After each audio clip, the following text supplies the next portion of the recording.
Hello. I am just pinning the link as we speak.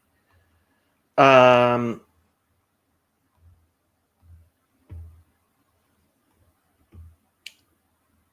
Lots of stuff going on. So I have spent the last week paying attention to everything that's going on with Elon's little coup, and shockingly, it's still going on. Brett Weinstein on Joe Rogan. Good morning, Don. On Joe Rogan, um, said it's like watching the dinosaurs, and they don't realize the comet has hit. There's been a lot of people talking about Blitzkrieg and the Maginot Line and going around Belgium. I tried looking at the Sunday shows. They, people like the people who need to understand what's happening in order to marshal their forces don't seem to be really like they're falling for a feint, it seems. I went on, I looked at some of the podcasts that I expected to come out on Monday, and they also seem to not understand how to deal with this blitzkrieg. There's a letter that came out, which was signed by Larry Summers and some previous secretaries of the Treasury. Again, not understanding what's going on.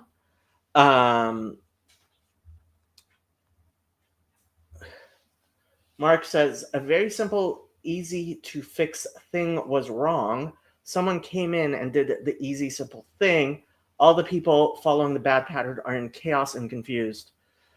That may be it. Yeah. I've been watching the court filings. I have been so Dr. Rollergator allowed me on his show this week in Dumb, which is on Twitter, on X. What about all the lawsuits? Successful in at least one case? Yeah, honestly, the lawsuits too little, too late. The fact is, from everything I've seen, the lawsuits are nowhere. They're not even. What they are trying to do is stop something that already happened. Mark says, define success. Stopping things temporarily is not success. It's beyond that. They're trying to do things which don't matter. Apparently, Stephen Miller's wife is the PR, is the publicity person in front, working at DOGE. It's again the only comparison I can make is it's like watching a bunch of dinosaurs and they don't know the comet hit yet. It's like watching a movie and what's gonna happen. So Michael Johnson, is it Michael Johnson? I think it's Michael Johnson. Stephen Miller married up. Kudos to him.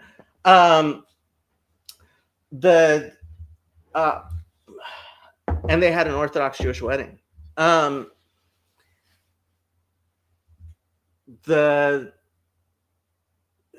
So Michael the Speaker of the House, Speaker Johnson, over the weekend was trying to release a budget. They haven't released their budget yet. I think the main thing is going to be for the Republicans in the House to be able to agree to a budget.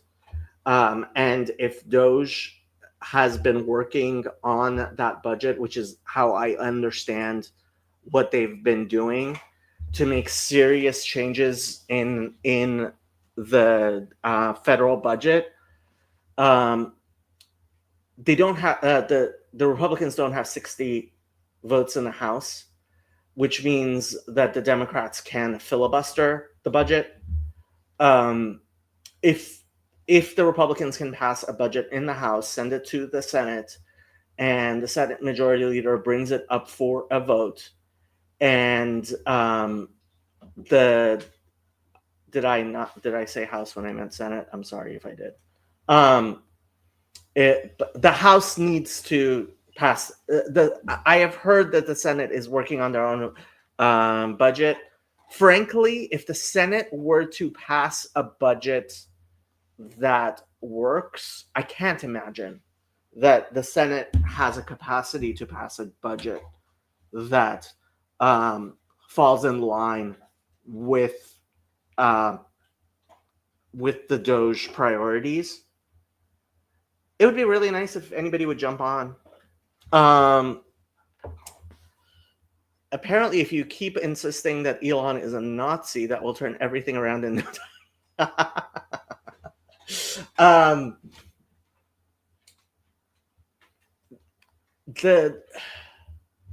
So I can't imagine that the Senate is able to pass a budget that goes where I think they are hoping to go without a filibuster from the Democrats.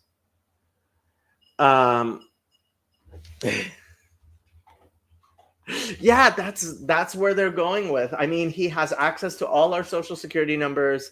Yeah, now, like every bank, insurance company, half the world, the dark web, etc. Yeah, the line that the Democrats have come together around.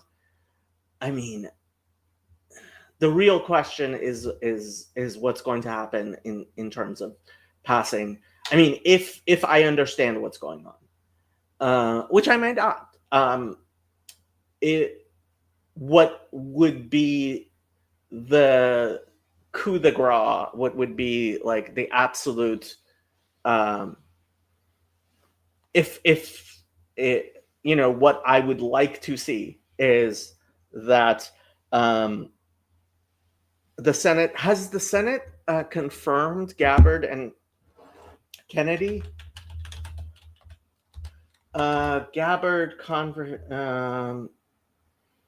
Kennedy Gabbard nominations top this week's congressional to-do list.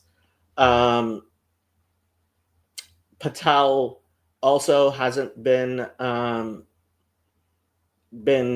confirmed yet. The House needs to pass a budget. I really do believe that. And then the Democrats will attempt to filibuster, which we might end up seeing an old-fashioned filibuster in which the Democrats end up just self-immolating, I believe, because I can't imagine the results of that is going to be anything less than self-immolation, and then we win. I mean, that is the most likely scenario I see right now. Yeah, the court cases. I mean, it's just too little, too late. They're trying to keep DOGE from getting to see information that they've already seen, and it's over. As I understand it, it's pretty much over. Yeah. So, I mean, if nobody's going to jump on and talk, I don't have enough popcorn for this. Yeah. Honestly, that's my feeling as well. There is a level of, I mean, if you want to laugh, let me give you a so this is what I saw this morning. So strict scrutiny. This is the podcast of Crooked Media. Crooked Media is the Pod Save America guys. Mark Lefebvre. How are you doing, Mr. Mark, sir? I'm doing all right. I'm still recovering from my colds, but I was going to do video recording for myself today, but I'm not feeling it. We got a storm rolling in and my head is just killing me. But I like hearing about all the winning. Yeah, the number of people on Facebook. Facebook is a great meter now because it's been filtered, right? And so you only have MSM people on there. No, right? Nobody who listens to Joe Rogan actually has a Facebook account except maybe me. Right. So yeah. Okay. So yeah, they're all going on about who sees social security numbers. And I'm literally responding back to them with like, everybody already has them. Like, why? Who cares? Yeah. Right. Why are you? Yeah. I mean, okay. So this podcast called Strict Scrutiny, which I just put in the chat. It's you know the Pod Save America people. Yeah, I've heard you talk about them. Yeah. Yeah. So there are a bunch of old Obama administration young people who were more tech savvy type people who decided to make a podcast, and it's kind of like the establishment Democrat podcast, you know. And then they have several sub podcasts, and Strict Scrutiny is this these three women, female lawyers, who talk about Supreme Court stuff and legal stuff. Right. And they're, I mean, the incessant screeching and hysteria, and I use those words in advisedly, about incels and virgins, and the term they've come up with is DOGE bags, which hey, it's actually pretty good. It's actually pretty good. You know, the new branding they have is the Doge bags. Yeah, Doge bags. I have to. You have to respect the attempt. But it's a good way to copy. Yeah. It is. But that's all they have. That's all they have, and they're like, yeah, they're talking about this, we're in the manosphere, and it's like, yep, I'm sorry, but the men have struck back. This is Gamergate times 10. Well, yeah. I mean, I think that's the problem, right? We see what they're doing, and we think that they're rational creatures who understand what's going on and can just see the world, but actually they're just not. They just missed it all, right? And then what happened? This happens all the time, actually. It's harder to see because you have to have really long time frames, but you can notice things like, oh, Doge bags. You see what pattern they're copying, thinking they're being hip, right? It's like, oh, right. It's like it's like when boomers try to rap. You know, it's like, this isn't gonna work, right? Because they're copying the pattern, but they're not actually copying the pattern. They're copying the affectation of the pattern. They're copying what they see, but they don't see the pattern at all, right? Yeah. They just think, oh, you take this word or this phrase and you combine it with that phrase, and now you're yo-yo hip yo-yo with the jiggy wigs in the hood, and it's like, that isn't how any of that works.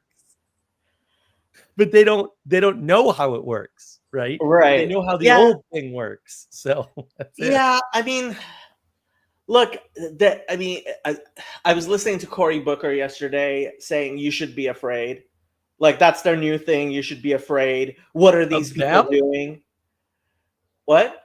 Of them? They think we No, should no, be no, no, afraid of. no. You should be afraid of what Elon Musk might be doing with your social security numbers, right? Oh yeah, That I'm that's shaking. they're like, uh, um, yeah. I I'm mean, shaking. I keep on going back to this idea of dinosaurs who haven't realized the meteor hit. It's not a bad image. Yeah, that's a pretty good.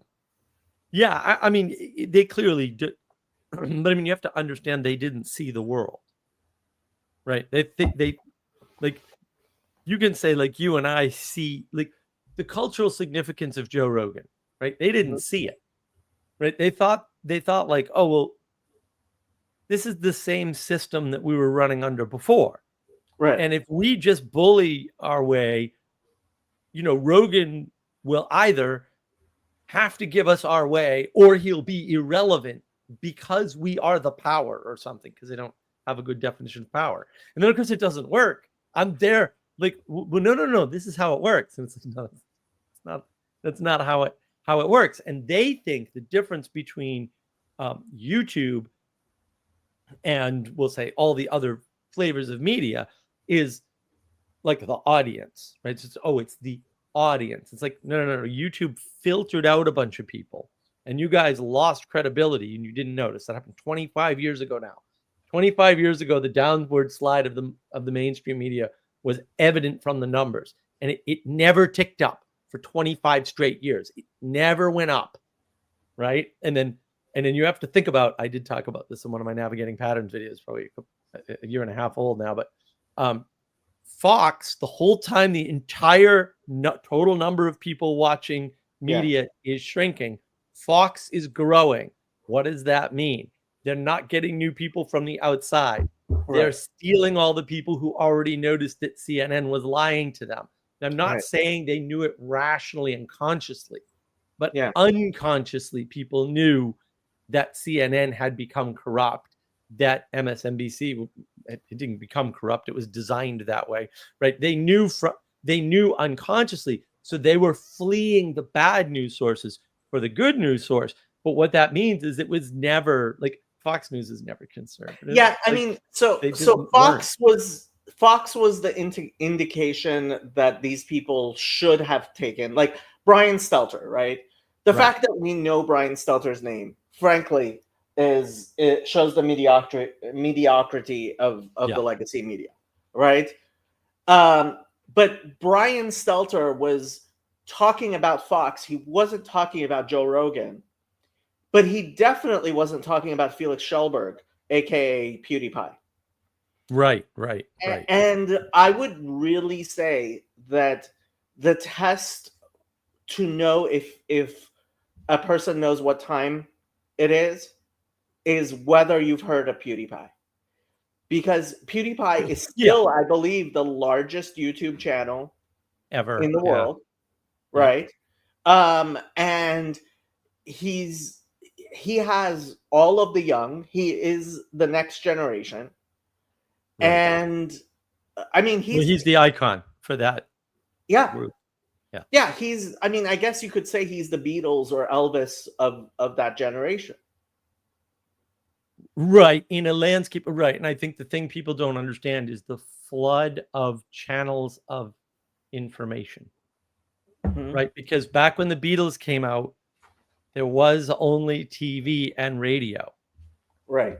And now there's not only TV and radio, and it's not like it's TV, radio, and internet. No, right? Because forums like Reddit, right, contrasted with forums like 4chan because they're very different. Why? Because they filter the audience. Right. And there's very little crossover actually between 4chan and Reddit. Right.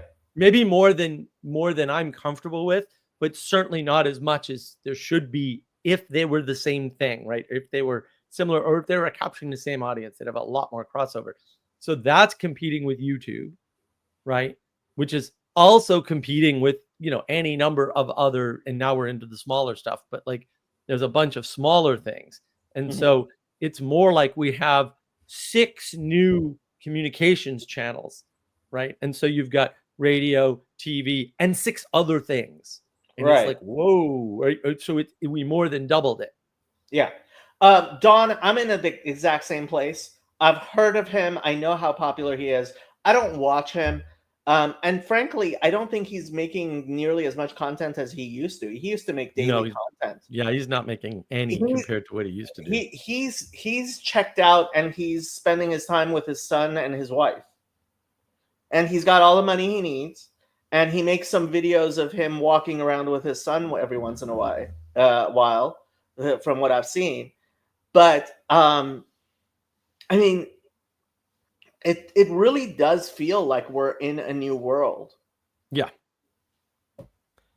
Yeah. Well, I think the problem is now, and actually it's a problem, is that we're in an environment where you can pick your own world to a degree you never could before.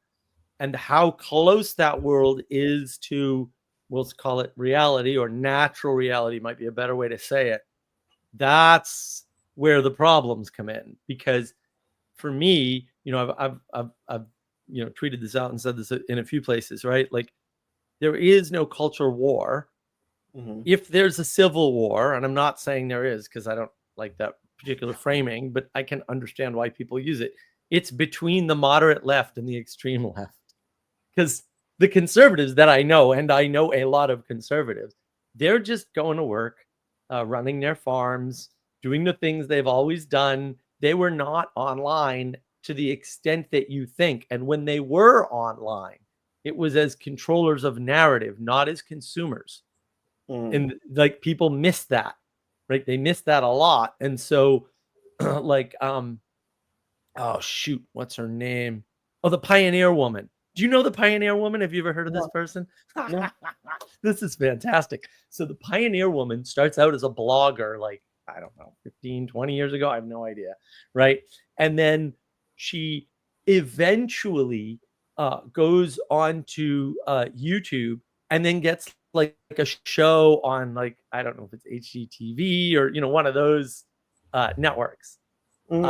And she's a rancher's wife. And her whole show is cooking for the family. But it's not the family. They own a huge mother effing ranch. We're talking millions of dollars, like tens of millions of dollars ranch. And so they have 35 workers. So when she's cooking food, it's not for her immediate family alone, although I think they have a bunch of kids, right? Right. And like, she's not watching PewDiePie, but she's very much part of the online thing to some extent. And it's just like, what the hell? And that's the thing. Like, the conservatives really do like control narratives rather than consume content, because they're able to, right? And the folks on the left are just, look, on average, they just don't have the ability to relate in a way that allows them to be more creative. Cassandra, I really don't know if Mr. Beast is more.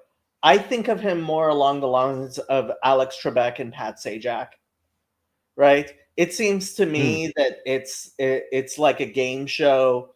People like. I don't think he has cultural influence as much as he's just. I mean, he's doing giveaways and stuff, but especially.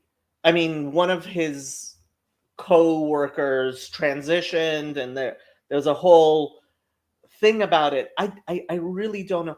Wow, Guy, how you doing? Long time no see. Sorry to leave, but I still think early Musk was better, inventing and pushing things that way. He reached the end. Look, I he did all he could do in that space. I think he's going to go back.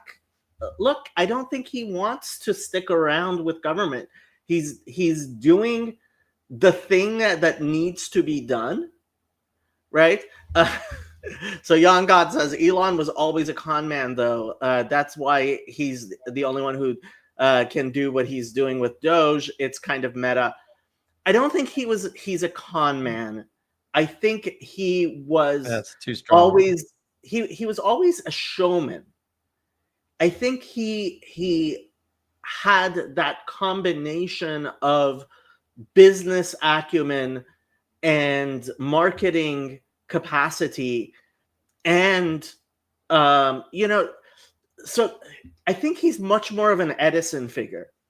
And if you look at Thomas Edison, he stole a lot of people's stuff, right? He's not, Thomas Edison is not Nicholas Tesla at all. Tesla, yeah. Yeah. And some people think of him as Tesla, and I think that's the wrong way of viewing him. But Edison was the one who took a lot of ideas and brought them to the world. And I think that's in a, to some extent, I kind of feel like Peter Thiel is to Elon Musk what Tesla was to Edison.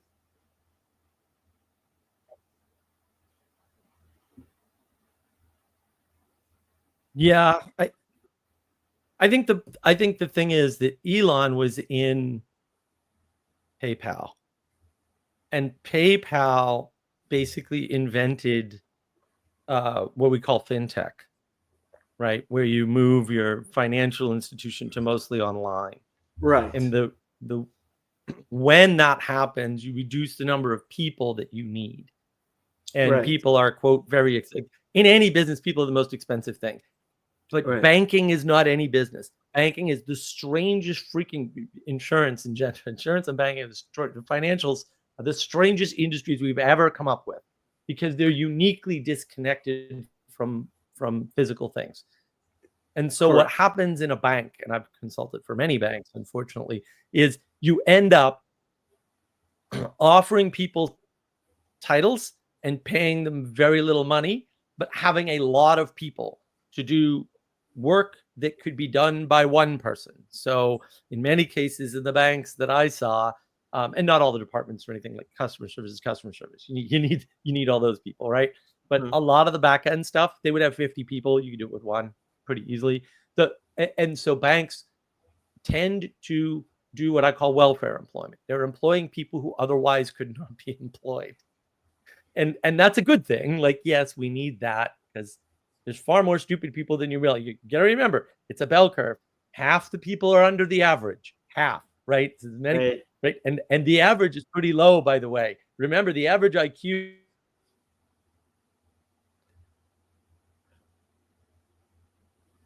I'm not sure if it's me who's lost Mark. Are you guys seeing Mark? Oh, did I vanish? You did vanish. You glitched, but I hear what you mean. There's especially, yeah. So banking, look, accounting before computers, bookkeeping before computers was very, very different than it is with computers. And this was really the thing that I was talking about on This Week in Dumb yesterday, which I love Dr. Rollergator. If you're not watching Dr. Rollergator, you really should. And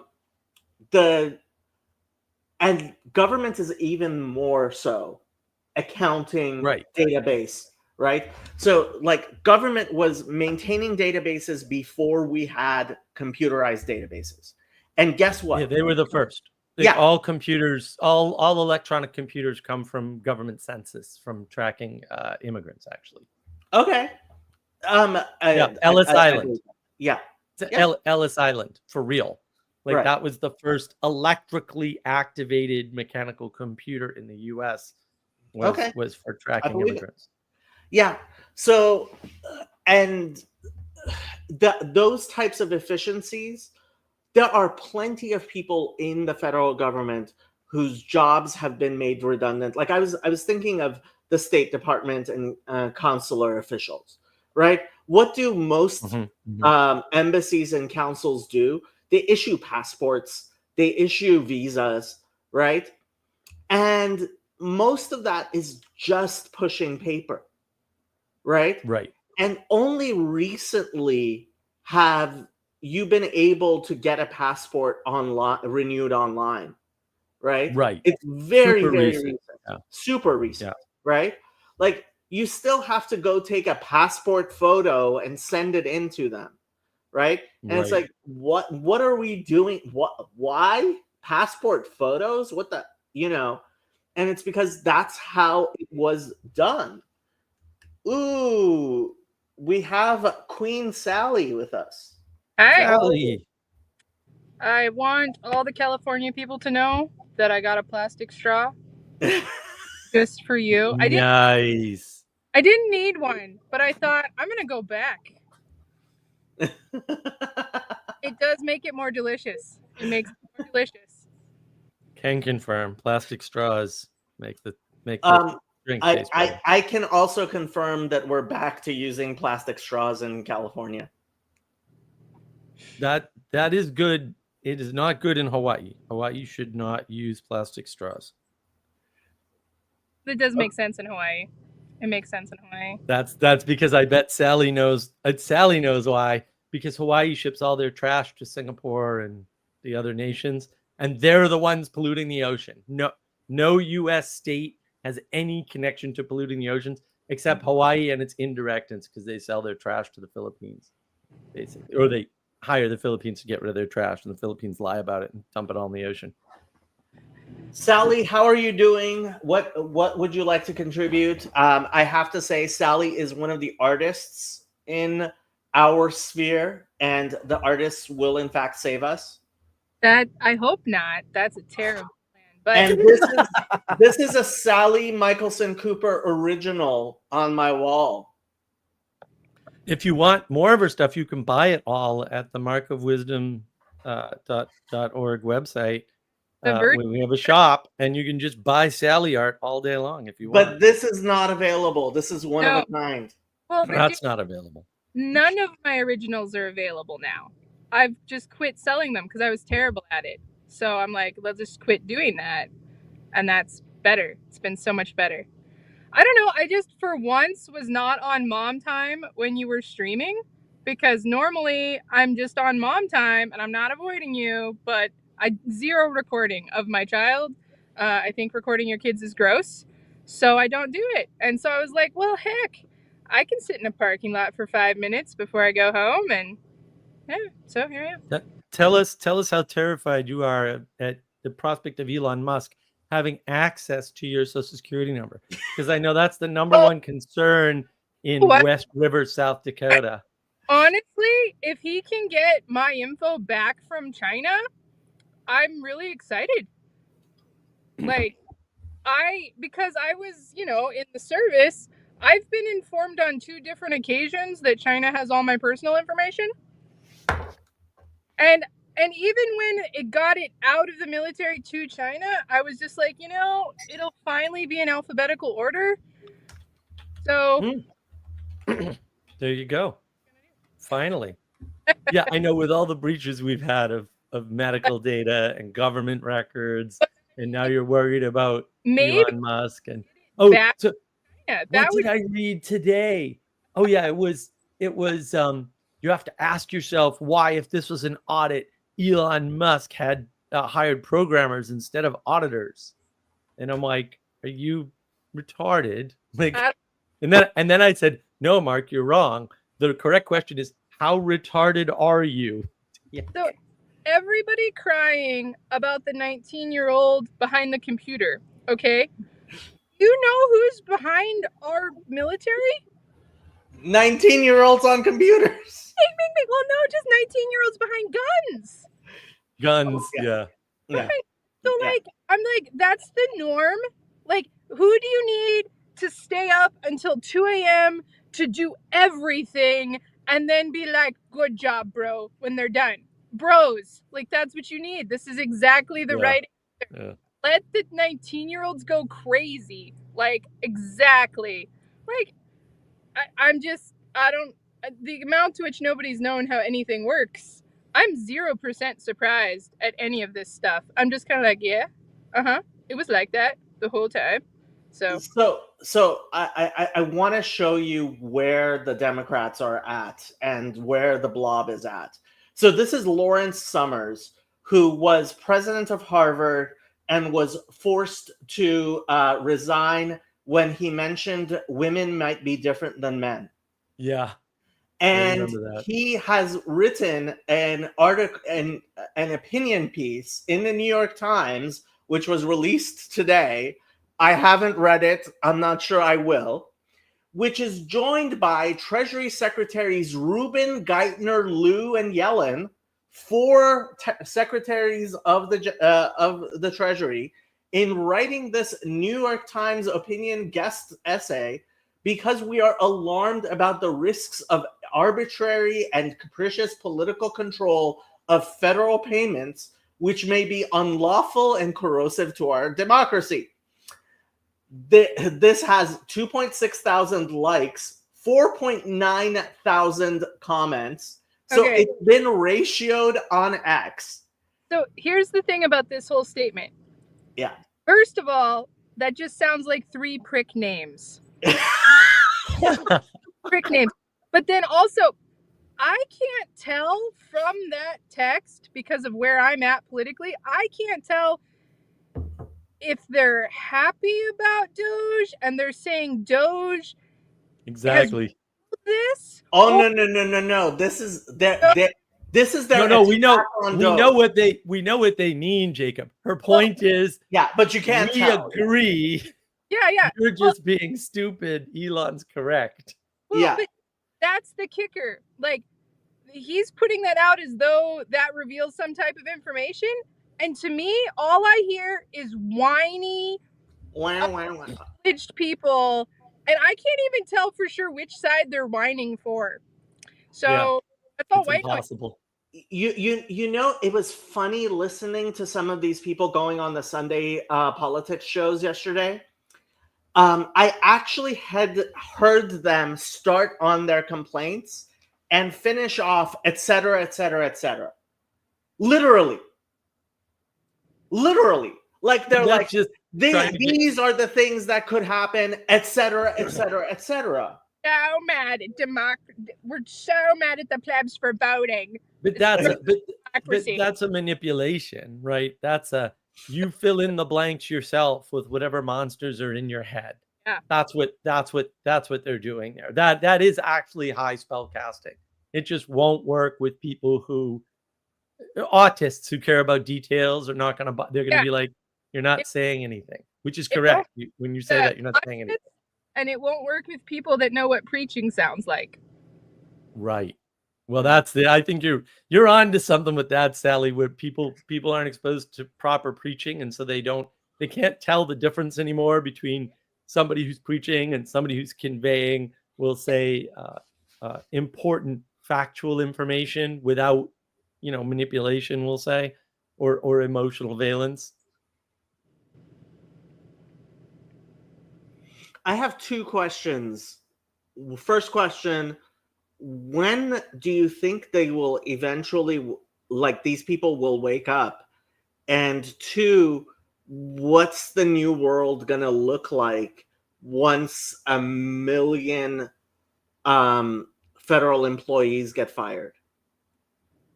Well, I don't know that they do wake up. I don't know that that's possible. But like, this is not the first apocalypse. This goes all the way back to the apocalypse video I made in like 2020 or 2021. Mm-hmm. Like, welcome to the apocalypse. Did you think you'd have air conditioning and chocolate? Like, I have chocolate. So, and like, this is an influence of my dad, because my dad was 78 when he died, and he'd be 81 now or something like that.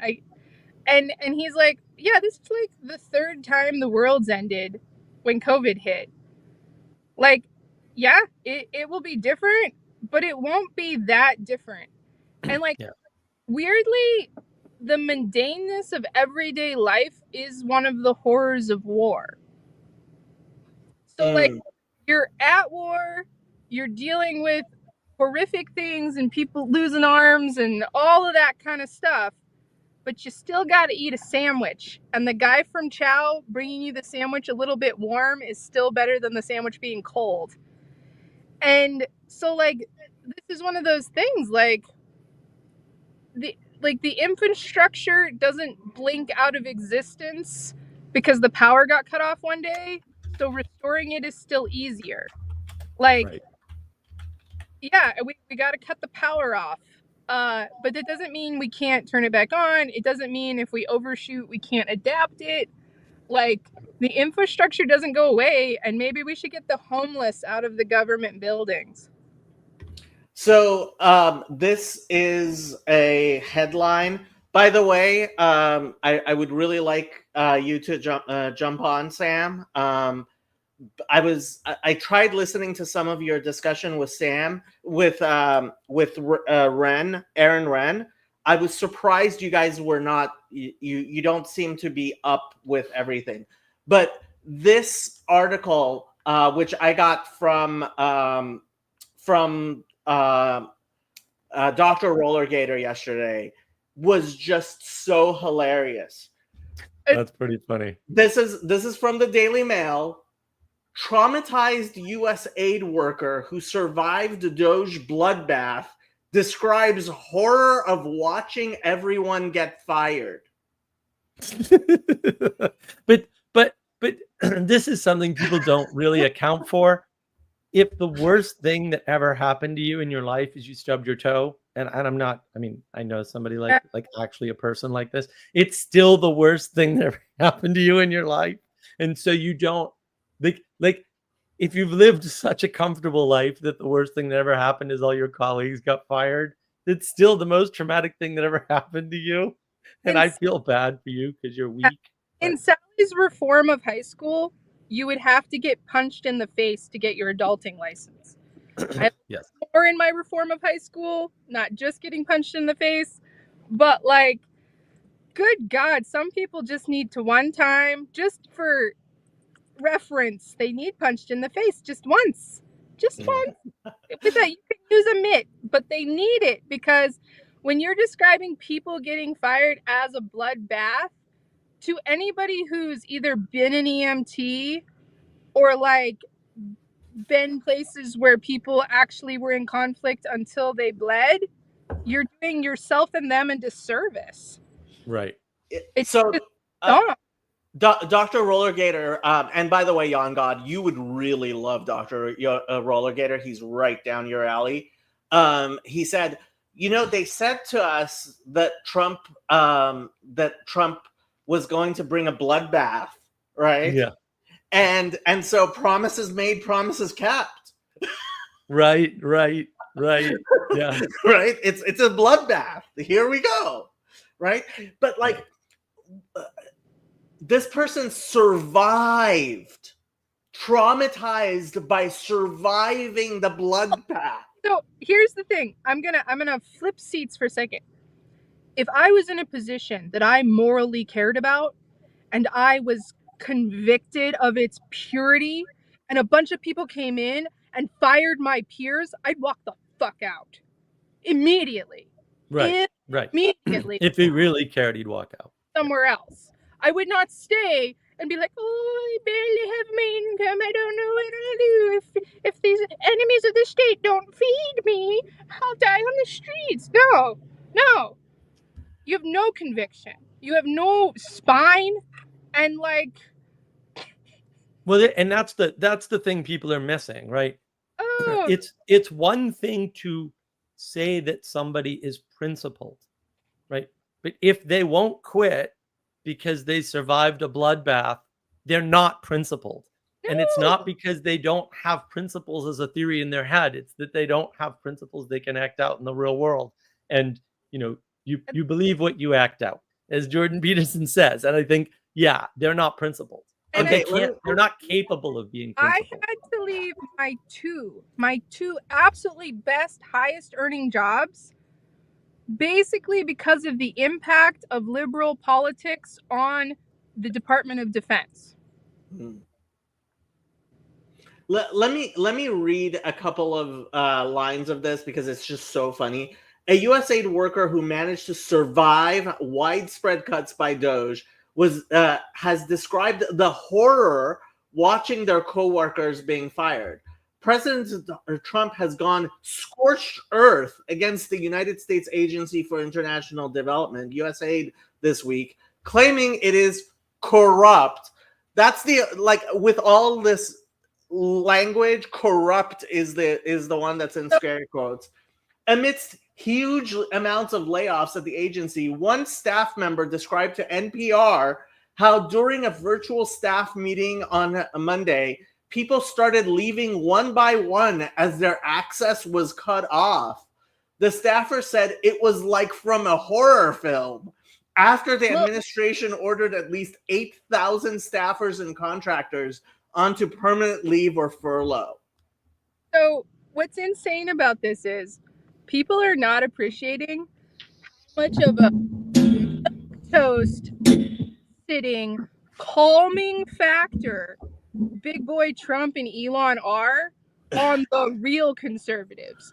Because if he wasn't like, no guys, there's a business solution, we can do it, we can do an administrative business solution, there's some of us that got other solutions that would be a bloodbath, that would be hanging the criminals in the streets. And Trump is the calming factor. Trump is like, no guys, there's enough of a system, we can figure out where the money's been, it'll be okay. He's keeping the hordes back. And well, a lot of the far right people have been apologizing, including Curtis Yarvin. They're like, we didn't think he would be able to do it, but apparently he is. That's just Curtis Yarvin as a piece of poop. Okay. Yeah, he's a leftist. He believes in the Hegelian materialist dialectic. He's a Marxist. That's what he is. Sam, which puts him on the left. What'd you want to sort me out about? No, I didn't want to sort you out, but I was listening to Aaron Wren. I didn't listen to the whole thing. I thought Aaron Wren might be not one of the dinosaurs, but he doesn't seem to have when did you speak to him? That was Friday. Yeah, okay, Friday. I did not notice him actually paying attention to what's going on with DOGE and Musk and the stuff that's happening. I didn't listen to the whole thing. I just listened to a few minutes to see if you guys were up on what was going on. And it doesn't, I expected Aaron Wren, if anybody was on top of this, to be on top of this, and he's not, from what I saw. I'm not sure how much we talked about it dead on. So I don't know. Are you seeing people actually is anybody noticing what's going on or not yet? I still feel like it's kind of hard and big to talk about. I mean, I was talking to my friend, he lives in Virginia, and he does social media stuff at a university, maybe Georgetown or something like that. And he got put on notice. And it's like, huh. So okay, so you were working for some initiative at the university that was funded by USAID is really what I can learn by the fact that you've gotten put on notice. And so you were talking about all of these different, I mean, because there's the however many hundreds of thousands work for USAID, and then there's the funding, and then there's the jobs that creates and the sort of ripple on effects of those jobs and stuff like that. Let me clarify. Let me clarify. So USAID is apparently how they is where the focus is, but like any good blitzkrieg, you're not. You got to hit on multiple places at once. Yeah, exactly. And so one of the things that the NIH announced on Friday evening was that they are setting a limit on research overhead of 15%. So research grants, right? A research grant, the average research grant to Harvard It's like has 70%. something like that. Yeah. Harvard takes like, Over it's it. like 2/3 or more. It's like Yeah. mine, right? Yes. Because Right. you have the privilege of being at Harvard, which is how you got that grant in the first place. And Correct. so for your administrative overhead that will help keep these lawns nice and mowed and your building open, we're taking 2/3 of your 2/3, research yeah. grant that you applied for and that you earned as a scholar. We Harvard. And that you're spending on research, etc. Right? Yeah. So NIH announced that. It hasn't hit the news at all. I No. mean, that's going to be enormous for all of these research universities. That's going to affect them on the tunes of tens or hundreds of millions of dollars, depending on how big Hundreds, they are. at least. Yeah. Yeah. Like for Hundreds Harvard, of it could be almost $1 billion a year. Right. Yeah, well, you got to think, like, I used to live in Boston. One of my roommates is like, he knows how to write grants. He's written several. Oh, of them at MIT and Harvard. Massachusetts. And the state of Massachusetts, the It's state going to of be Delaware. devastating. Yeah, but the average grant is, well, the average grant money that the person writing the grant gets is well over $6,000, right? So you have to do the math backwards and figure out, wait a minute, these guys are making tens of thousands of dollars per grant at a minimum for a small one-person grant. Yeah. How much money is that? Well, that's a lot of money. And a school like MIT, I don't know if this is still true. He told me this years and years ago. He said, which was a mystery to him. Of course, I already knew it, but he was like, MIT doesn't know if they're profitable or not. Like if they're actually okay or if they're actually bleeding money. They have no idea at all. And I was like, well, yeah, because the way they play the accounting game and the amount of funnels they're funneling money through. Yeah, and it'll be hard on hospitals too. Or, well, I mean, a lot of the hospitals that do a lot of research are also connected to universities, so it's sort of like double dipping. But it'll be hard on a lot of medical institutions. Well, the double dipping will go away. But yeah, I expect the Longwood area of Boston, Massachusetts. The Longwood area, the a Cambridge change. area, most areas of Boston, in fact, except the Well, financial district. Yeah, the all of financial South district Cambridge. will be fine. Although the pharmaceutical companies in East Cambridge are also probably relatively unaffected. But I mean, so what it'll do is it'll force them to cut administrative staff. Mhm. And like I was thinking about various ways of getting, these big universities to cut their bloat in their overhead. And I was thinking, well, what if you taxed their endowments based off of how they might still do that.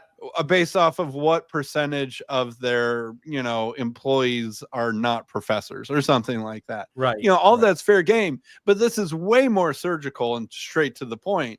It's just saying you can't take more than 15% of a grant.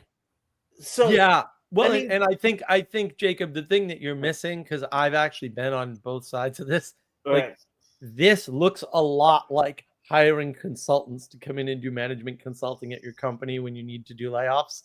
Not office space style, but also office space style.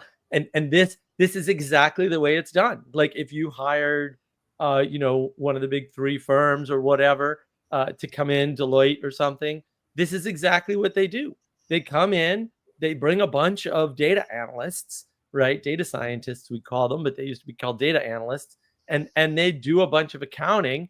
And then they go, well, if we tweak this, it affects these 33,000 things. So I know we'll just fix this little number here. And it is a little number, right? Like because it's a choke point, a leverage point. Right. We'll just get rid of 80% of USAID's budget and see what happens. Right? Because they know, well, this is tied into a lot of stuff that we don't understand. Because actually, the data science for that is you only have to go one or two layers and then go, well, this doesn't line up. Right. And so we know if we just choke point it, we'll find like this is a trick in accounting. We'll just choke point the spending and then we'll find out where it's been spent. Yeah. In a few days, because the news travels, the news travels. And the most corrupt parts will rot quickest. Yeah. The most corrupt parts will be the most desperate most quickly. Yeah. Exactly. And that's what you're seeing. And this people who have actually done corporate audits and been in the analysis and stuff, oh, we're familiar with this process. It's just that Musk is he did the same thing at Twitter. He said, wait a minute, I have all these developers, right? And there's different ways to do it. They're all terrible, by the way. But But one way to do it is say, all right, I have this many developers. I've got this many lines of new code being generated per quarter, or whatever time period you want to use. And I have this many new features, and I have this many bugs being fixed. I don't know what's wrong, but clearly we just have to fire most of the engineers and see what happens. That is a valid business strategy that's used all the time in larger corporations. Did you see today that they're going to make the Pentagon clear a budget? Yeah. And that's huge. Last several years, the only branch of the service that has been actually clearing the budget has been the Marine Corps. But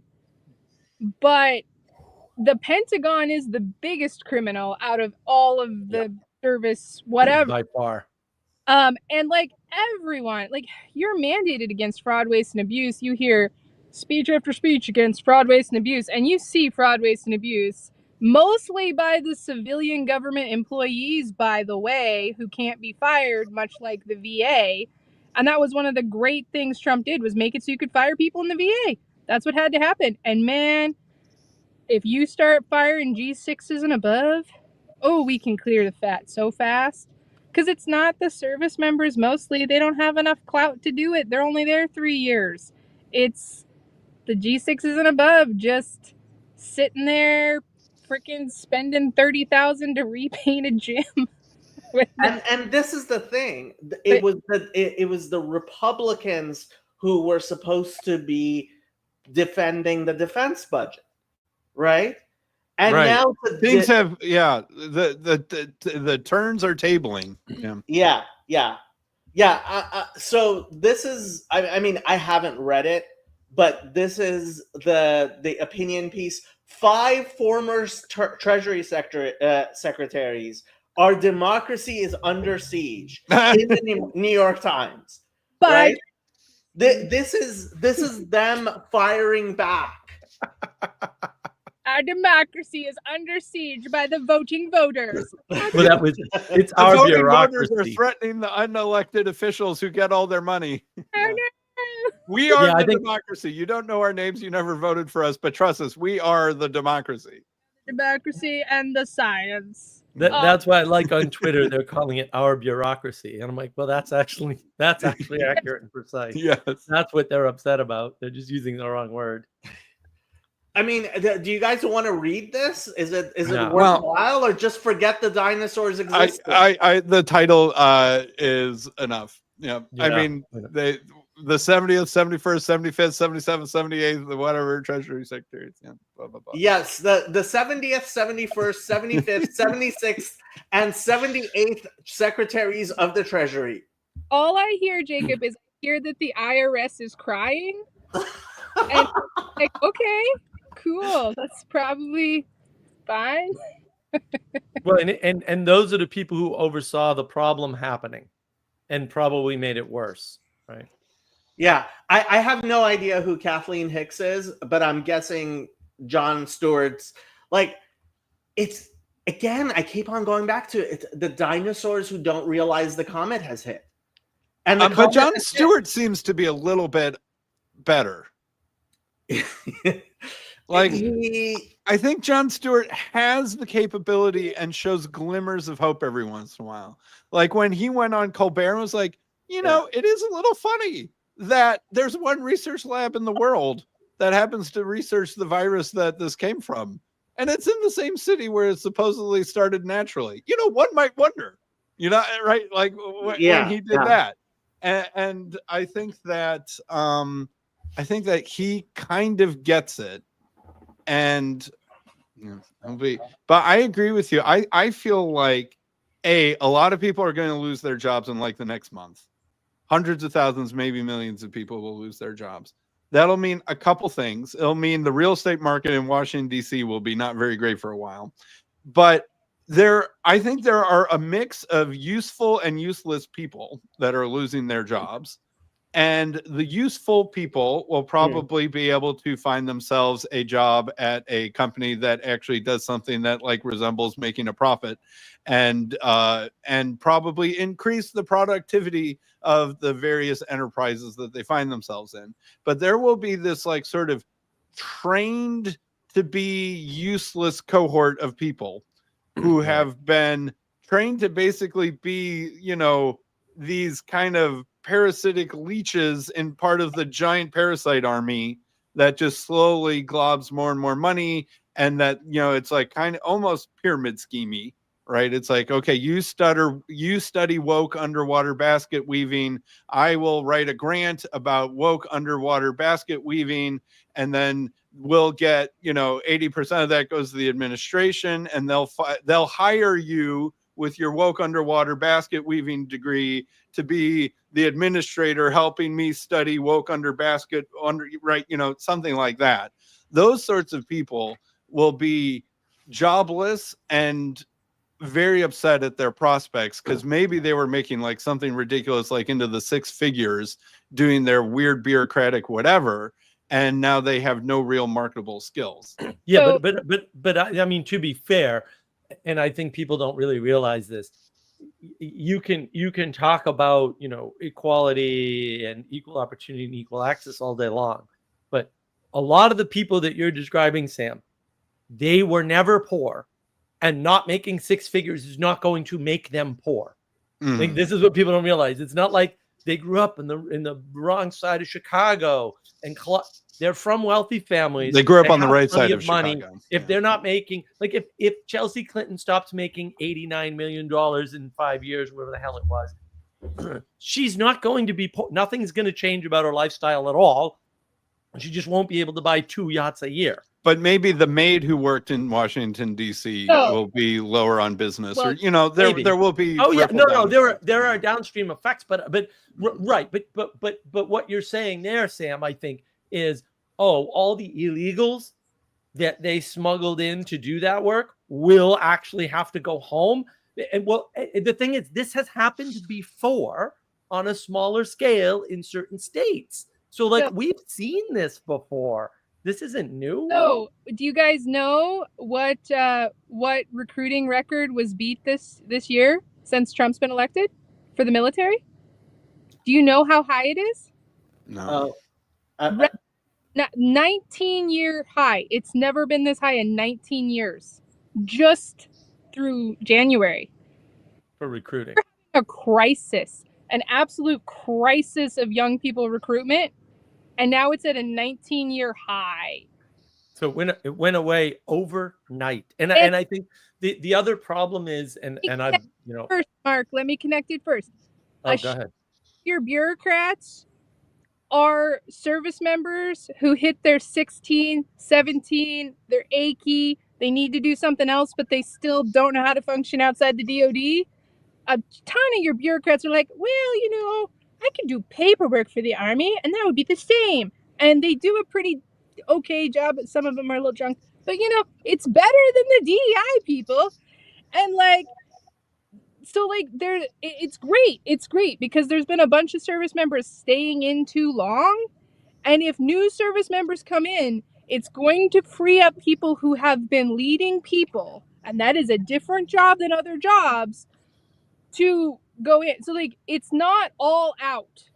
And actually, that's way healthier because just like everywhere else, the military gets like cardiac arrest from the people that are too old staying in too long. So, like, right. Yeah. So it's a refreshing, but like, if you haven't seen complexity collapse before and the way it works with the signals, you know, Jordan Peterson talks about things like, oh, well, you know, go where responsibility has been given up. Well, you can often see that before it happens. And I think that's why the recruitment is up for the military, is because they see, oh, now I have a fair chance. I'm not going to be treated unfairly because they need competent people. And I'm not going to deal with woke, you know, indoctrination boot camp. Mm-hmm. Right. And so the complexity collapse happens so fast that people don't believe it's connected to the events that are proximal, because it's nonlinear, right? It just complex things, you know, being in computers over 35 years, I can tell you, I've seen them collapse. It's spectacular how quickly companies literally go away overnight because they make one technological error in architecture, or worse yet, lack thereof. And then they hit a scaling point and their entire company has to fold because they can't just scale it back. It just dies. I'm thinking about the training cycle, And the average training cycle for like regular jobs, like maintaining trucks and stuff, I think is like 7 months, basic all the way through your advanced training. The longest training cycle for the most complicated job skill, I think, is 18 months, maybe. And that's one of your computer science professionals. So like in 18 months, we can have a whole new force in a lot of ways. And that's like non-DEI force from the ground up. Of the Gen Z guys and gals who were not excited to join until Trump got elected. Right. And couldn't afford a house and all that. It's like, oh no, because Right. what people don't understand is the military is the way that the Republicans fund welfare. Like that's their idea of welfare. There's going to be so many Mustang sales in about 9 months. That's right. Once those right. checks start Mustang, coming, yeah. Dodge Chargers. Yep. Yeah. Oh my God. Well, too bad that Dodge stopped making the Charger because they were told that they couldn't make it anymore because it used too much gasoline. They're gonna bring it back. Just you just watch. They'll bring it back. I bet that they still have that factory tooled up to make it. All right, we're going to make are going to be buying electric Charger for about 5 months, and then we'll bring back the gasoline one as soon as we can. Like no Teslas, no Teslas. What? You got to understand. Maybe those Cybertrucks are a little too expensive for the sort of. You got to understand this about electric cars. A gas car equals freedom. An electric car equals Big Brother down your butt. And you're already doing that if you're in the service. You don't want more of that. It's not. It's also not loud. You don't want your. You want your first. They're not loud. No, you come down south, and if your car isn't like people love my car, but it's way too quiet.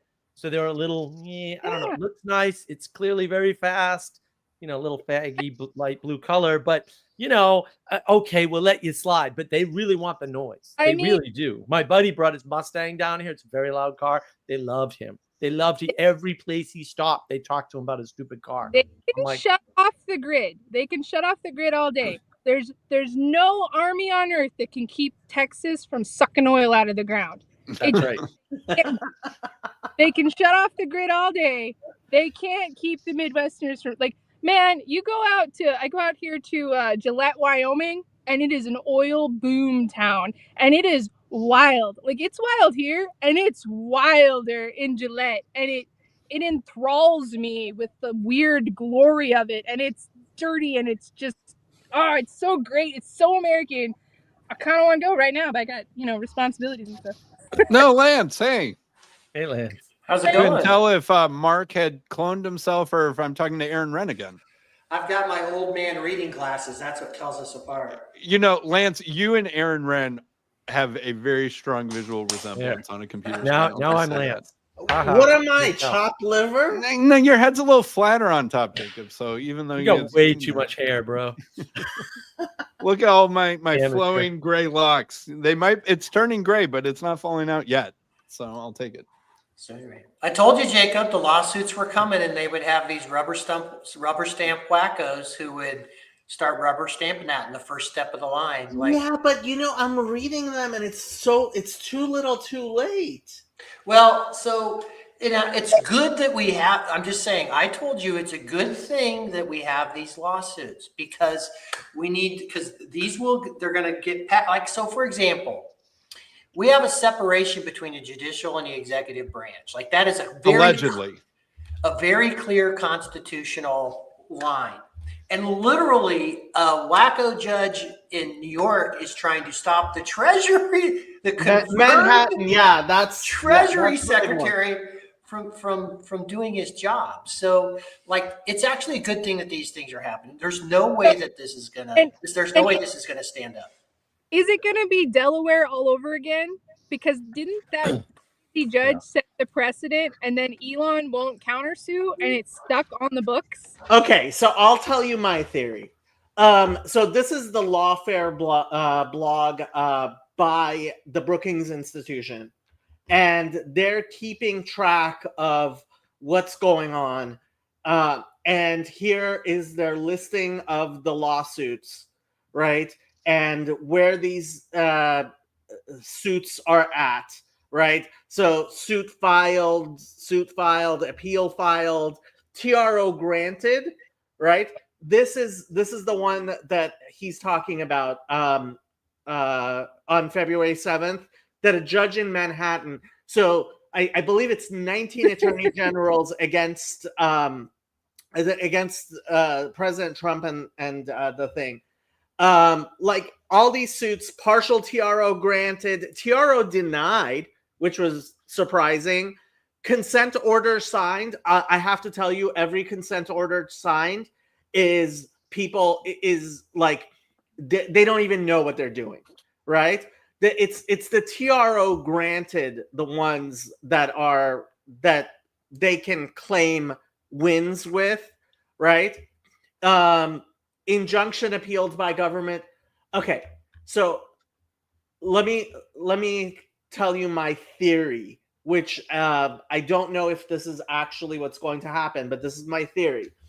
In the first Trump administration, I remember reading Justice Thomas dissenting from a grant of certiorari.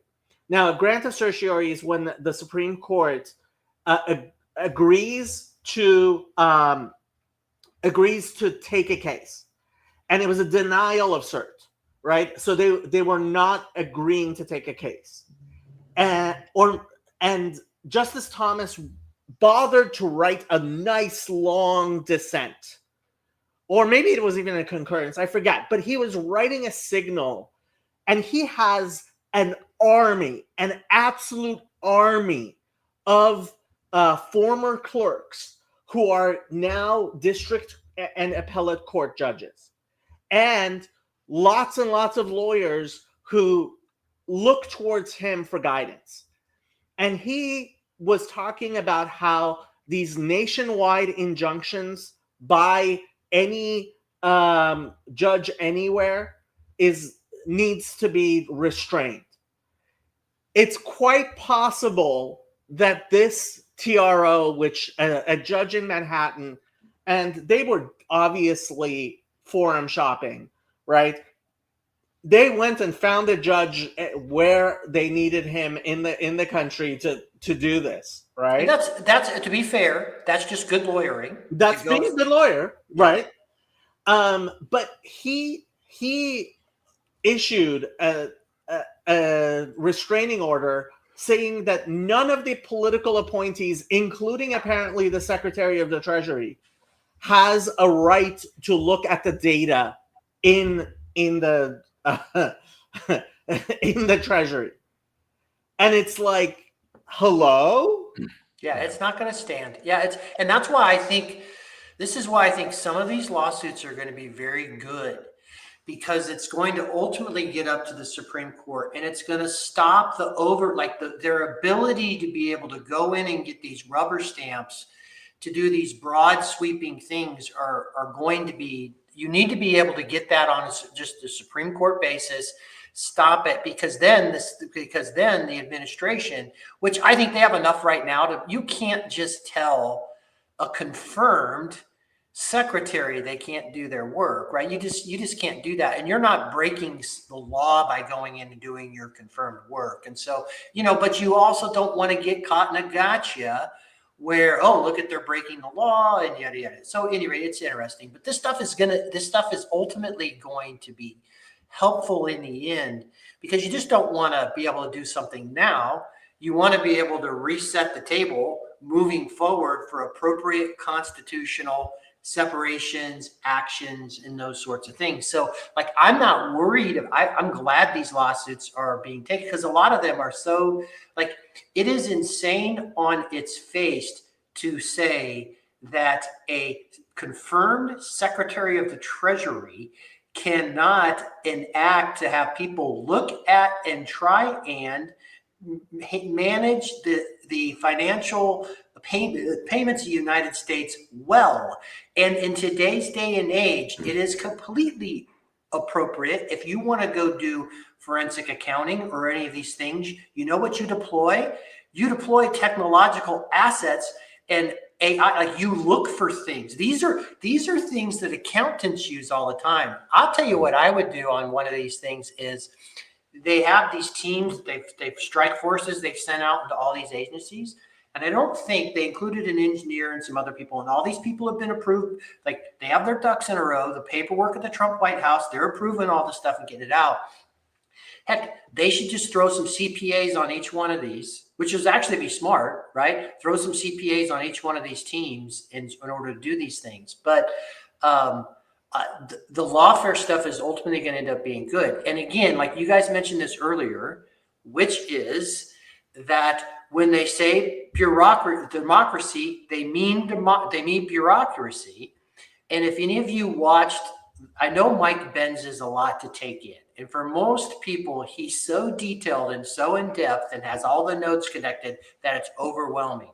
But one of the very simple things he did in the Rogan conversation he had 3 months ago or whatever it was is, so they have redefined what democracy means. Democracy does not mean what you and I think it means, which is people have a vote and they be able to have a democratically elected. No.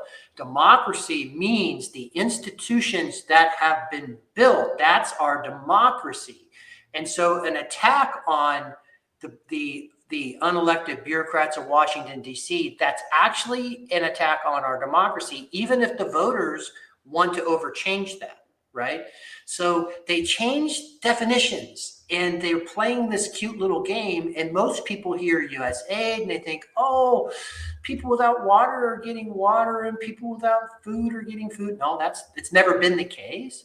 Which is precisely why all this stuff was inside USAID, right? Was to have that cover of what you don't want to help the, starving kittens be protected from evil Nazi fund, like exactly. Put it in the most compassion laden, part of the government. Right.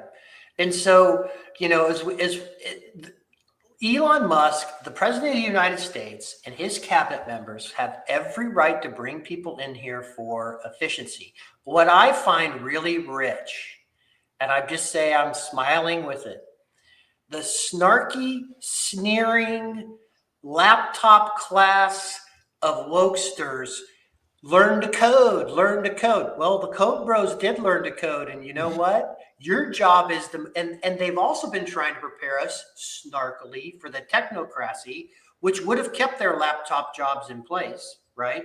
Well, the rest of you, we're going to go through AI and it's going to be great. And you're going to lose your jobs and we don't care because we have these jobs for life.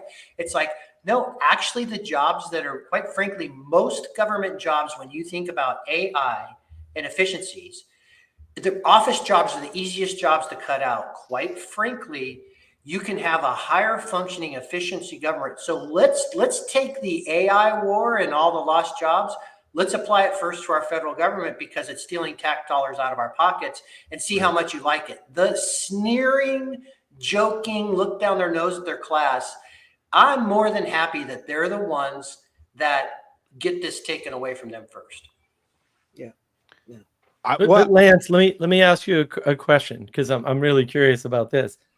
Do you think that the absurdity of some of these judges' orders and the obviousness of their either corruption or incompetence, however you want to cut it, is finally going to push some tort reform through? Because that's what I'm hopeful for, is some major tort reform. Well, so lawyers, so here's the deal. Here's what we haven't done. Like when you look at if you were a lawyer and if you saw what Alvin Bragg and Letitia James and Fannie Will, all these cases that they brought that were incredulous, right?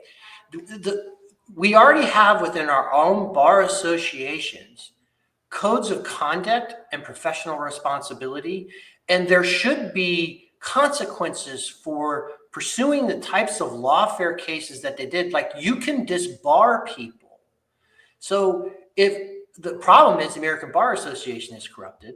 Right. And so the point is like when people said in immigration, like all the things, it's like, guys, we have the laws. We just need to enforce the laws. And so these judges who are clearly granting that TRO is so freaking out of line. It's so freaking honestly, they should impeach him. Yeah. Yes. They should. They won't, but they should. So what will happen is the optics 4 or 5 years ago would have been if you started trying to impeach and get rid of and clean up. And so that would have been Right. seen as some sort of dictator sort of move. So 70% of the electorate understands that Trump is doing exactly what he campaigned on. So that's a massive number here, right? And so they know that this is not some sort of power grab or dictatorship, right? That, and the American public are done with the corruption. The Bernie bros, even if they didn't vote for Trump this time, all the MAGA people, the libertarians have been that way forever. You've got the independents. The people are ready. So when all this squawking, like you said, they don't, like Eric's mentioned, like the asteroids hit, the dinosaurs or whatever, like they're still playing this game. But the only reason why Trump and quite frankly, the populists can actually start cleaning it up is there is a mandate by the people. And it's not going to change no matter what political or NBC or Elizabeth Warren. And I will say this, because it's like, frankly, we don't care, Margaret. Like, I don't really care what you think. Like, we don't have to even respond to you. It's so stupid. We will laugh at you and we will move on. And the majority of the country is there. Yeah. They've lost their ability to cast spells is over. Now, but here's what we're seeing, which is like Mark Halperin had on his two-way, he had a doctor was talking about them when he said it's going to be the biggest mental health crisis that we've seen in American history. And now we're starting to see that because they're in their cognitive dissonance bubble. And these things are happening. And like Paul said on his video, government, he knows these sorts of people. Government is their God, is what Paul said in the video. And it is, and it's their religion. We can't worry. We just can't worry about those people anymore. We have to root out the corruption. And they're going to have to go through whatever that is. God bless them. But we can't tone it down so you can feel comfortable. We got to do what's right for the country, and you're just going to have to go through your mental health crisis. Is that going to bring back the legal profession as a profession? I think that law is probably less damaged than many other of the prestigious professions. I worry more about medicine than law. I still think that there are a fair amount of like, it's cool to be a conservative lawyer because you know that opposite. Absolutely, maybe I'm wrong. opposite. All right, okay. If you guys are telling me I'm wrong, you probably know more than I do. So here's where let me steelman Sam a little bit. And I think people who understand this, the one thing that the Republican Uniparty didn't sell out on, think McConnell, Sam, were judges. Judges. That's the one place that they didn't sell out from a Scalia, and there are like conservative, guilds or clubs or whatever within the law, but there aren't in medicine or anything else. Sam, I was the president of the Federalist Society at USC Law School. Okay. I was also the only member.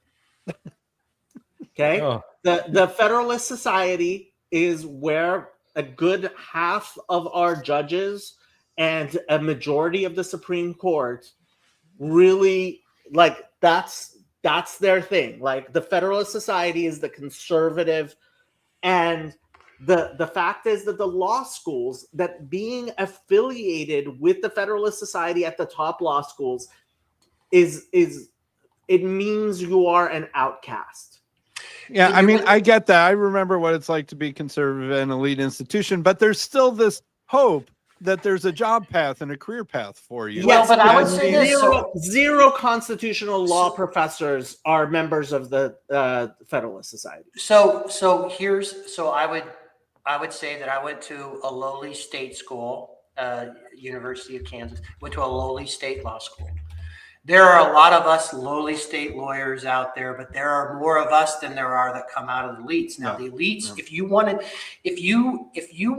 there are certain jobs that if you wanted them, you needed to go to Harvard, Yale, Duke, Stanford. There's certain jobs, certain Wall Street, certain elite jobs, you had to have that for the most part. Even if you graduated top in your class, you still needed to be those. With the rest of the legal profession across the country, you don't have that same dynamic, Jacob, right?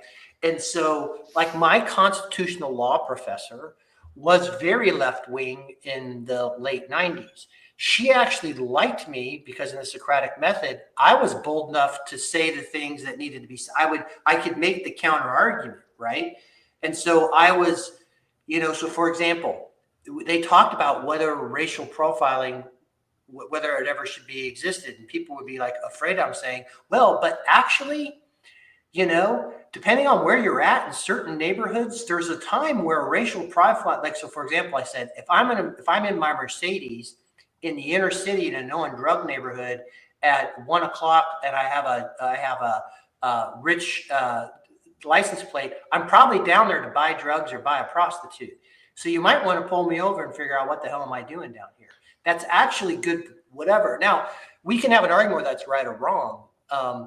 And so I would just say, so the fact of the matter is she allowed me in that class to speak and do things. Now things are different. So I think the one place that I think, I'm not disagreeing with you, Jacob, not the places in power, but even in Washington, you have lawyers that it's not woke and red. It's strict constructionist towards the activism is the way I would describe it. They wouldn't look at that. It's a living, breathing document and so on and so forth. You still have a lot of strict constructionist lawyers of how we're going to approach it. Isn't it funny, the similarity between those two branches of law philosophy that you're talking about, Lance, and scriptural exegesis from liberal Protestants versus conservative Protestants? Yes. It's the exact same distinction. So Yale Law School is without a doubt the top law school. It is the law school beyond Harvard, etc. There are this is from November 17, 2024. You can look at their Yale Federalist Society on X. It's not very big. This week, we had over 40 members attend the National Lawyers Convention in D.C. 40 members is not a lot of people. This is a group that is having meetings with Supreme Court justices. People are not coming. And I feel like there's a market niche there. It should be like, oh man, the easy and obvious way to get ahead in law is to be a conservative, high achieving law student. Okay, so with when you're a surgeon, people look, when you're a conservative attorney, yes, if you go before a conservative judge and you make a conservative argument, you're more likely to actually be heard and have. I'm talking about getting appointed to a job in a state or the federal government. No, so that doesn't happen. Well, Jacob, no, Jacob. To be fair, and this is I will tell you, I hate Mitch McConnell. I just hate him. I hate him. There's one thing Mitch McConnell did with just amazing with judges. Yes, he knows how to pack and stack and rack and approve and get judges out there. Now, you never see a left activist judge swing over to the right. You do see people that you hopefully can trust, like maybe would be a Federalist Society person, come on over once they get the power and do those sorts. So that's always a weird dynamic. I do think that the law is different. Now, I would say, and people call this a conspiracy theory, but it's even been proven out to be some of the USAID money, is we've seen all the craziness of this DA activity that's happening across the country where people really aren't applying the law. Like they'll let certain people out because of racial outcomes and so violence and everything else, and then they'll go after other people for crazy things. It's a really weird dynamic.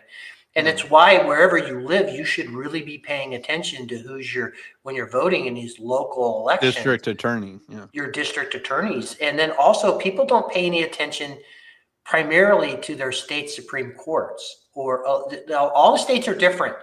You can vote they're all different. So you need to figure that out, but you should really be paying attention when you're voting on those courts, not just the Supreme Court, but the lower levels. Pay attention to who they are, because that really matters. And you really saw that during COVID. But the law professors are especially the constitutional law professors, especially at the top law schools, they are all, they just, I remember my but it's a good trait to, if you're a conservative judge, to be the sort of person who can go through that environment and not be influenced by it. That's a good, it's like, yeah, but it signals that you're probably not going to be but flipped law, when you get into the job market law either. is much more consensus based than it is. Look, I can make a really good argument for how the law will function, but postmodernism actually, like, what you believe the law is what the law is, right? That's where critical race theory comes from, is from the legal environment, right? And in medical schools, ultimately, and you guys saw UCLA Medical School had the fat phobia classes, right? Ultimately, when your patient dies, your patient dies. But when your patient gets convicted or released based on what the judge and decides, it's a whole other thing. And so, yeah, no, the ABA is absolutely insane.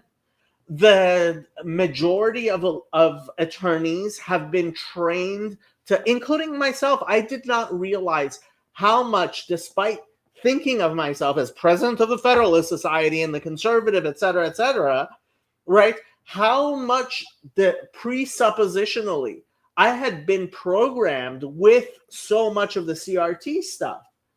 And so, yeah, no, I think the legal profession is very, very corrupted, and it's going to take decades to recover from this. Yeah, and I have to be fair. To be fair, I was in law school in the late '90s, so that was ages ago, right? It still had a very certain places, not every professor, but there still was a leftist bent, because even like at the University of Kansas, that's a very liberal city and a very liberal college, even though a lot of conservative kids go there because it's Which law school were you at? University of Kansas. University of Kansas. Yep. I mean, University of Kansas is not going to be the most liberal of law schools. Well, but who was the guy that I'm talking about? The university itself in Lawrence, Kansas is an extremely, for example, they banned plastic bags. It's a very liberal city. Okay, because it's basically just a college town. But compare it to my law school. No. Which did not allow the DOD to recruit from our law students because of their don't ask, don't tell policy. Make no mistake, and I will say, because it is Kansas, there were enough students and professors. Yeah. Although it's still, the university is predominantly left wing at the leadership level, because of the state of Kansas and the type of kids that come here. I absolutely will grant you, it's certainly not the same as Yale or Harvard, and certainly not the same as USC. Now, there were pockets, like I had some friends, like I knew some people that went to Harvard, and they were conservative and remain conservative. Like there are conservative students at Harvard. They may not be able to speak out the way they really think about things, but there still are some conservative students there. But I would just say this. I would say, with respect to the legal profession, at the elite levels, American Bar Association, some of those things, don't disagree with you. But I think in practice, I do think the other reason why, like I told my sons, you can't go. Now they've already graduated, but I said, I don't know, maybe things would change. I said, you can't get a job at a university. You probably shouldn't try and work for a big major corporation because you're white guys and you're not going to get promoted. Okay. I'd walk down, these are the things you can't do. So what are the things you still can do? Well, you can be a lawyer. Like you can set out your own shingle. You can find a practice you want to practice. Yeah, but you're not going to be working at the big law firms. Yeah, but you don't need to make money and to be successful. But you could be a partner at the mid-sized law firm in the medium-sized city, Right. Okay. And that's a pretty good living. Those are not the people who build the consensus, which ends up becoming the legal Not disagreeing with you, but you can carve out a wonderful career, and you wouldn't have to get caught up. So, for example, like trying to become a tenured professor and being outwardly populist or right in any way, good luck with that, right? So I told him you can't go to academia. And it's the professors who choose what gets in the law journals, and So that's, but then you have lawyering in practice. Like there are you have those big mega firms, and I work for a big regionally, a lot like the firm I worked for was kind of known as the Ivy League firm, because we had a lot of Ivy Leaguers that would come. It was kind of that sort of a place.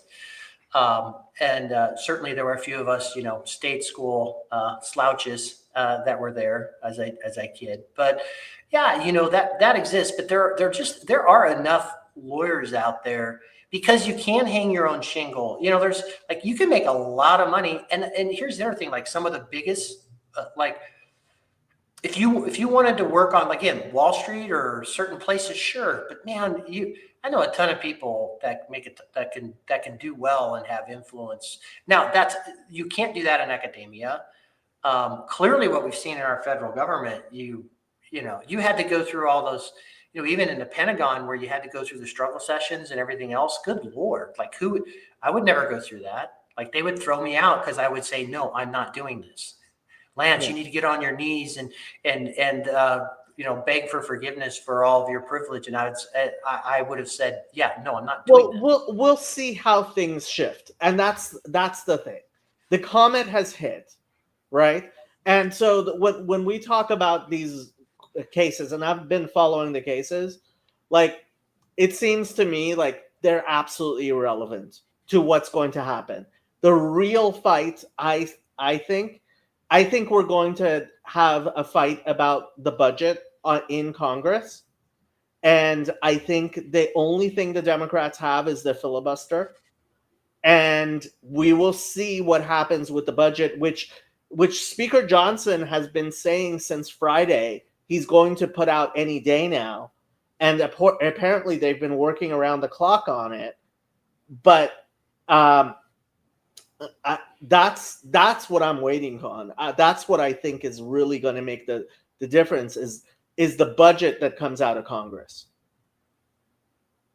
That's part of it, right? But I think also, I mean, there are systems collapses, right? The systems set up to launder money via the federal government are collapsing, and the people who benefited from those systems are whining, and the people's whose ideologies benefited from those systems are whining. The filibuster still exists for judicial nominations, and I'm hoping it does not go away for the budget and for laws. But the fact is, if they want to, the Republicans can nuke the filibuster. I just hope they don't. Look, I do believe in a two-party state. I do believe there's going to be, you want to wield power in ways that will in the future be, but which institutions lack enough corruption to be standing after the fire? I think all of the look, I think we will have new institutions in places, right? Harvard is not going to go away. Harvard will change. Harvard is not going away. Not because it doesn't have enough corruption, but its foundations are just too secure, I guess. Yeah, so you get rid of corrupt people, right? Yeah. Institutions aren't corrupt because they're not agents. And they have, and quite frankly, yes, it might, like you guys talked about the grants and everything else, there could be some impacts.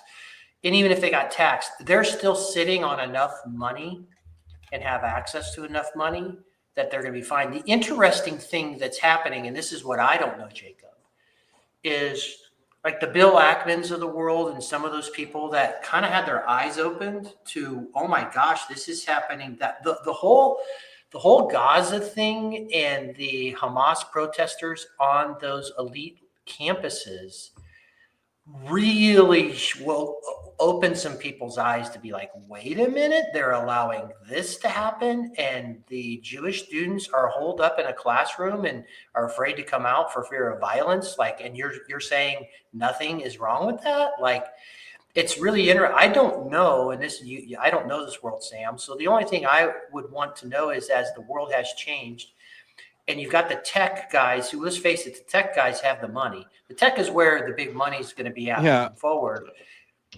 Do they demand a certain amount of change, and do they have to morph to certain, to really the universe? Well, one thing that I think is interesting is I think that the tech world, like Silicon Valley, is over here watching what's going on, and I think a lot of them are aware of what's going on, and they are happy.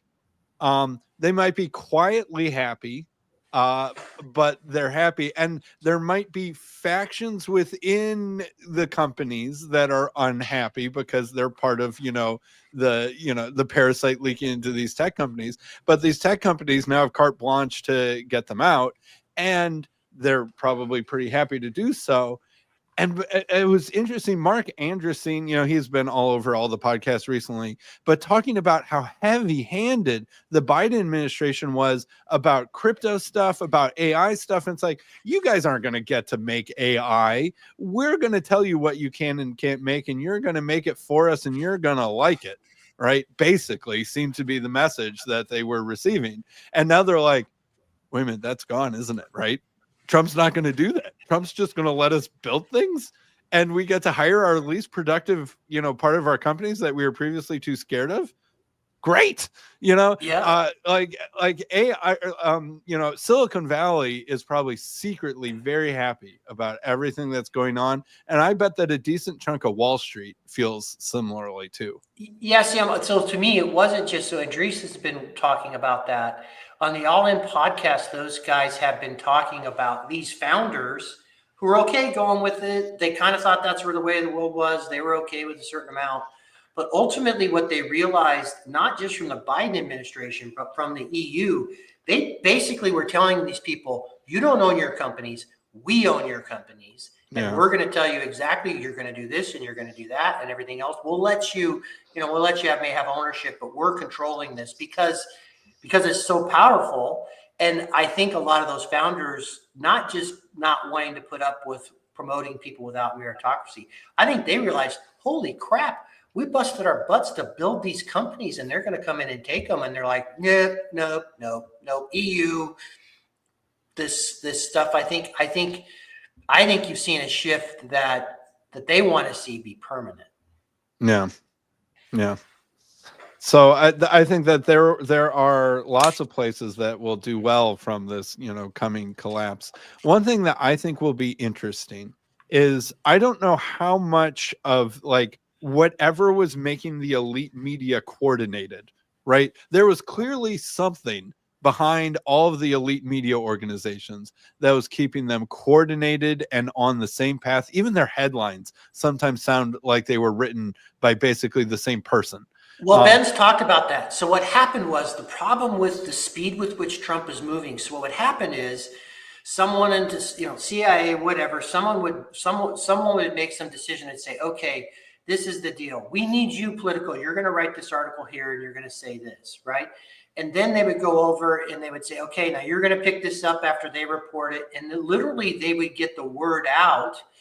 And because of the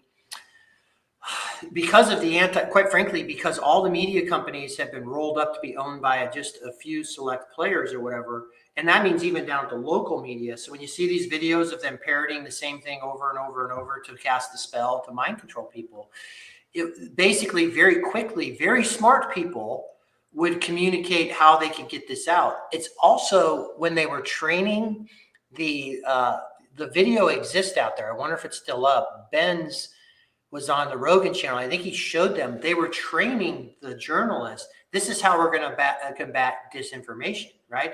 We're going to do this. How do we respond to that? Okay. When you capture this, there's going to be these phrases and the stuff, and we're going to get it. So it's a very small club, and they were funded. So why they weren't paying the New York Times, or they weren't paying BBC, and they weren't paying Political. They weren't paying all these people because the federal government needed subscriptions to be able to, see the news. No, You were on the payroll because when we needed to roll out a certain sort of messaging, you would roll that out. Right. Like the terrorist attack in New Orleans that was commemorated at the Super Bowl last night. My wife asked me, "Wait a minute, what happened?" I'm like, "Right, you don't know about that because it was a terrorist attack during election season." Right. Right. That it was page 4, way down the algorithm, whatever. And I wonder how long that will last, because I agree with you, Lance. I don't know how much USAID was, propping up whatever that thingy is. And I'm not sure how dead or not that thingy is, but it does seem to probably be a dead man walking at some point. And I wonder what will happen when like CBS or whoever is just like, wait a minute, though we don't need to report or answer to whatever that thingy was anymore. It seems to have died, or at least doesn't have the same stick it used to have. What if we actually had to make money, get this, by making programming that people want to watch and getting our ratings up and having advertisers pay us for higher ratings?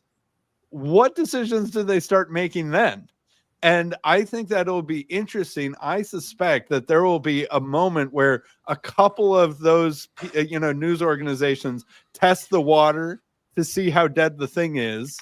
And then they're like, it's dead. And then they go all in. And then basically all of them go all in. So And then let me it'll change a little bit and then just completely. Let me bring this conversation back to the Jordan Peterson sphere.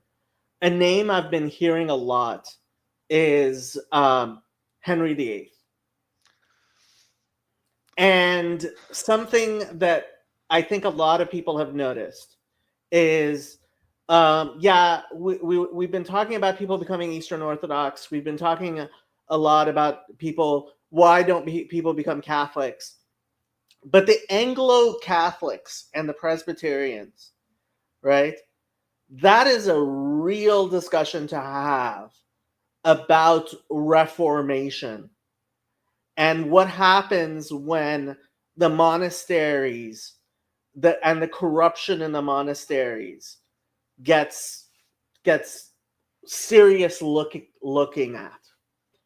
And I asked Marcus, Dr. Marcus Shera, who's here in Los Angeles. He's an economist from GMU, and he some of you guys will know him. He's been on. Yeah, he's super smart and a great guy. Yeah, super smart, and his whole thing is monasteries. He's a scholar of the economics of monasteries, and he disagreed. He doesn't think there is a comparison here. So maybe I'm wrong. No, But I think that's a good comparison. I haven't seen that made. Is that somewhere out there on the Twitter that people are making this comparison? No, that's me. Yeah, I'd be curious. I think it makes a lot of sense. I would get that. I don't. I would just say, in my limited instance and having visited some, I don't think there's this massive corruption problem going on in a lot of the monasteries. Oh, well, not right now. We mean government monasteries and university monasteries. Like in the 1500s, right? When at the dawn of the Reformation, the monasteries were a lot like what the universities are now, where they were part of this controlled, interconnected establishment, corrupt thingy that was using the religiosity of the people as a mask for all sorts of malfeasance, the way that USAID is using the, compassion of the people as a mask for all sorts of malfeasance. Yeah. And I'm not trying to criticize, I'm not trying to tell people who are Catholics now that they shouldn't be Catholic. I'm just talking about the state of, the political religious atmosphere of Christianity at that time. Everybody why do certain people have a problem with prosperity preachers? That thing is always going to exist because it's just easily exploitable, right? Like it's something that can be easily exploited, and it doesn't matter, where you're at on the spectrum. So I just think we're not too close. We're not too close to that. For me, it just seemed like a lot of the people who are very, very smart and getting their PhDs and working as academics, right, are in essence modern day monks. Yes. But the university comes out of the monastery. Right. So do some of these government organizations, right? So when I talk about the recession of the church, right, that's like a lot of the things like welfare that the government is doing were done by the monasteries. Yeah. So this is a second corruption of the monasteries. Literally, it's linear in this case. Yes. This stuff comes from the monasteries. The monasteries used to be the orphanages. The monasteries used to be the places of learning that we now call universities. The monasteries used to do welfare. Like they used to feed the poor. Like this is what they did. So it is a perfect parallel. There's no difference. And they don't make their own money, right? They get supported by other people's money.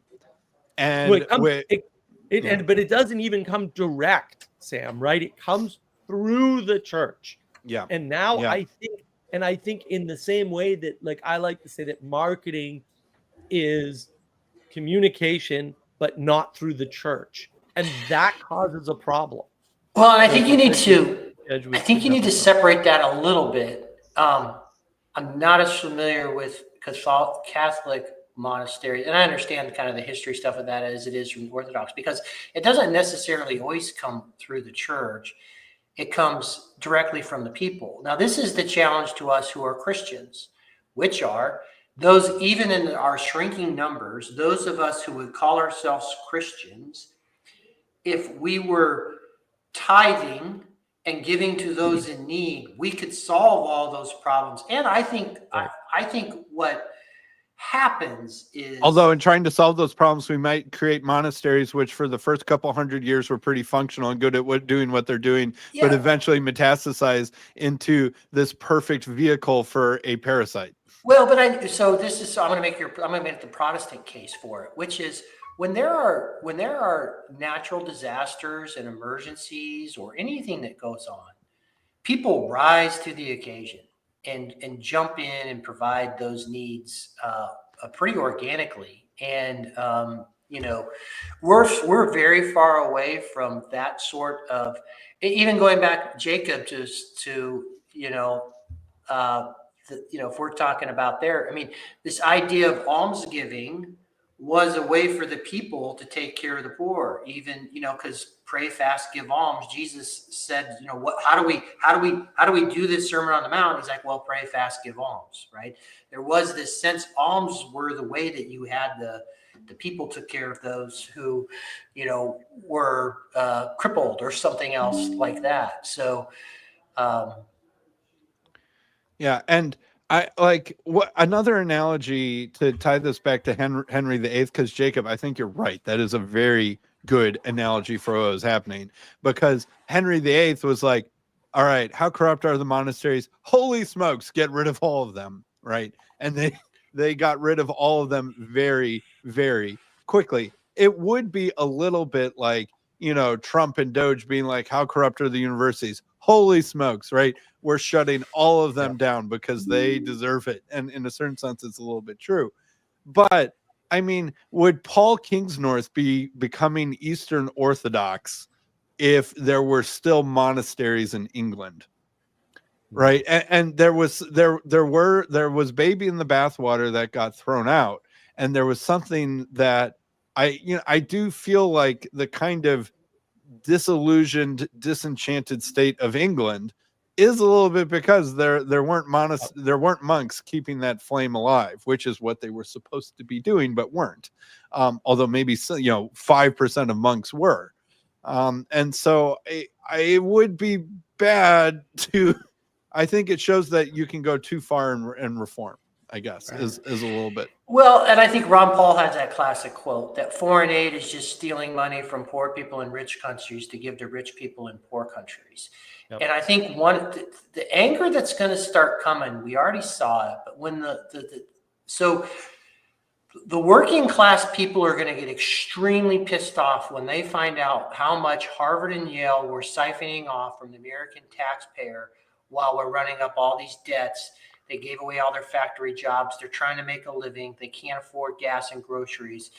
This anger that's been percolating with the like Bernie say Bros. the peasants in medieval Europe in the 16th century realizing how much gold and how high and fancy of a life those monks lived when the common peasants were tithing to the Catholic Church, right? Similar energy. Yep, that's coming. And again, people just keep mogging. Like, I always try to remember, guys. First off, you had Occupy Wall Street, you had the Tea Party. You're seeing it in the Freedom Convoy truckers. You're seeing it in the yellow coaters. You're seeing it with all the farmers. They're in London today. Like this, the people, the serfs have figured out the emperor has no clothes, and they've been trying to squash down what really is the silent majority, right? And they've been propping up this idea to think, wow, most people believe in all this insanity. No, they don't. And so that's the moment that Jacob keeps kind of pointing to here right now. And the fact of the matter is, they're going to be able to, like Jacob, they're going to be able to gunk up this whole budget, like this stuff. And quite frankly, the way they count votes in certain places to ensure that there should be more senators and more Congress people, given the state of where people are at, than what happened. And why is that? Well, we don't do ID. People, they still cheat like hell in certain places and stuff the ballot box. And so it's going to be very tight. And so Congress will be able to muck things up. What they won't be able to stop, though, DOGE will be able to continue, and the sunlight is going to come out. And all the libertarians and all the independents and all of the most Republicans and a good amount of moderate Democrats are going to see that and get very, very, very pissed off.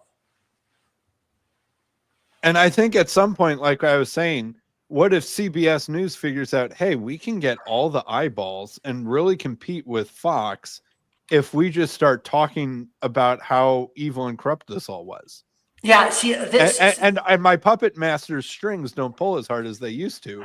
And so now I'm going to do that instead of what I used to do. I do wonder how much just the media environment, because of the internet, has changed enough that CBS just needs to go bankrupt. No, Yeah, we don't. We know we're do. propping up through cable like this. We're going through this switch. People have no interest in these little clips and these bites on CBS or NBC or CNN, these little panels. People want to sit down and listen to someone have a long form conversation. Like they want to listen someone to who actually knows things. Yeah. No, the anchors who, like George Stephanopoulos, right? Who really just doesn't know anything. Gen Z, I have Gen Zs. They are spending 0 seconds. They do CBS, NBC News, all those other sorts of folks. There's no way they're going to ever get any of those people. Look at millennials aren't even watching that sort of content. And now but boomers are, and boomers have a lot of money and a lot of influence, and they shouldn't be discounted yet, even if a lot of them are easing into retirement. So we can still take their money, but I would just say we have now entered the post-boomer era. We have entered the post, because what's happening is, if people, so who did they really do well with? It was the super aged, right? And the old folks, and my parents still believe they're watching the news. Like they think they're getting the news, and you're never going to break them away. They're on Facebook and they watch the news at 5 and 6 o'clock. Right. So they think that they're well informed. They don't understand that they're being absolutely misinformed. But all the boomers in this, it's like the activism, the same thing that happened to the Michigan elites at the CRC or whatever, that can't believe that the world changed around them.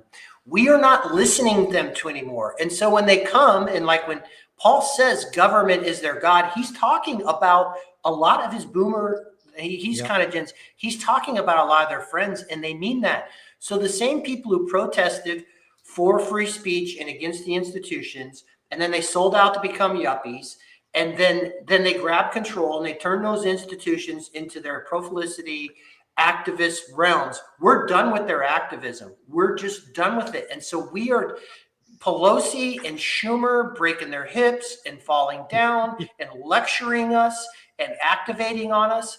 The rest of us are done with them. They've had their chance. Now they have the money, Sam, right? And so there's a way to make money off them. But the rest of us are moving on. It's time for the next generation. Like we're in a post-boomer, and they aren't listening to podcasts. They don't understand the rest of the world has moved on from them. So Trey, you're the Zoomer here. How does it feel to have taken over the world? You think Zoomers are in charge of the world now? Is that what you're saying? The millennials are taking up the charge. Millennials are getting a lot of power. There's definitely, I mean, the fact is, it was hilarious to me to hear the screeching from the Democratic Party. These young people! How dare these young people? I want to make Elon is Gen X. We're claiming Elon and we're riding him all the way to Mars. Definitely. I mean, when you look at, so ProPublica put out basically they wanted to be the hub for doxing the DOGE people. And I have to say that the term that Jon Favreau came up with for fighting against DOGE, they're calling them Doge bags, which I think is pretty clever, right? But their complaint is these people are too young. These people, how are you going to trust these young people? And I think a lot of people are like, hey, get the young people in. I'm done with these old people. 19-year-old engineers interviewing people. Yeah. Yeah. They're very upset. I mean, Big balls.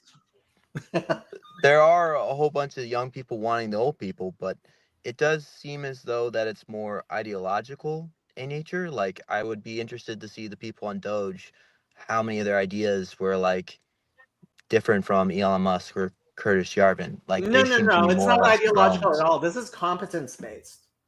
This is the difference. That we're actually having competent people getting involved, which is why it's like the dinosaurs are not seeing the comet hit, because the level of competence that's being seen is just, these people don't get it. That's not what I'm saying. I'm saying, like, that Gen Z is searching for either a mother or a father. They're not asking for somebody in their own ranks. And when you ask, do you think Gen Z controls the world? I'm like, no, it's the people who try and control Gen Z. Yeah, but who controls Gen Z? The mothers and fathers, the millennials, the boomers. That's the thing. I don't think they're being controlled.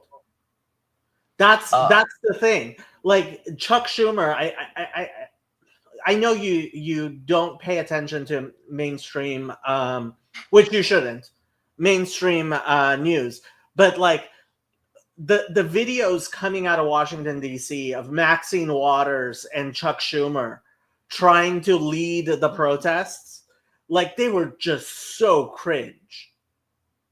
They were so cringe. Pro-felicity is going to pro-felicity, though, I don't like that term. And I'm just throwing it out there because Paul has used that, and he was talking to the activists that were happening over there on the CRC side. But you're exactly right. No, we've moved on. They can scream and howl at the moon. We're not listening to them anymore. That's the thing. And frankly, I think it goes back to Felix Schellberg. PewDiePie is the profile. PewDiePie is the leader. He's the example. Far more than anybody else. Chuck Schumer is being supplanted by PewDiePie. Yeah, And he where doesn't do you get even your know it. signals from? Right. And your signals have switched mediums entirely Yeah. from the TV, this is why all the cable companies, I don't know if you know this, we all may not have internet soon because the cable companies are going out of business, right? Really? Mostly due to Disney.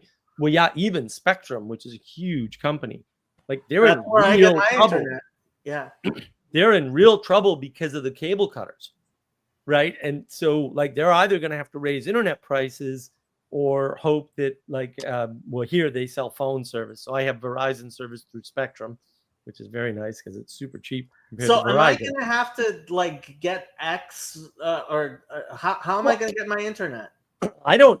Yeah, I mean, I'm being a little hyperbolic, right? Somebody somewhere will take it over, but that's also an Elon Musk fight, right? Because he wants everybody on his stupid satellites that block out the stars. But like, there's all these higher level battles going on the upper layers that affect you that you don't realize. So if Disney continues through ESPN mostly, because Disney's a garbage company, doesn't understand what business they're in.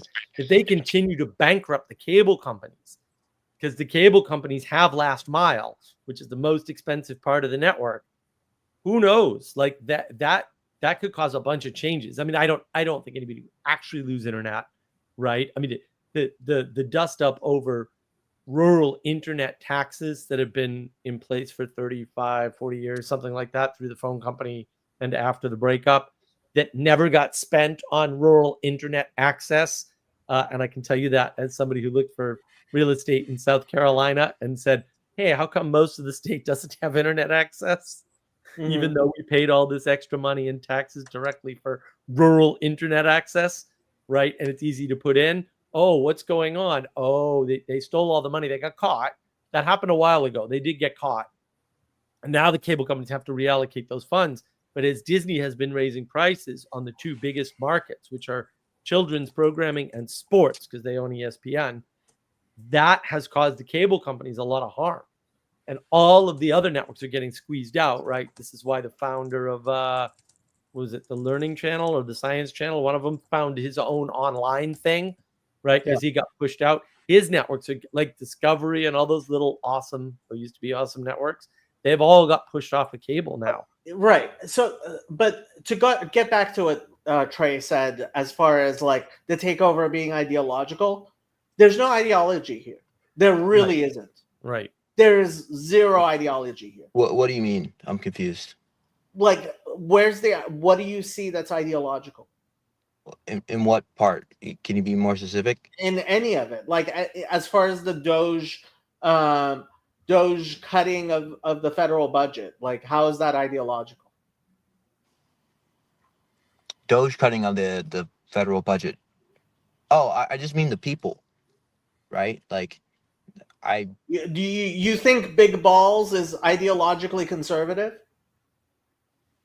I think that they're operating on different maps. Like, I think it's more like where do you place like Curtis Yarvin and his thoughts, right? Like, Curtis Yarvin is irrelevant. He's always been irrelevant. Yeah. Well, and I think the last week Curtis Yarvin has spent saying, "Oh, I was wrong about all of my predictions," because he was. Right. And I think that the age of ideology is over, right? Because when you implement an ideology that can't work, people lose, they cut cables, right? The cable companies lose hundreds of millions of dollars overnight, right? The mainstream media, which was being propped up by the government for 15 years, suddenly is in danger of being gone tomorrow, like not in a few weeks. Like, some of these media companies, at least those divisions at the larger companies, may not be here in months. No more CNN type not be here. Like, the ideology doesn't hold, right? And so the age of ideology might be over. So Colonymous says, not so sure he's irrelevant. Musk is literally operating like the CEO of his dreams. I don't get how even he doesn't see it. The problem is Musk has no real power. Musk is popular right now for what he is doing, but Trump can get rid of him any minute, right? And frankly, what's Musk going to do in a month? Is he still going to be like leading Doge? Like, what's he going to do? Yeah, I think so, Trey. I'd be curious about this. So I had my boys are in their mid to lower 20s, and then my stepson is 19. One of the things I think I see about, so you would ask me I would venture to guess, thinking about the type of kid that is the Gen Z kid is not driven mostly by political ideology, but think about you are those sorts of ones that are uber smart. They're online, and they like to solve problems. And this is a game. Wait a minute, we get to go work with Elon Musk and deploy our skills in this highly complex environment, take our computers in there and expose all this crap. You know what I mean? Expose all this corruption and stuff. And because they know how to do that. Wait a minute, we're going to be able to use these skills. And these are the sorts of guys that would stay up 24 hours on Red Bulls and stuff like that, trying to solve some problem or find something or do something. And you've given them the capability to go in and deploy this and to be able to do the thing. I think it's less ideological as it is. It's cool, and it's what they would want to do. So what do you think about that, Trey? This is ProPublica's Elon Musk Doge tracker, where they have their listing of the Doge bags, right? And let's look at the ages: 32, 57, 39, 44, 21. 41, 28, 19, 45, 25, 23, 43, 24, 25, 45, 47, 33, 36, 30, 33, 67. This is by far the oldest guy and the only one over 50, I believe. 34, 28, 42, 33. Yeah.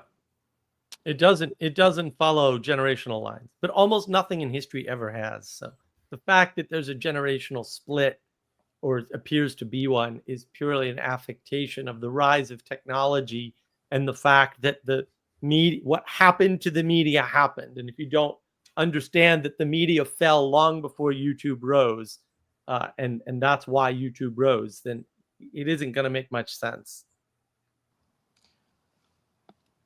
To answer your question, Lance, I just have an intuitive sense that there is no non-political Gen Z, in some sense or another, by way of how interests are sort of aligned. If you're into tech, you're into Lex Fridman. If you're into Lex Fridman, you may be into Joe Rogan.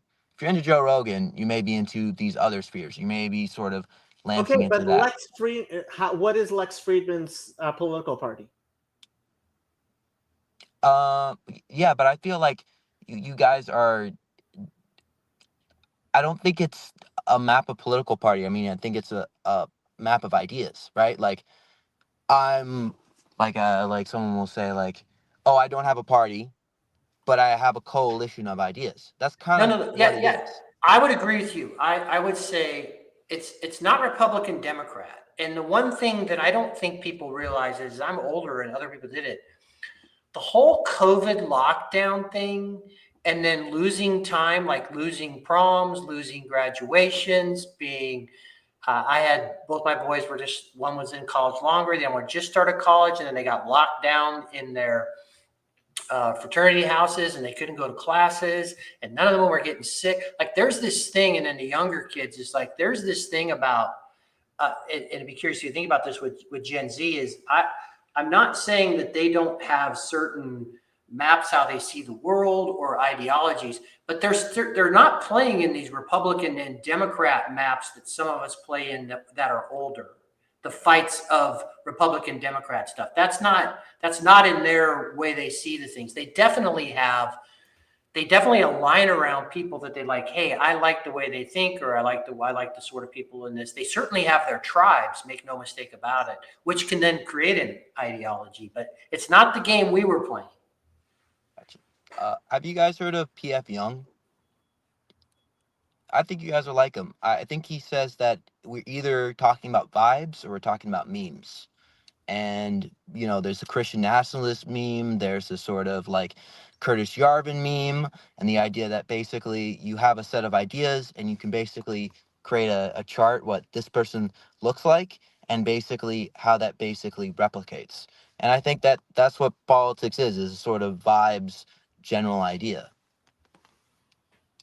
So Colonymous says, "Oh God, Trey, another enlightened centrist." I have no idea what you're talking about.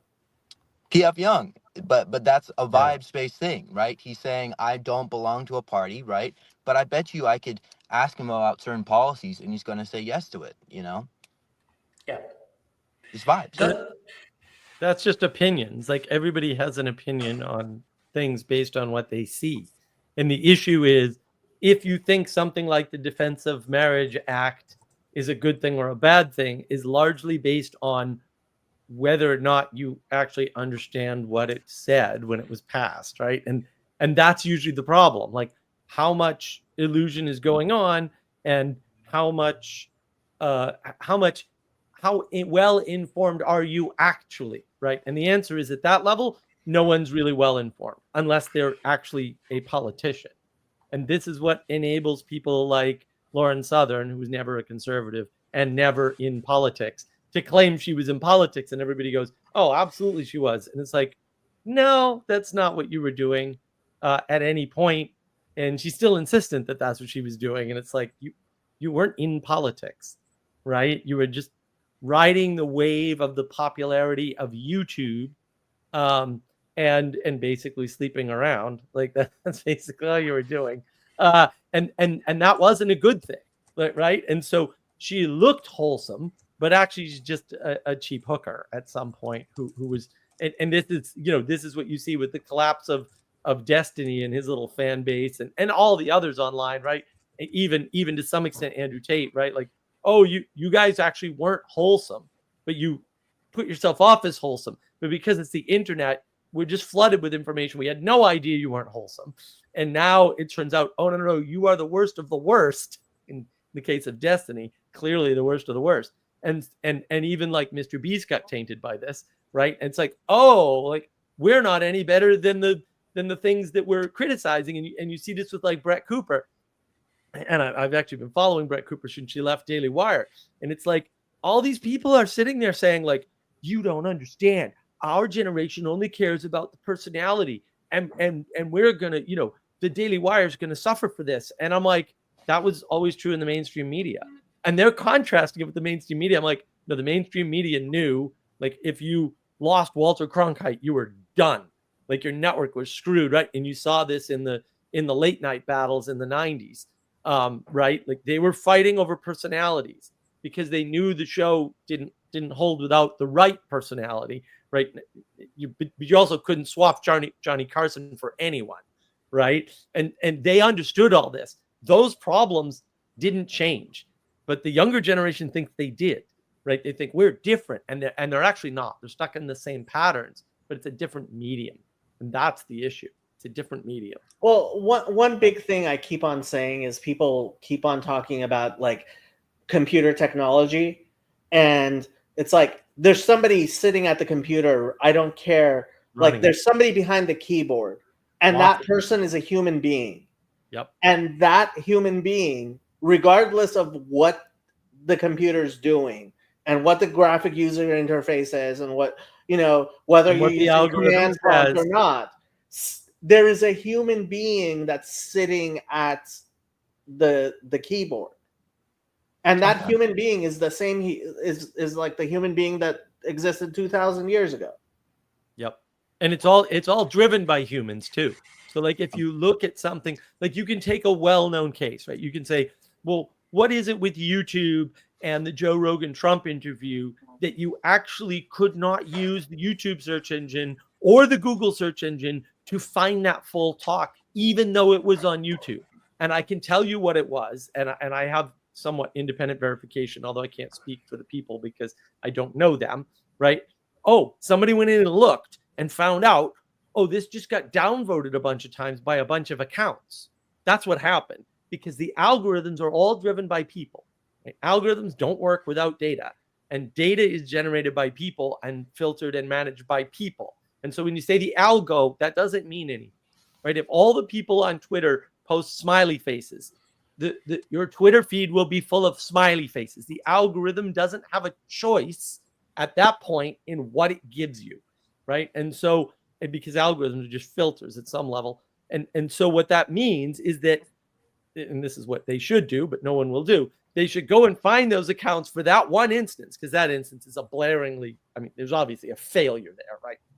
Can't argue that not being able to search one of the most popular Joe Rogan podcasts of all time on a platform where it was originally, put, it is normal or correct for a computer algorithm. That can't be true. You take all those accounts, suspend them immediately, and then go back through. You can do this scripted, by the way. I'm happy to do it. I could write all the code. It wouldn't take long. And undo the damage that they've done to other channels and sites, because all your internet stuff, especially on YouTube, has been manipulated. I mean, this is the case Rumble makes. That's why you should be on Rumble. Rumble suffers from the same problem, because algorithms suffer from the same problem, because to Jacob's point, someone's behind the keyboard managing this stuff. Some of them are slaves, right? They're just replacing hardware racks in computer rooms at, $4.50 an hour or whatever the hell they're paying them, right?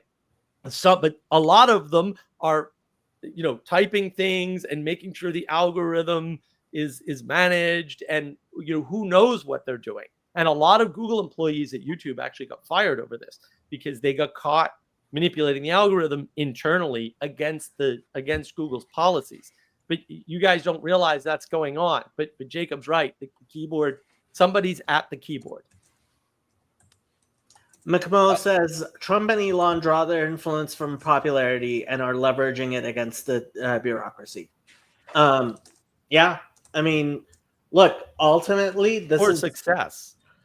And yeah, success is where they're drawing their everything. And I say popularity, like the meme thing that you mentioned, Trey, which is like, it absolutely is a meme culture. Right? Like the memes are and they're distilled and they're icons, like they have this build, but the most effective memes are the ones that are really true, right? Like when you talk about great humor, like people need to recognize there are a lot of people that don't have a sense of humor, like they literally don't have that capability.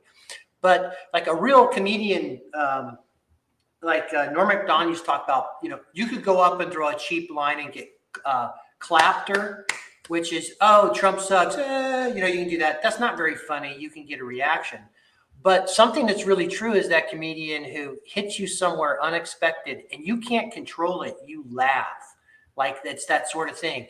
And the great memes, see, the left can't meme, right? I'm talking about the ideological progressive left can't meme because it's not true. And so when you're talking about, Jacob, about human beings, are their keyboards or whatever, is when you see that meme is true because it's true. Like it's just funny and it's exposing something. It's like the court jester, the emperor has I don't care, Margaret. Exactly. That's not even a meme. I argue that's bigger than a meme, because everybody can relate to that particular thing, irrespective of what else you've been exposed to. So I do think there's popularity, and I think McMo talking about there is that thing, but sometimes popularity is tapping into something that's connecting at a human level with a large swath of people. Jacob, could you highlight something in the chat where Andrew said Ron Paul, what is it, 2012? Yeah, 2012, because this is the perfect thing we're talking about. So, I think this is a big difference, right? Because, this is a vibes-based thing, right? Like, the idea of Ron Paul or whatever, right? It's just something that doesn't exist. That's like, oh, I don't even know what Ron Paul is. Ron Paul is a joke. Right. But I'm saying it's vibes. But let me explain. Let me explain, right? Like, Broipers work off vibes. And of course, they can't make direct political influence sometimes, but they're sort of Kindle, where like things with heavy vibes and heavy memes eventually can like ignite. Like Nick No. Fuentes was able to get like certain sponsorships by certain congressmen. No. See, Yeah. that's the Tiny look. numbers. This is where postmodernism fails, right?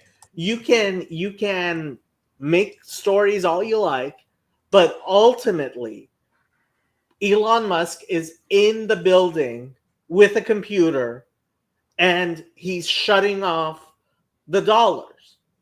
For the stories that were bad stories. Yeah, Right. and it's like, no, once he cuts off, like he cuts off your access to your computer, and he asks security to escort you out of the building, it's over. You can have vibes all you want. Yeah. When you don't have access to the building, you don't have access to the building. Yeah, but Right. sometimes Elon Musk is able to correctly.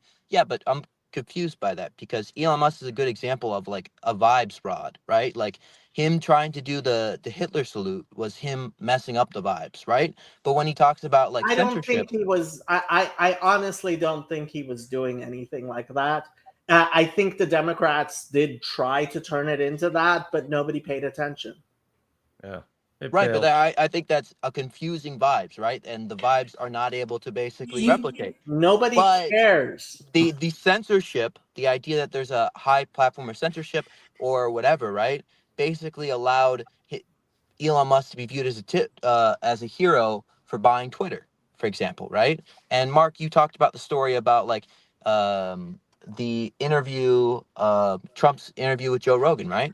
If you floated to, I think, a bunch of like people who are in tech and you told them basically, yeah, I think it was actually secretly suppressed by YouTube, right? I think that vibe could flow more in that community versus others. Yeah, That's but what it I'm saying. wasn't But vibes, suppressed by YouTube. That's right? the thing. It was But they could suppressed believe it, by people who don't work for the company and have no affiliation. right? Probably funded by USAID, by the way. Like for real. Like I bet if Right. anybody bothered to do what I suggested and figure out where all the downvotes came from, that those would be directly funded by one of these money laundering institutions that the Democrats set up within our government. Okay, I'm I confused. actually need to go do stuff. I'm Okay. just gonna leave this here, and you guys can keep on talking. And I'll probably every once in a while, like if people want to jump on and keep on talking, I'm just gonna go away and leave this on. And you guys can keep on talking, and if people come on, I'll try to bring them back up. But yeah, I have stuff I have to do right now, so have fun. Too bad McMo couldn't jump on because Trey, I've got boys that are probably close to your age. Are you in your mid-20s? Yeah. Yeah. So, and I coached him or whatever. So when you start talking this whole vibes, meme culture, tribes, all this other sort of stuff, that totally makes sense to me because that's how they live, right? And McMo was talking about memes versus vibes is metaphor versus spirit, like because McMo gets a lot of this, and I also think where he's talking about even the left versus right is also devolving, right? Yeah. Like, and I think I'm in that camp. I've devolved out of being what would be considered historically what a Republican is, and I would describe myself as something like an anti-corruption populist. Single issue voter is anti-corruption.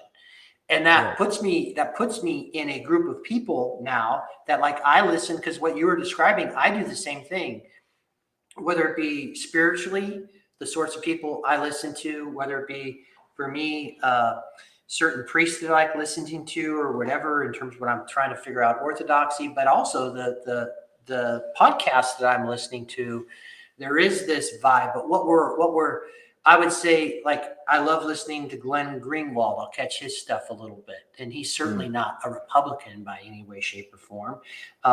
I like Matt Taibbi and Walter Kern and some of those other people on the Racket News. I'm listening to, even though he's getting in a spat with Cerno today, like, I'll listen to Weinstein. I'll listen to all these doctors that were getting thrown out of being, trying to be their license taken away over COVID. Like it's this it's this anti-corruption blob that's creating down here the masses. That's where I vibe with, right? And so, and also like I love GIFs and whatever. Like I love memes. Like I think one of the good things to do, like one of the ways you can take down a bully is to make fun of them and embarrass them. That's actually a good thing. Like if you could crack a joke on a bully in the 80s and 90s, something that was really true and everyone laughed and got it and you exposed them, that was a great way to take a bully down. Right. And I guess one thing I'm trying to say with vibes and the comment about the YouTube thing is that I think we have this thing called like pass through, where we will check some sources or we won't. And I'm saying that with certain vibe communities, right, they have low and high pass through on different topics. And all I'm saying is if you said to a bunch of the tech bros and you said, hey, I think that YouTube suppressed the Trump interview, right? I think that would have a pretty low pass through. I don't think they would check it, right? And I think that could be viewed, we should view that not as like that side has that bad quality. We should view that in ourselves, like what do we have our low and high pass through on for facts? Yeah, I mean, the world is attention. So at that level, yeah, I mean, and it's all confirmation bias. And that's what you're describing. And that's fine. But there's no solution to confirmation bias, contrary to popular belief, right? Then that's the issue. Is confirmation bias is real, and that you can classify it in the way that you did, I guess. I mean, there's no problem with that, but it's not particularly helpful to know that that's the way humans are, because the fact that it's true doesn't change it. I think it just means that we have to create better memes. I think confirmation bias is a good memes meme. are garbage. Like memes are how we got here, right? More memes and everything's getting worse and no one can do the math on that. But confirmation bias is a meme. There's you like, can express it in a meme, but that's not going to change anything because it's a function of humans, and so are memes. Like these are all things that are subject to agency of humans. Well, So if you're talking about meme absolutism or too much, I get it. However, I would push back a little bit and again, I would go back into the real world scenario of actually one of the ways, if I didn't want to fight the bully, one of the ways I could take the bully down was exposing him with humor and so on and so forth. So I think they can if be, it's funny, Lance. If it's funny, no, truly funny. See, that's it. It actually has to be funny. Right, but then let's just take the standard meme thing, and I actually have a video on this on navigating patterns. Right, let's take the standard meme thing, where a lot of memes for a long time were done by The Office, the U.S. version of The Office, the terrible one that no one should have ever watched anyway. I've never seen it, so when I see those memes, I'm like, I have no idea what this means. It does not resonate with me, and I just whatever. And that's the problem.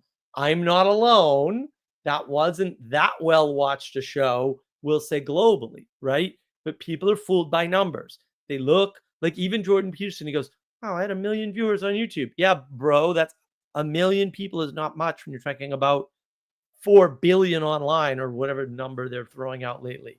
Like, I get it that it's a big number, right? But because we don't understand what they're calling normative order, which is just the worst term ever, because we don't understand that, and we don't understand that there's a threshold. It's not the Dunbar number, but it's similar to that. There's a threshold where we go, oh, well, so many people see this, therefore everybody knows it. And that's not the way the world works. And that's part of the problem, is we're misreading all that data. Wait, Mark, what do you think about the bot meme? I don't know what that is. So like that's the image of like it's a Wojak where basically this guy is gray and he looks like a bot, and basically it'll say an opinion and either they'll all be very mad or they'll like won't be mad. Oh, that you mean the NPC meme? NPC, yeah. NPC. Oh, see the problem with memes? No, we still don't see it. I mean, like, what about it? Which one? Some of them well, are accurate, I would say that would stupid. be a point. Like I would say that would be a meme of confirmation bias, or at least like some sort of edgy way to basically say that Well, like it is. all you do is basically think the same as everybody else, and you only take information to get yourself right, and then it That's made right. people react to that. Okay, Trey. So all the Democrats go, oh, look, those are all the Republicans. And all the Republicans go, oh, look, those are all the Democrats. And nothing's changed at all. Well, Nothing. Yes, I would say so, because we have different factions. Again, I Right, say I because the don't think memes it's don't- Democrats. Because the memes don't do anything. Right. Except enhance your confirmation bias. Right. That was my No, point. I'm confused. Why don't you think memes do anything? Because what you described is true. Yes, the Republicans go, oh, look at those are the Democrats. And the Democrats go, oh, look, those are the Republicans. It just reinforces their confirmation bias. It doesn't change anything. So you don't think that humans can have reflection on these things and change?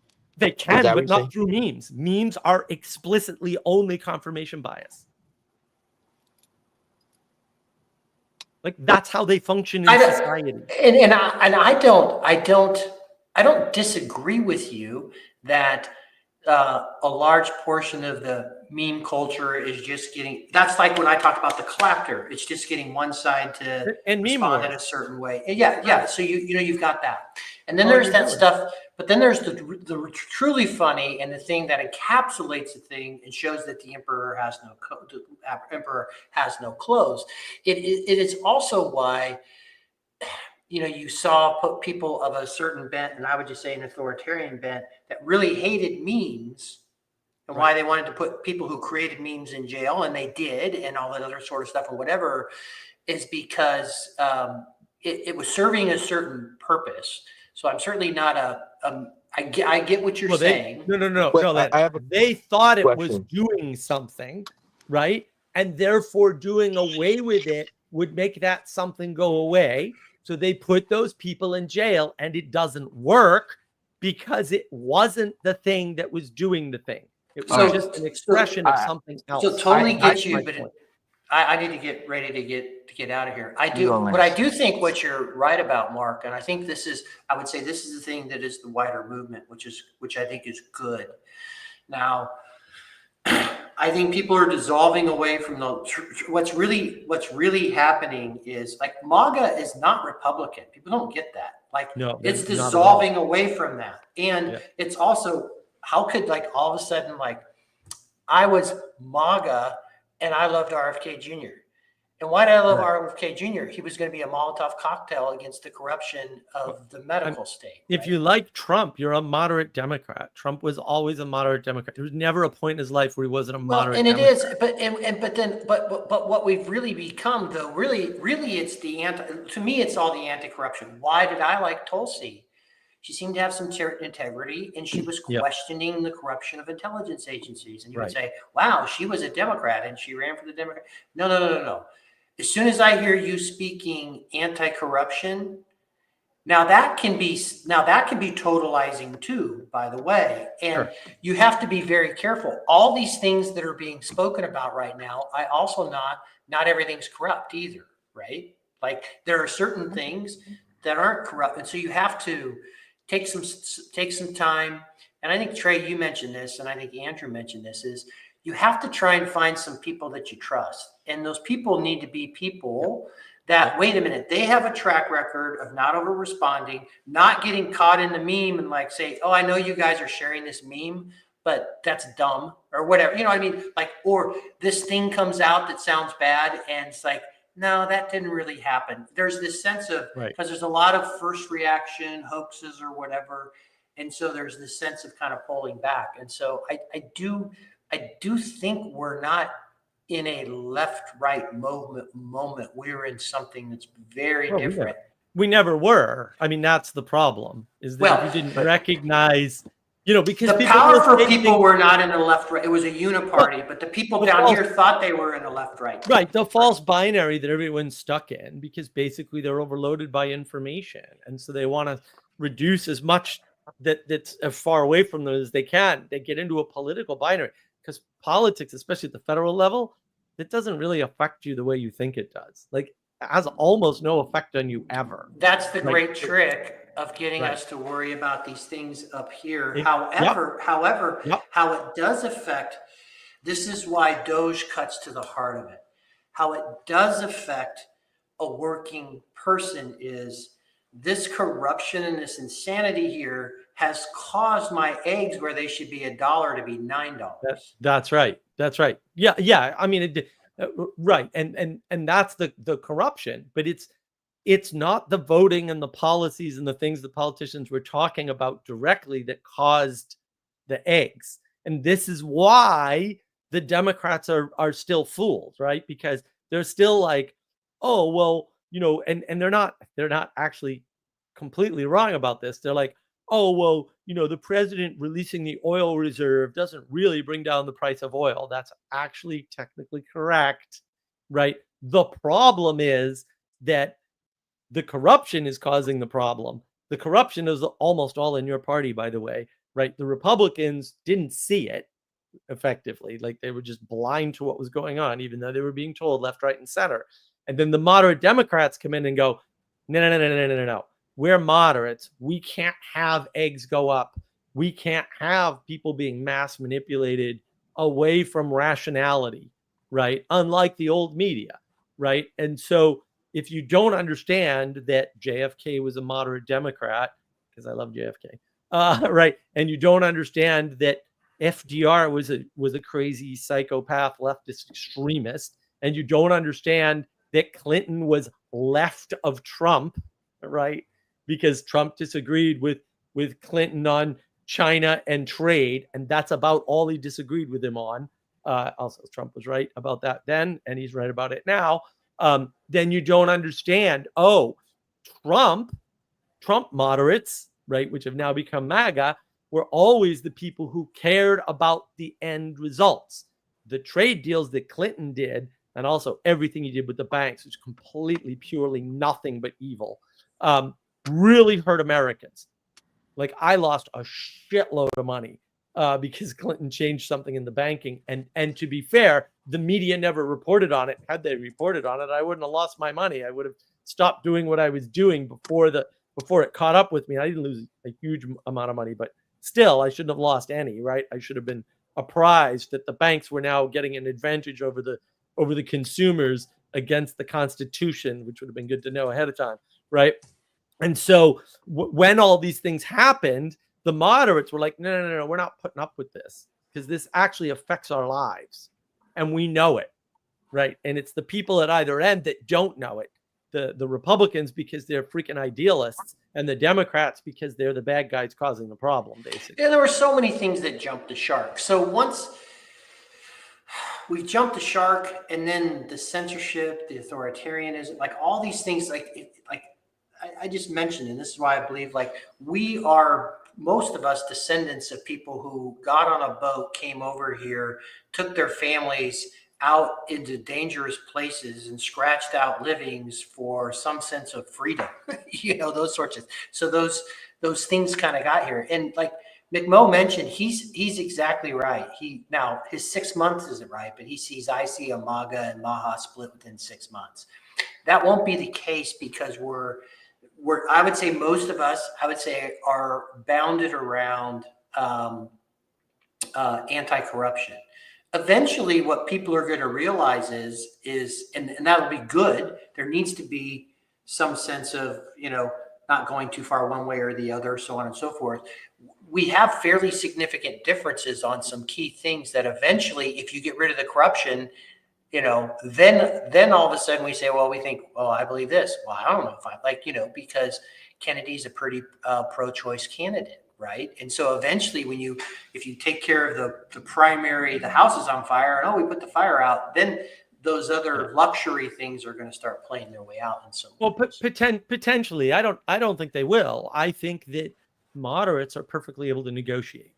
And what happened is, and I think it was, I can't remember the politician now, but it was in the 90s where, Tip O'Neill, that's who it was. If you look up Tip O'Neill in the 90s, he was the one who was saying, look, in the 80s, things started to break down and the two parties couldn't negotiate anymore. And that actually happened, right? And he said, and that's why he retired, because he was like, we used to be able to negotiate just fine. Well, and what was the thing that caused the split? That's So I right. remember when Tip O'Neill and Bob Dole would get together and Yep. have some sort of reasonable compromise to get something done. And it was there were separate bills too, so they would actually talk about a specific thing. A bill would be you would be focused on that issue primarily, and then you would pass. And part of how you vote is what did you get done when you were in Washington? Like you actually part of whether you were an effective person in Congress. Well, what part of legislation did you play a part of that got passed or this, that, or the other? I have to push back on this idea that memes are pure entertainment because I just have a question for you. Like, how do you think that somebody can go from like watching YouTube, right, and going from like being a hardened atheist to being the anti-SJW to then being hardened leftist to then eventually being like part of the Orthodox Church? All through memes. Not through memes, but probably through actual information, because the information. Memes are information. I'm talking about cultural touchstones. Like you could honestly, I've literally heard people. I became Orthodox because of the memes. Like because of the trad wave memes, I have become Orthodox. People literally have said that. I'm sure that's what they said. I'm sure that's what they think. And the thing that was holding a lot of possibly be true. So, and the thing that was holding a lot of that, and I'll get out of here. Why? Because you don't see that. Like what? Like you hear some people say that it's a tiny number of people of the total people. Like you're sampling very tiny numbers of people and drawing very broad conclusions that larger numbers of people seem to indicate otherwise. Right? You're just selecting the data that's convenient. And you can say like the left can't meme all day long, right?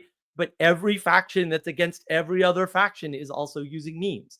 They're not a unifying force in a particular direction. They're just a tool that you can use to go in any direction. And that's fine, but also they're not moving anything. They're being used as a tool. That's it. Can you tell me the underlying reason? Because what's the underlying? I gave you the underlying reason. Information. As people try to work things out for themselves, those people who can work things out for themselves generally change their mind. Memes are a source of information. I'm confused. No, memes contain zero information. That's part of the problem. They are actually information. Why do you think? I think when Jan God said they're the same as the cartoons and political cartoons, I think he's absolutely correct. Those are entertainment, and I think they are entertainment. I think all of the evidence. Can you elucidate like why that? Because that's how they're used, dude. Like I have a whole memes channel on my Discord. It's just entertainment. It's not changing anyone's mind about anything. It's just confirmation bias entertainment, which is fine. Like we're happy to have memes on the server, but they're not doing anything. What's doing stuff are the information that's being posted on the server that says things like, oh, look at this. This was not what you thought it was. Here's the data, right? And that only works for a certain, very small, by the way, subset of people. Most people are not moved by information at all. Autists tend to be moved by information. And other types of people, like people who are, we'll say, structured and value, we'll say, information, tend to be moved by it. But most people are not moved by that. They're moved by emotion. What would convince you that you are wrong on your perspective on memes? Any data that you have, because the data that I have, that I've collected, shows otherwise. So if you have the data, bring me the data. That's all. So it's not that hard. I would have to find a study on like people's political views in response. No, you don't need a study. I just need data. I don't need a study. Studies are garbage. I don't need a study. I need numbers. Just show me the numbers. Here's the memes that these people were exposed to, and here's how many of them went in a particular direction. Right? Because I've done that work, and that work doesn't show what you say. It shows what I say. That's it. It's totally unbiased. Like, hey, do memes have any effect on the world? Oh, no, they don't. They're just confirmation bias entertainment. Fine. Oh, fair. Because I wouldn't think I would do, because it'd be hard to really like understand that, because I don't think it would be done through individual memes. It would be sort of collection of memes and how they sort of respond to them. And it just seems that get the collection of memes and get the responses and get the numbers. That's all. I mean, if you ask me what would change my mind, that's what would change my mind, because that's how I made up my mind. So if you want to change my mind, you have to take the thing that I did and show that it's not what I thought. That's all. It's not that hard. Just do the work. Okay. Okay, I'll look into it. But anyways, I gotta go. Nice talking to y'all. I'll check you guys later. I probably need to head too. Yeah. But I think I'm not disagreeing with you in terms of. I just think memes operate at a lot of different levels, and I think that your critique, I think is, I think it's absolutely warranted. Because if you just live in the meme world, which some people do, right? Yeah. Very dangerous. You're not going to move past it. That's not it. And confirmation bias is a powerful influence, right? If you believe that the moon is made of green cheese, and that gets continually confirmed to you, then you'll sound like a flat earther on the issue of, I mean, this is how the flat earthers grew, right? They grew through memes. That's literally how it happened, right? They kept, right? And then you can argue, and it's a valid critique. You could say, yeah, but Mark, like most of the people in the flat earth society are trolling. That's true, but guess what? The flat earth society is still bigger, and now it gets more attention than it did. And now it gets more true believers than it would have without memes. So that like, I don't know what to tell you. That's not necessarily a good thing. Yes, memes have influence. All entertainment has influence.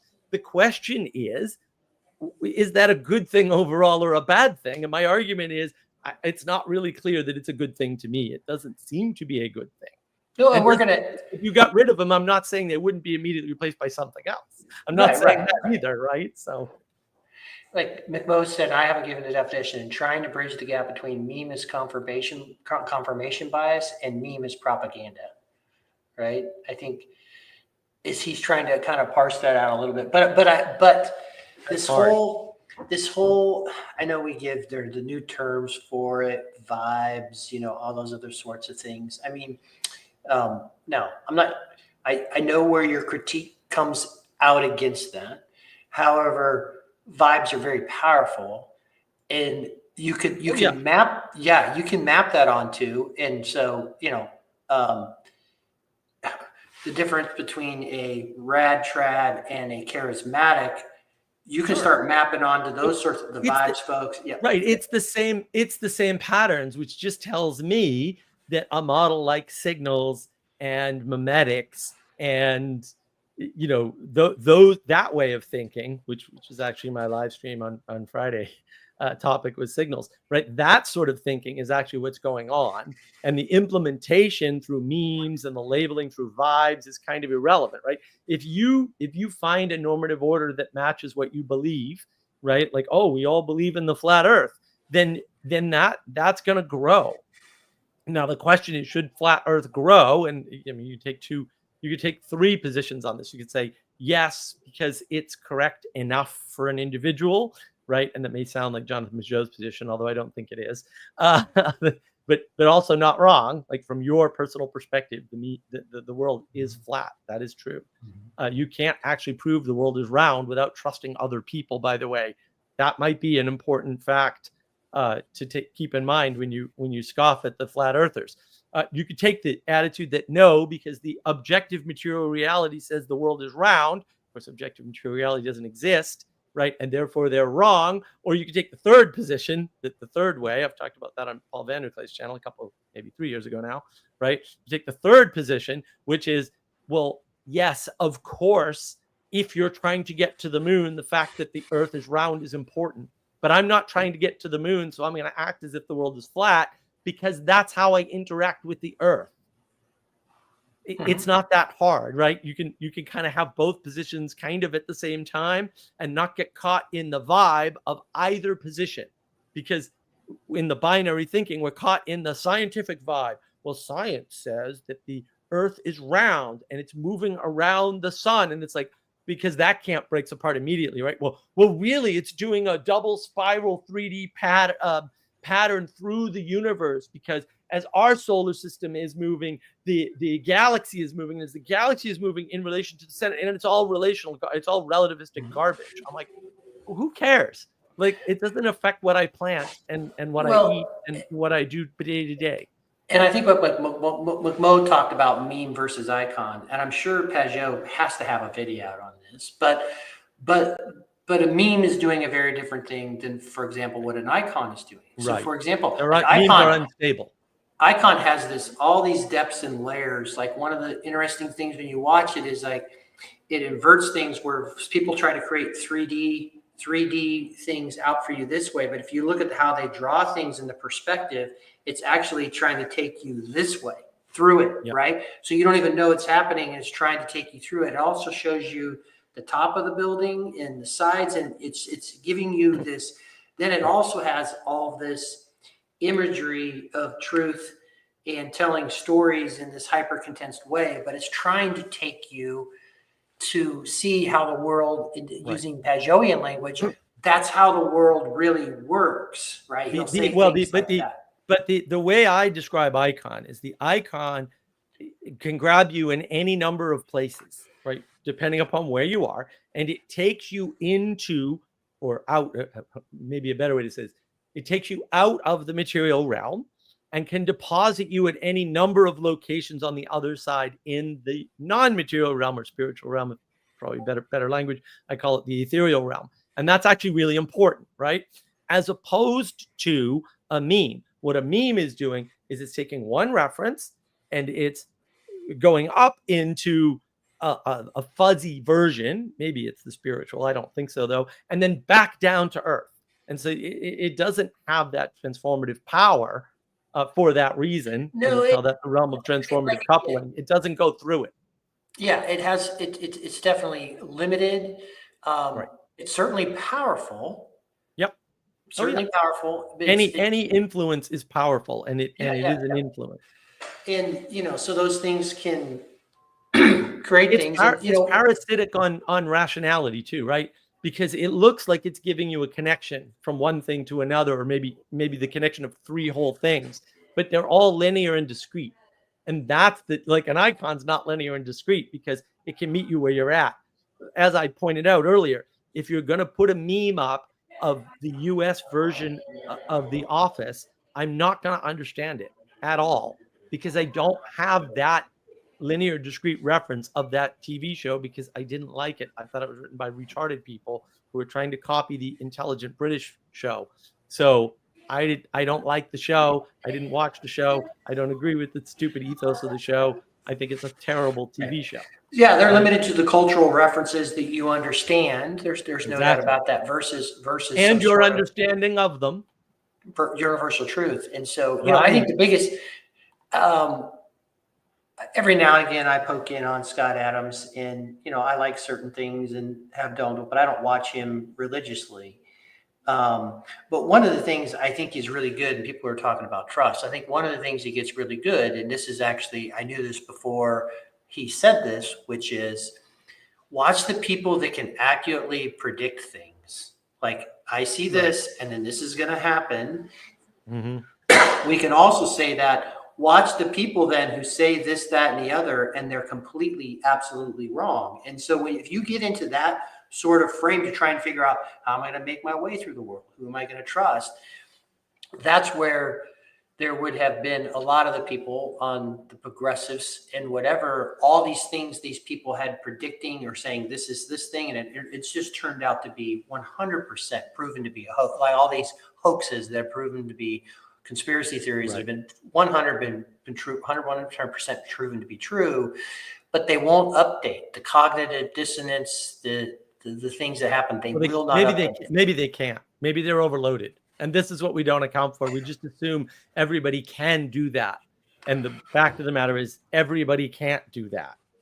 And it's hard. So why are, like, what I would look at my parents, it's just that there is too much information. And also every older generation doesn't understand the younger. I get some, like when you have kids at a certain age, there's actually certain, because you know them so well, like there's certain things you see how they're acting, you watch how their friends are acting, you're kind of hearing what they're into because you're around it. So you can get a little bit of that. There are certainly some insights that but they can speak about things and know things and understand things I have no way to comprehend because I'm not living in their world. But the problem that's happening for a certain generation, because they don't have any other, I'll use your word, signals, is they're not going to leave the things that they think, this is what I'm going to trust. Like, okay, I am going to trust the newspaper, and I'm going to trust the TV, and these people, there's this integrity that there's no way CBS is going to lie about this thing in such a crazy way. So there has to be something to it.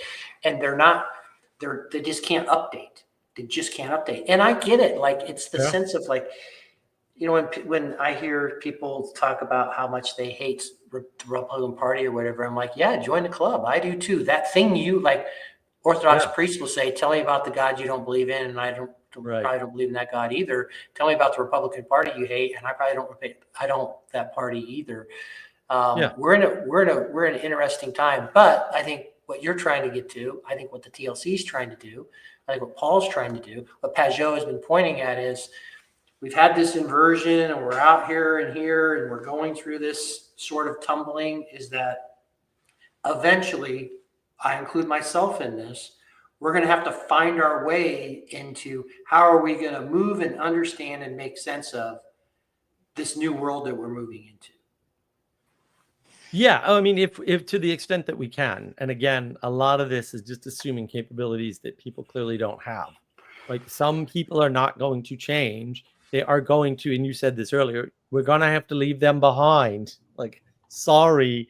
And yeah, I mean, like that's the whole thing. Like, just at some point when the fire's burning, I'm not going to stop to make sure that your skinned knee gets taken care of. I'm sorry. We have to put the fire out, and you're not updating. Sorry. I have empathy for you, and if we can have a conversation. And that's the thing nobody wants to admit, right? And so, like, because what I've realized is the myriad of hoaxes that I still hear, even people who would think they're moderate and know there is a certain amount of corruption. Like, I was always amazed at the amount of people I'd say, hey, whoa, can we just stop here? Like, we're getting angry. I have a couple of documents I'd like to show you from actual, like, here's this document. Here, I can show you this video that doesn't have that clip that has the full context. Right. Can I just show that? No, I don't need to see that. I don't even want to be. They're overloaded. Right. And but there's also something probably subconscious. It's a thing that there are certain people, not most, but there are certain people, they don't even want to be confronted with the potential that their whole world would collapse. That's right, because their whole worldview would collapse, right? And it's unconscious, and I think it's almost bordering on criminal that Peterson doesn't talk about the unconscious. All right, McMo's I gotta head out. McMo's been on fire. Love you, McMo. You're one of my faves. He says, "Let the dead bury the dead." Who said that? I mean, I don't remember who said that. Jesus. So, okay. Hey, he was supposed to go, and he's like, you come here, let the dead bury the dead. There are sometimes you just have to move forward. And I think, again, I'm going to say this. I know probably the first. We are now finally moving into our post-boomer phase. We are finally post-boomer. Seems reasonable. Peace, Lance. Have a great day. What's up, Kirk? Oh, not much. How about for you? Nothing. Just on this live stream without Jacob because he left us. I love Ian McGilchrist. You do? Yeah. I think TLC. I think the whole goal of TLC is basically it's a very McGilchristian point of like creating relevance realization in our culture. Yeah, they claim they don't have a goal, so I don't, and they're certainly not going to do that. They're just going to tell everybody to make their own YouTube channel, which is going to spread everybody out. But I'm glad you've injected your bias into whatever it is they think they're doing. Well, I'm not saying that TLC is perfect. I don't think it's perfect, but I think the original intent of TLC back when Jacob was part of it before he unofficially left TLC was to create a very McGilchristian environment where we focus on the facts that matter and not just the facts. And I think that type of wisdom, unfortunately, has not been cultivated in the internet. age. I think the history of whatever catastrophe that snake pit really is would say otherwise, but I was there, so I don't know. They didn't seem to be up to anything interesting, important, or significant to me, and they killed every project they tried to start on purpose. So I don't know. I mean, I'm critical of the TLC, undoubtedly. I'm just saying what I think the better among the TLC, the founding fathers of the TLC, I would include Jacob back when he was part of it. I think they had better intentions than we might now see in retrospect. I think the Calvin's- people with good intentions have left to go do those good intentions because they weren't going to happen anywhere near Paul Vanderklay and the crew. That seems to be what has happened. That's why I mentioned the earlier TLC. Yeah, the earlier TLC definitely didn't have any sort of combined goal like that. I mean, I don't know what to tell you. You know, I know all these people, right? And I was there. I mean, at least in my experience interacting with Hezi and Jacob, it seems as though they were trying to build community based on meaning and relevance realization. Well, that's probably why they're not hitching their wagon anywhere near anybody associated with Vanderklay anymore, huh? Yeah, but that's what I'm saying. They were when they were purchasing the early years of it. But okay, but A, Jacob wasn't there in the quote early years. He was just there earlier than you.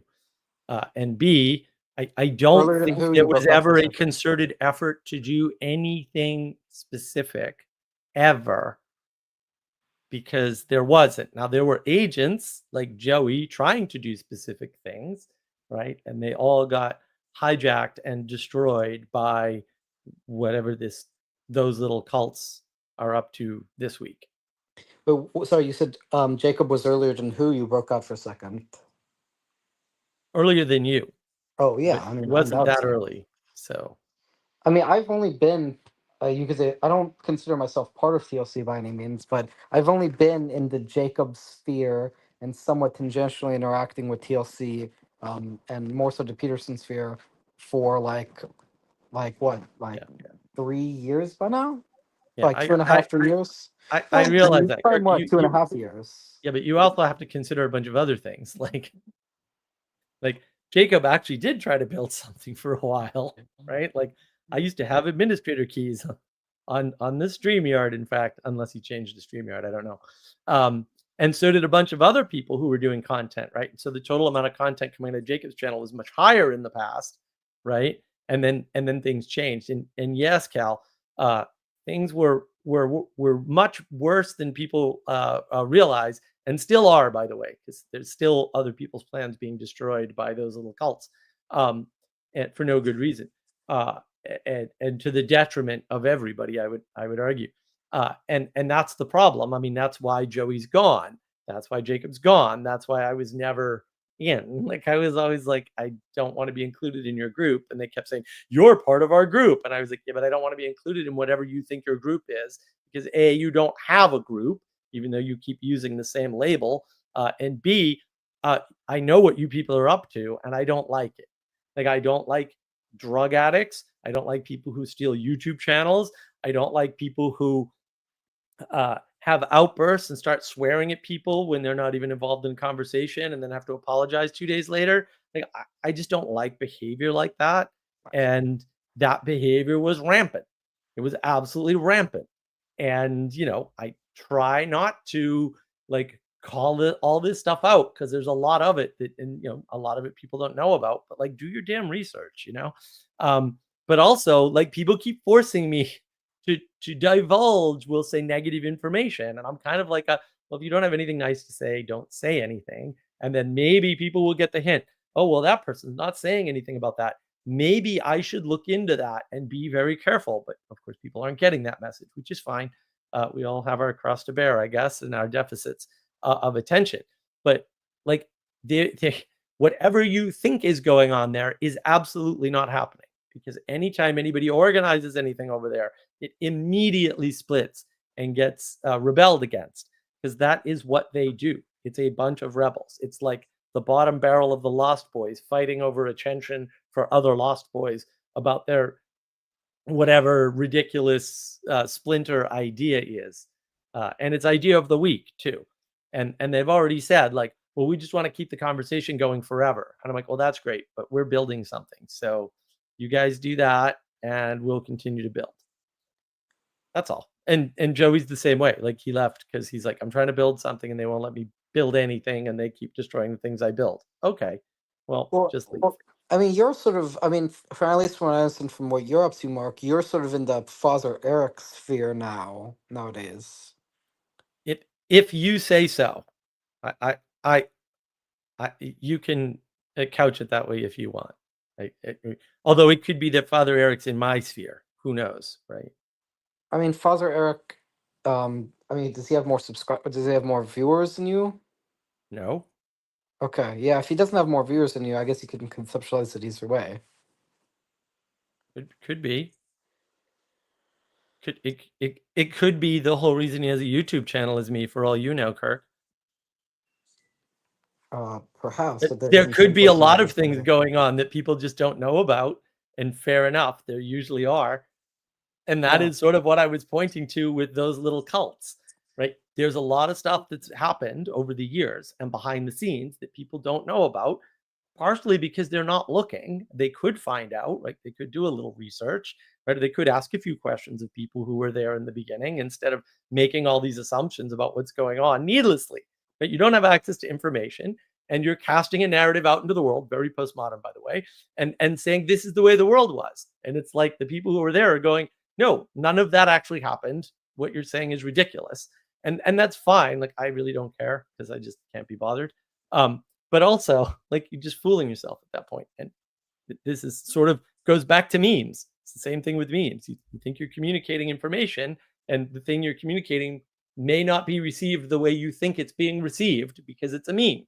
And memes are very unstable. That's why I said earlier, I don't care, Margaret is not actually a meme because it's a universal statement that is universally accessible to people in a way that a meme is not universally accessible to people, right? Because people understand the idea of the nagging woman who's bringing up something that is not relevant in the moment. And that is a universal.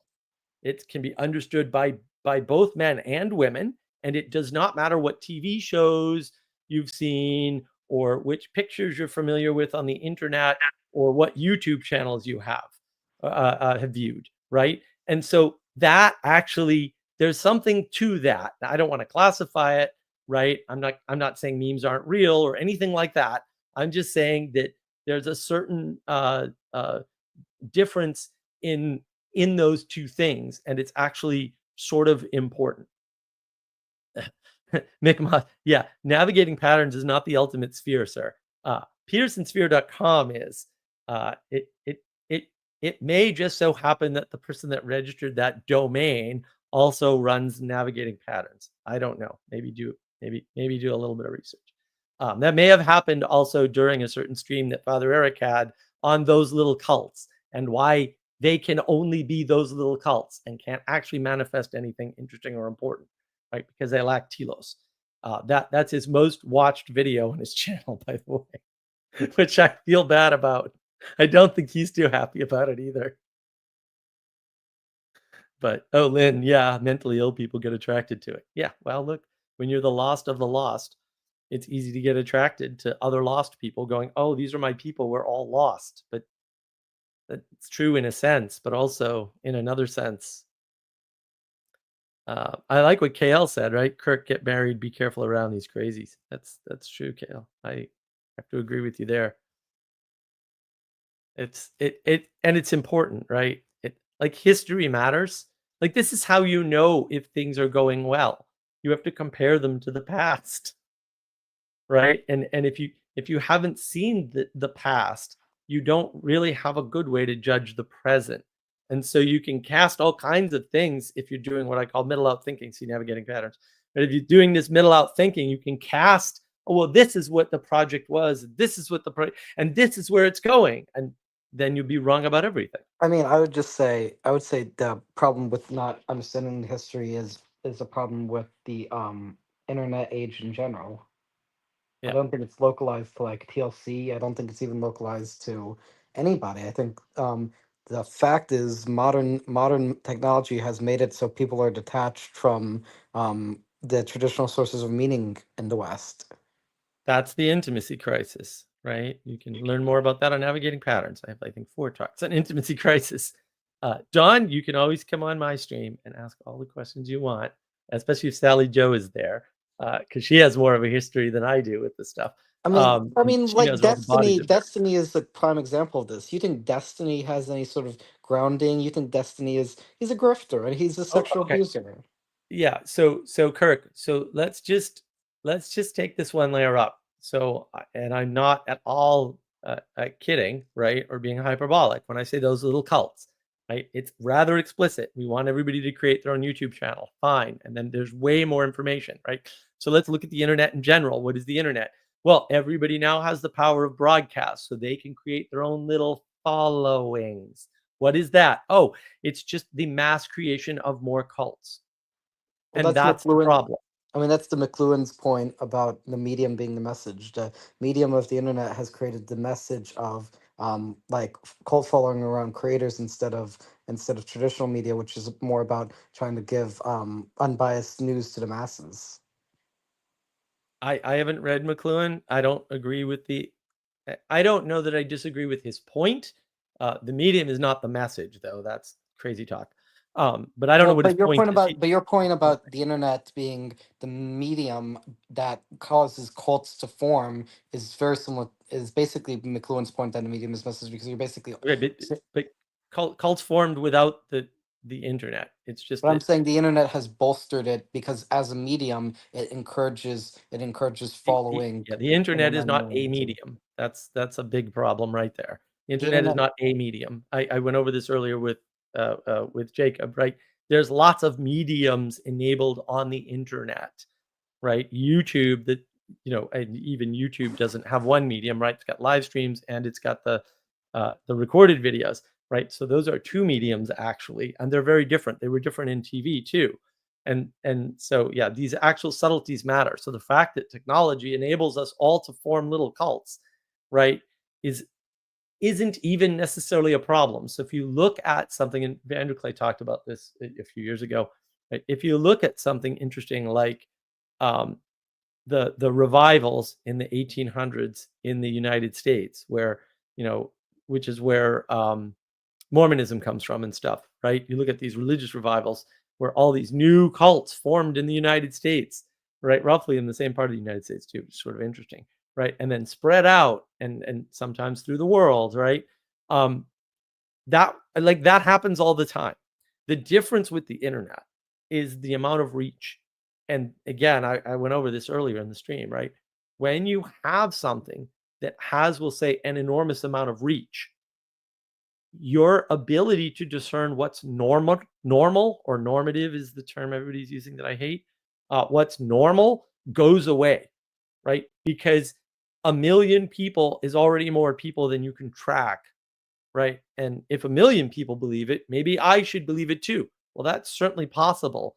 But if there's 2 billion or 4 billion or however many billion people on the internet, 1 million is a small fraction, right? And so how do you deal with that? What does that say about normativity? It doesn't say much, right? It says that you can't determine it now because there's a flood of people and there's a flood of information that you have access to. And the fact that something like the United States has states and each has its own unique culture, in some cases 2 or 3 cultures. So Tennessee, there's 3 cultures in Tennessee. There's West Tennessee, East Tennessee, and Mid Tennessee. Very different types of people, by the way, even though it's the same state, right?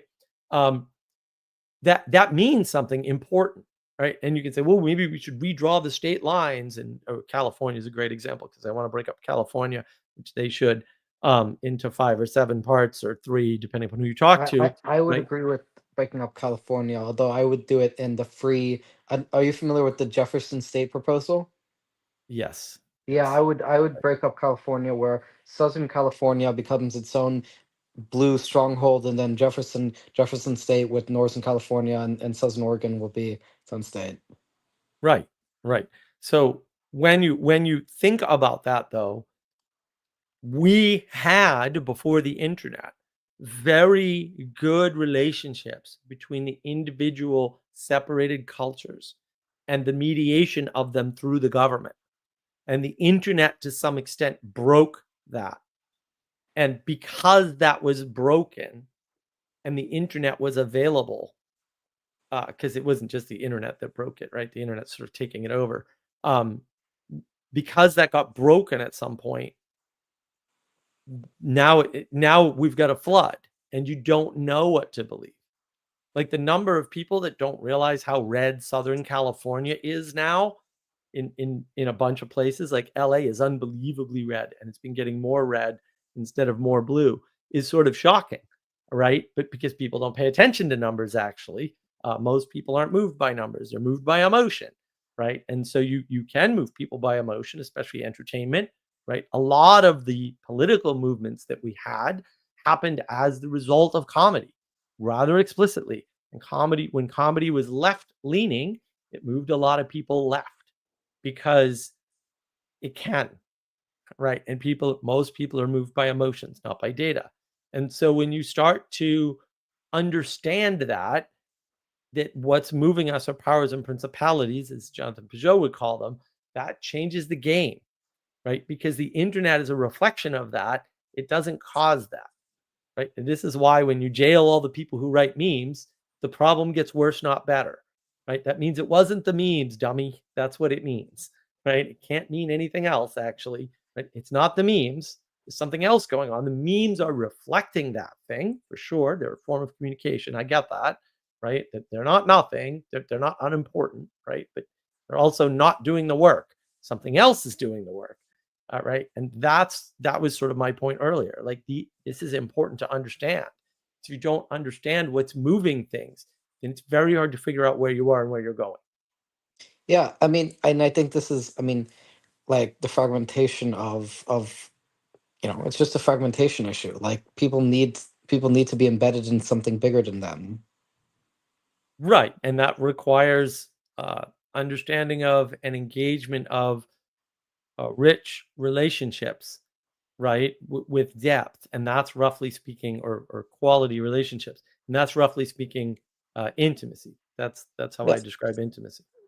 And I just think that the main thing with regards to unfortunately the way internet has, I know you say the internet is not a medium. I think it's a debatable point, but whether you think it's a medium or not, either way, the internet has caused a lot of people to focus on irrelevant like drama because people click on what they feel is like in the fad. It's like people copy other people's behavior, and when people see that other people are interested in this drama with XQC or with another person online, they're going to move away to what's popular rather than what's more relevant. And so I think this is the birth of internet drama, and internet drama has in my view ruined a lot of modern you could political and cultural content. Yeah, I don't think people should be paying attention to culture and politics because that's way above their pay grade. And what they should be paying attention to is what's in front of them. And this is the primary problem, is that when you have too many distractions and you can see too many shiny things, it causes a disruption in your sense making. And people want better sense making and they're going online for it. And that's only going to make your sense making worse on average, right? It's either going to tunnel you into reciprocal narrowing around your confirmation bias, or it's going to spread you out and leave you sort of like lost, which is why I think a lot of people move to something highly structured, highly available, that has a high bar to entry, right? Because that makes it more meaningful if it's harder to get into. That's why orthodoxy is growing, right? That's why the Catholics have totally failed. That's one way. And that's why the Protestant denominations are either shifting or shrinking, right? Because there's no bar there. Well, for evangelicals, there's a big bar. Because for evangelicals, if you want to be a genuine evangelical Christian Protestant, you have to live a pretty conservative lifestyle and get married, and so there is a bar there. There's nothing conservative about evangelicals. They're all a bunch of lefty lunatics. And the thing is that, yeah, evangelicals who don't want to do the hard work, like Paul Vanderklay. What they'll do is they'll just do sneaky evangelicalism, which is exactly what he said he's doing. Like, it's not, he said this on live streams, like, it's not that hard, right? The overwhelming majority of evangelical Christians in America, to my understanding, are married at younger ages, work, Yeah, middle class. I don't disagree. I'm just saying that that's a bogus classification. I'm telling you right now, people who are evangelizing, right, are not held to strict standards. But whether they're getting married young or not is irrelevant, because that has nothing to do with standards, right? Like, people get married for lots of reasons, and you should get married young. That's true. Like, that's across all religions and groups and whatnot.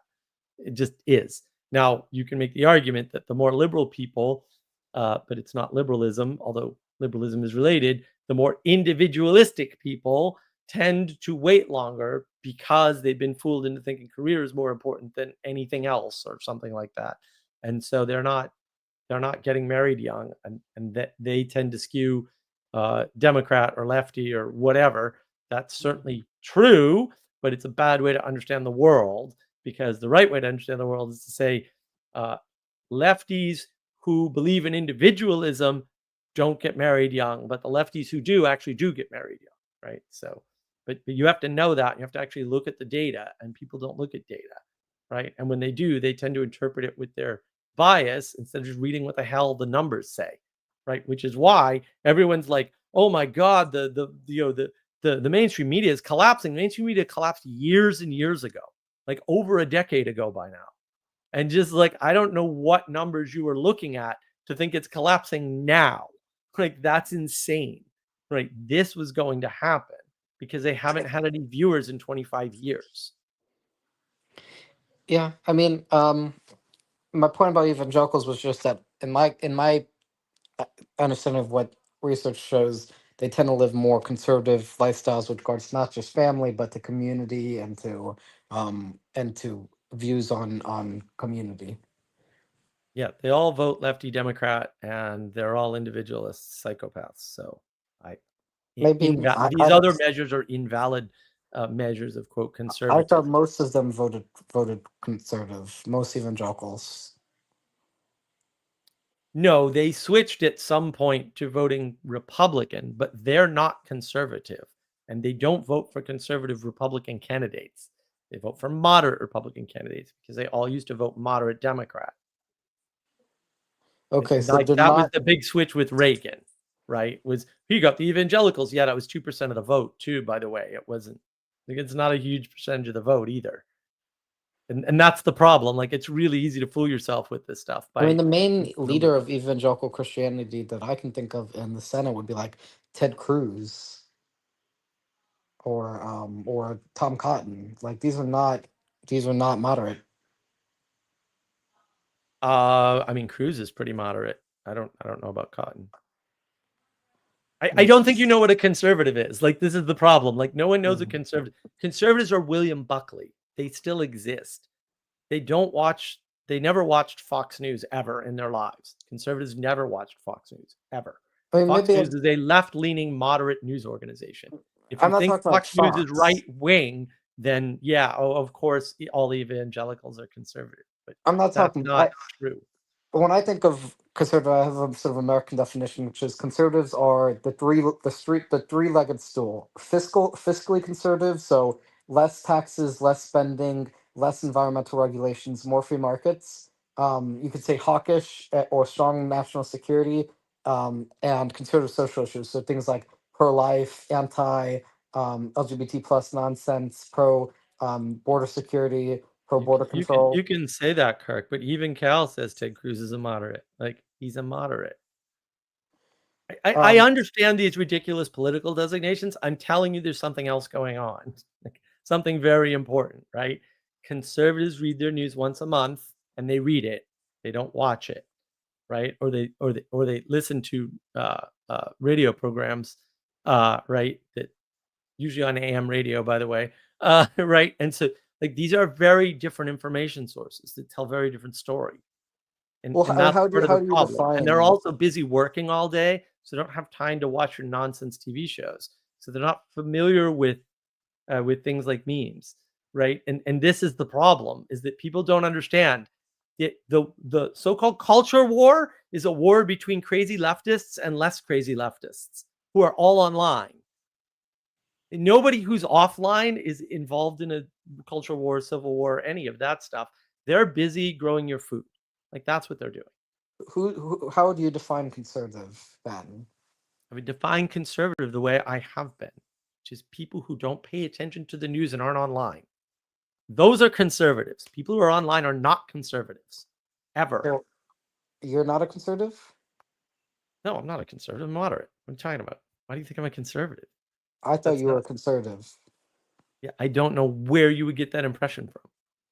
Yeah, maybe it's a semantic thing, but it seems as though you have a tendency to reduce broad labels like conservative to specific archetypes that you seem to assume, whereas like that's not how most people use the term.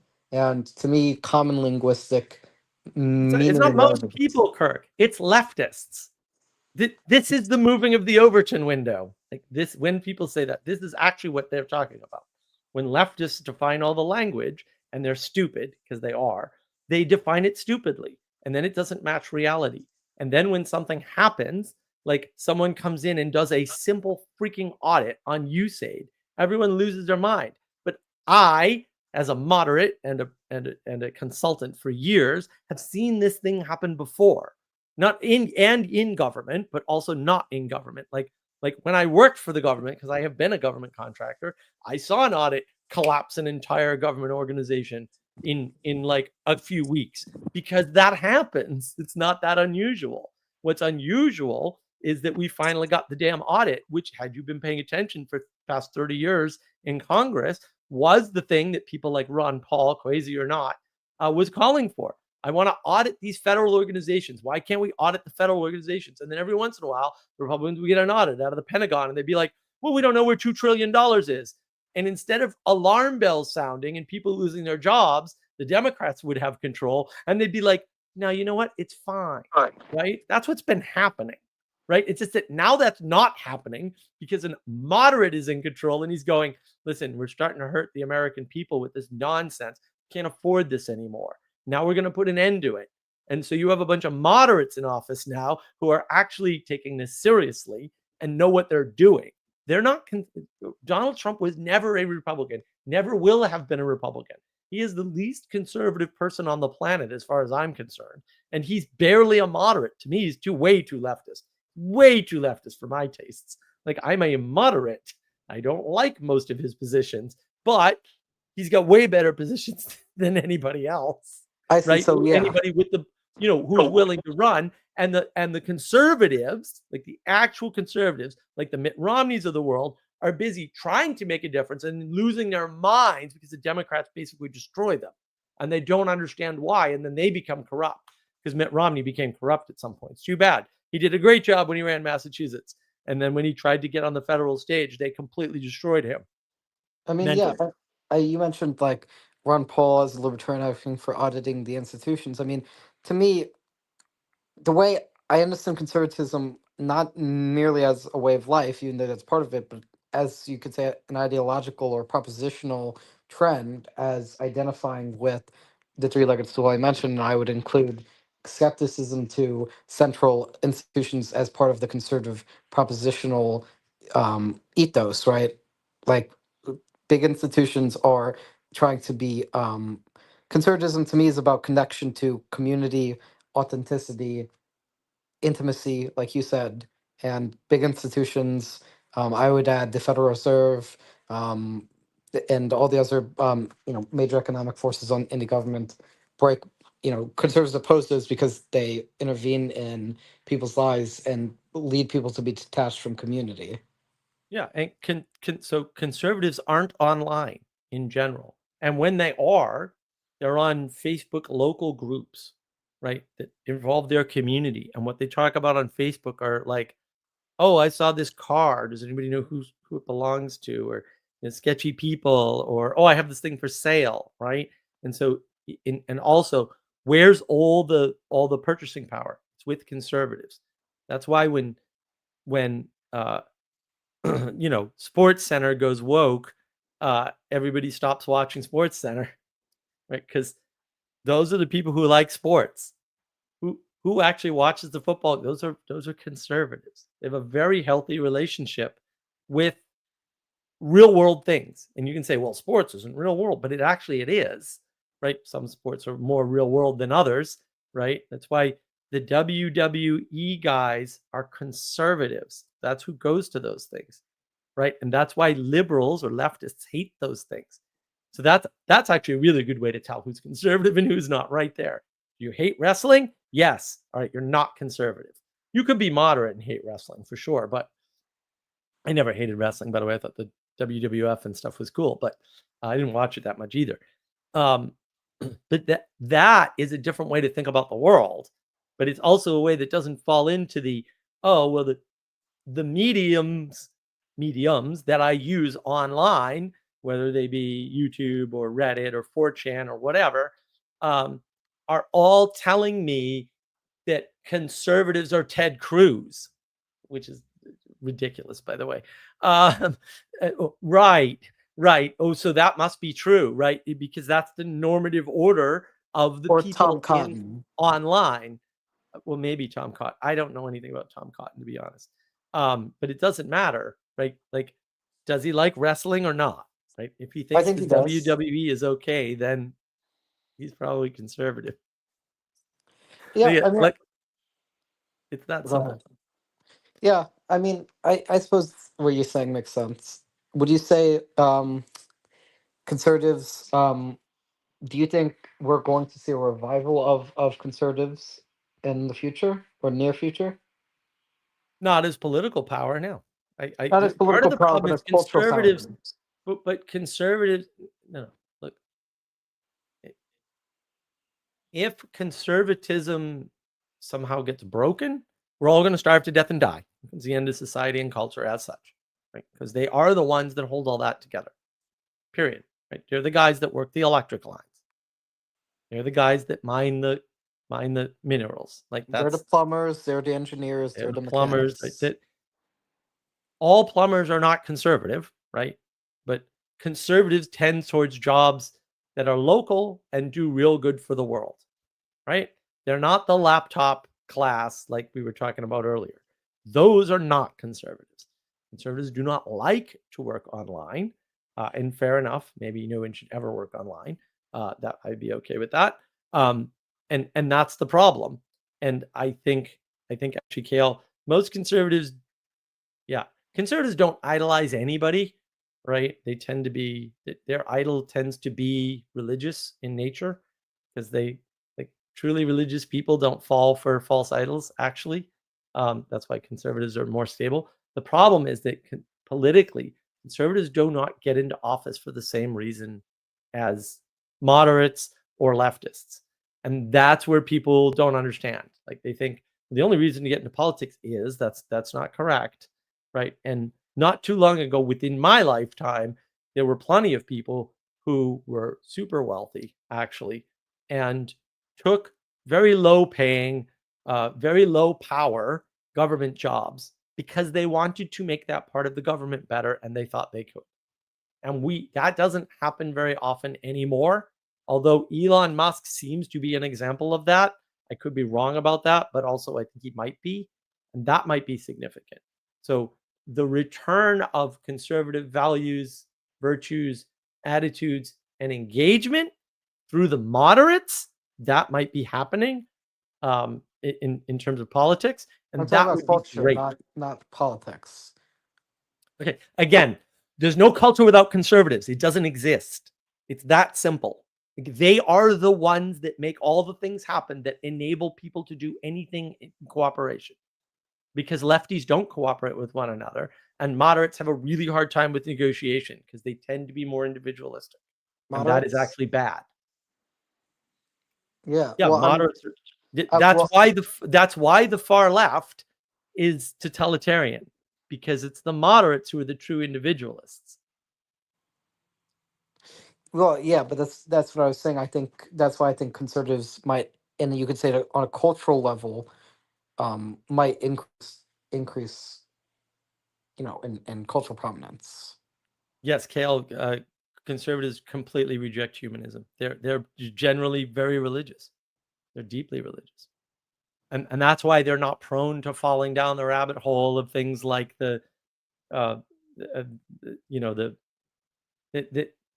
will reject things that are based on normative order, right? They will reject things based on the Dunbar number. They'll reject ideas like psychology. Like they'll just flat out like, nah, this isn't even important, right? They'll reject a lot of the concepts around propaganda, right? Because the way people use propaganda, most time they're pointing at something important. It's just, I don't think propaganda is a useful word because I've never met anybody who can tell me in the moment what propaganda is. It seems to be a hindsight only thing based on a normative order. And so it's very hard to tell what propaganda is in the moment. But they have religious grounding or spiritual grounding. And I think that's the fundamental difference, is that when they get involved in things, it is to knit them together towards a higher purpose. And moderates actually probably don't have that ability on the whole.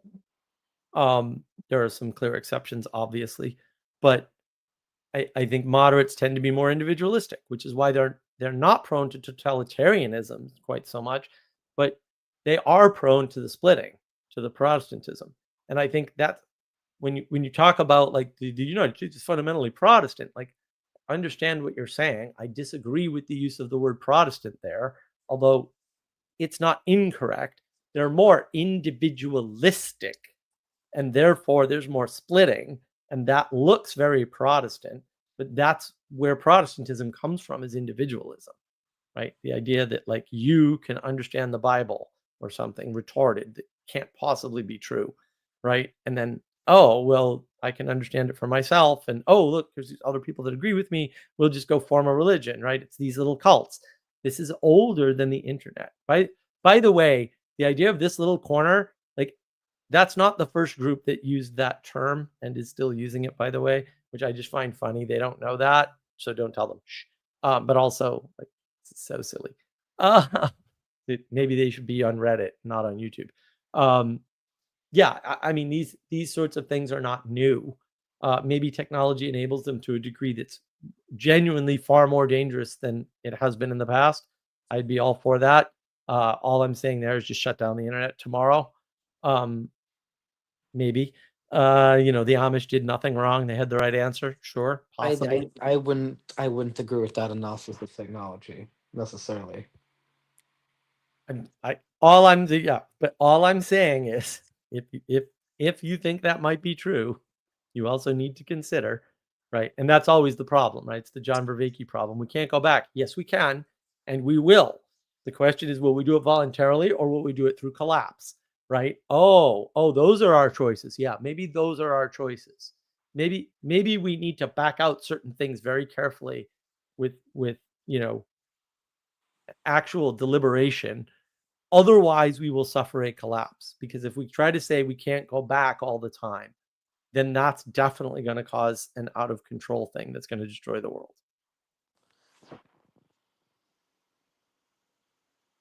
NT Theory says Pope John Paul II was a liberal. He was fine with that label. Yeah, probably. See how the goalposts move? Right. What is Francis? Well, who do you say in our culture, at least we could say to the extent that there is such thing as culture online, who would you say is the best representative of moderates? Online? Yeah. Oh, I have no idea. I don't think such a thing exists online. I think online is just an individualistic free for all of a bunch of little cults competing for people. I mean, I think you saw that earlier in the talk, right? Yeah, but moderates can lead cults too. Yeah, okay, but moderates are not one thing. That's the problem, right? They're not a unified group, right? They believe in moderation. They don't believe in the same thing. That's the problem with moderates, is that the difference is they have the skills to negotiate. right? They just won't get together until totalitarianism is on the line, and then they panic. And then you get Donald Trump and MAGA, right? Which is why the leftists who are totalitarians believe that Donald Trump is a dictator, right? Because they're psychologically projecting the way they think the world works. Oh, if somebody's cooperating and negotiating, they must be a dictator because that's what we would do if we were in power. Yeah, I know that's what you would do if you were in power. Also, you're evil and you're the bad guys. So I'm glad Donald Trump's not evil or the bad guys. I Thank mean, you very much. And everybody. there is a thing between totalitarianism and free for all democracy. So thank God for that. I mean, the thing is, with regards to how the left projects fascism onto the right, which is ridiculous given fascism's left-wing origins, is that Right. it's like it's the fallacy of tu quoque, or like I know uh, basically you are what I really am, or which is not even true because right is not. But like, people, when you look at the policies that leftists have enacted, whether it's with regards to increased economic control, open borders, international institutions that have international influence, or the ridiculous with the social issues, was it's LGBT plus related propaganda or gun control. And I use the word propaganda in a very specific way there.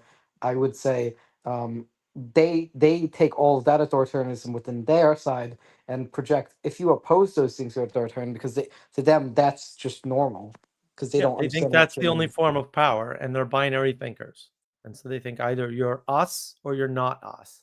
But then when they see something happening that they think can only happen due to their methodology, they cast it onto the other side. And they don't understand that they're doing that because the left is the low IQ side of the coin, unfortunately.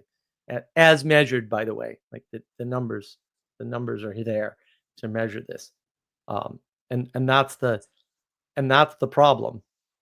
It is that when you don't have a good sense of the world, when you don't know what farmers do, right, and how important they are, and the fact that they'll work whether they're getting paid or not, right, unlike you, right, then you don't have a sense of what conservatism is.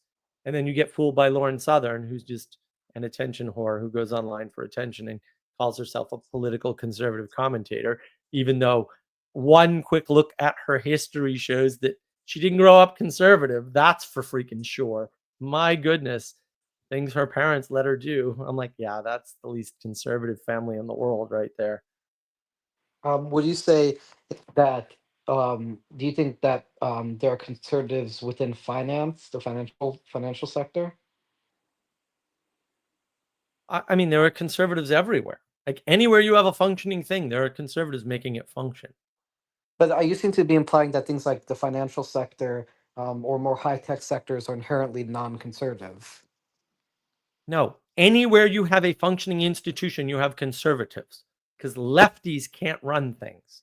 And Peterson talks about this. Okay, then why did you make the point that conservatives reject like high tech, They like don't have time careers? to go online and they won't spend money on it because it doesn't add anything to their personal connections.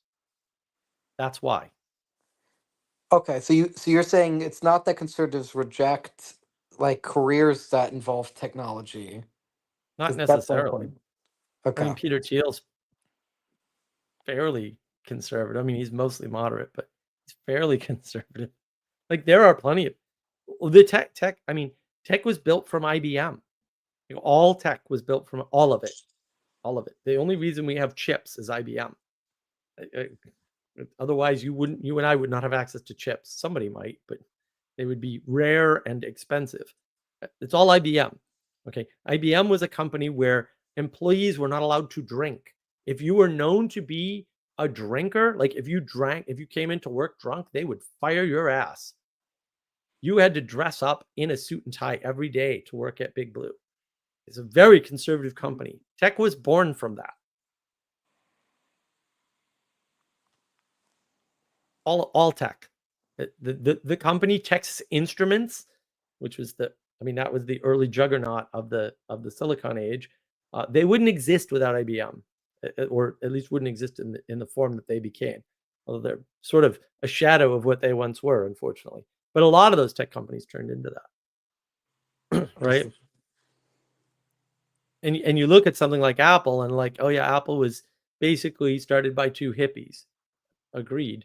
And look what it became. It's this, with respect to data, it's very totalitarian, right? Very totalitarian, high control, right? Because and to be fair, if you want something easy to use, you have to give the users very few choices, right? Too many choices makes things hard to use. Right. And so there is a balance to be struck there. The question is, what's the balance? Right. And I'm not saying I'll never buy an Apple product or anything, but they are a little too totalitarian for me. I mean, you seem pretty on the more conservative end of moderates. Yeah, yeah, it's hard to split things into only three groups. The problem is everybody's splitting things into two, and that can't be correct. Like, that's just wrong. And so, yeah, if you're going to try to put me in one of three buckets, that's not going to work very well either, right? It's just that, again, I'm online a lot. I grew up online, so I'm not conservative. All of my oldest friends I met online, every single one of them.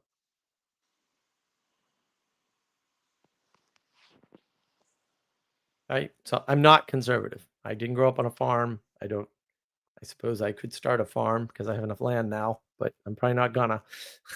too sick for that, right? But like, definitely not down with the crazy. Like, the Democrats lost any hope of me ever supporting anything they did with Bill Clinton, because Bill Clinton was such a corrupt, evil scumbag. He did so many horrifically bad things that led to the 2008 housing crisis. He changed the way banks operate and gave them way more money than they deserved, all to make the economy look good so he could have a good legacy, right? And destroyed the military. Destroyed the black family. Huh? Destroyed the black family. He did so many things. It's ridiculous how many things he did. I mean, he set them up for failure, right? He set minorities up for failure by setting the housing requirements so low. Because what happens when you do that is, people don't understand this. You can make it easier for people to buy a house. But if people who need it made easier than, we'll say, 10% down, I'm just throwing out a number. I don't remember what the number, I used to know. I don't remember it anymore. 10% down, buy a house. The odds it will get stolen from them by a clever lawyer are about 100%. So you're not doing them any favors, right? You need to give them the skills that allow them to have 10% down so that lawyers can't steal their property. There was, I'm not saying like Clinton, I mean, he did welfare reform, which was good, but like, other than that, everything else I can think of that he's majorly associated His welfare reform was horrible for everybody. Welfare reform was even bad? Yeah, okay, his welfare reform none of what bad Clinton did was good. None of it. None of it panned out in the long term. Yeah. He inherited a well-moving economy from Reagan, and he increased that economy by increasing the flow of money in the economy, not by improving the economy. Nothing changed in the economy very much during Clinton, except money was more available and was moving quicker. And it was moving faster through the banks than it was to the people, which created an imbalance, which later came back to haunt everybody. And that's part of the problem, is that understanding all that is nearly impossible. Don't ask me why I know, but also I was there. So I remember distinctly when when the bank started saying, oh, you don't have money in your account. And I'm like, bullshit, I don't. Like, what are you talking about? I keep perfect books. And they were like, oh, well, the rules changed. And I went, well, you can get bent. You changed the rules without telling me. And to be fair, they at least did not charge me what would have amounted to hundreds of dollars in late fees for things that I wasn't late on. And then I had to readjust, and that actually cost me. I needed 30 days to readjust my financial strategy. I didn't get it because the news media didn't report what Clinton did. And what Clinton did was basically, in the old days, there was a 3-day float on either end of your checks, right? So you get a 3-day float, they get a 3-day float. That gives you 6 extra days to pay bills, basically. And if you're very, very clever, and most people weren't, but I was, you can use that float to make sure you always have a certain amount of cash available. So for me, I had a way to get $1,000 cash whenever I wanted it. Back then, that was actually a lot of money. Nowadays, that's 2 fill-ups and some groceries for a couple of days. But back in the day, that was enough money to pay my rent or something, right? That was a lot of money. So basically, I could float $1,000 anytime I needed it in any given month without a problem. And because I was running that system, when he changed the law, he said, no, the banks can float your money for 3 days, but you can't, right? And so that caused a bunch of checks to bounce. And I was like, you sons of bitches. And they did fix it because the money was there. It was just 3 days late. I was like, but the money's coming. Like, fuck off. And because now they had 6 days, and right, because checks come from banks and then banks cash checks. So they were getting 6 days. I was getting none. It sped up the movement of money through the banks, right, at my expense. And yeah, I did recover. The left has just destroyed everything good. Well, they kind of have to because they don't have boundaries. And so that's why they can't run things, because they can't deal with boundaries, can't deal with constraint, right? When people use the word freedom, what they're usually talking about is freedom from constraint and consequence. And that's why everyone's confused. Well, in my view, true freedom involves virtue, because if you're going to be truly free, you have to be truly free to do something, to have some goal you're working towards. And if you don't have the freedom to work towards a specific goal, then you're not actually free. You're just following the lowest elements of your desire. Yeah, I mean, freedom has to be defined in relation to something else. It can't be a free-floating concept in the world. Well, I mean, And I think that's where people get Peterson. I mean, that's the Jordan Peterson point. Yeah, I mean, well, it's a lot of people's point, right? But the left doesn't have that. And when you hear people use the word freedom, listen closely, because it sounds like what they're saying is freedom from consequence and constraint, and not freedom to do something specific, I mean, in spite of something else. This is why you talk about freedom with regards to abortion, because it's like if you're getting abortion because your employer wants you to work 7 days or 5 days a week, and you'll have to take time off and because you raise children, how is that free? You're just changing your freedom from motherhood to work for a corporation. But what's the substantive Well, freedom? they're free. They're free because they're free to have sex without consequences. But that's not substantive freedom. No, but that's how they're using the word freedom. Yeah, I guess the difference I would say is they're wrong in how they define freedom. Of course, they're wrong in how they define freedom. But if you listen closely, that's how they're defining freedom. And that actually is really important, because once you start realizing and listening to what people are saying and what the implications are, then you can determine what they actually mean, rather than saying, oh, well, they use the word and therefore, right? I mean, this is the great problem with like talking to Peterson or Vervaeke or any of these guys. When you're listening to them, as somebody who will say is familiar with Christian language, you hear them use Christian terms, but they don't have the same definition.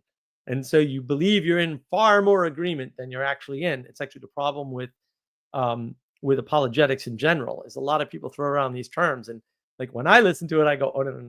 You think you're agreeing, but you're not. Like when John Vervaeke says, oh, yeah, well, actually, absolutely, I believe in emanation. What you'll notice is he will agree that the word emanation exists, and he will never define it. And he will immediately start talking about emergence for 20 minutes, right? Because he doesn't have a concept of emanation. And there's no way he can agree that emanation exists in the way that, say, an Anglo-Catholic would agree, right? Oh, God emanates all things from above because creation, right? Which is roughly the case, right? Vervaeke doesn't have a concept of that. Peterson doesn't have a concept of that.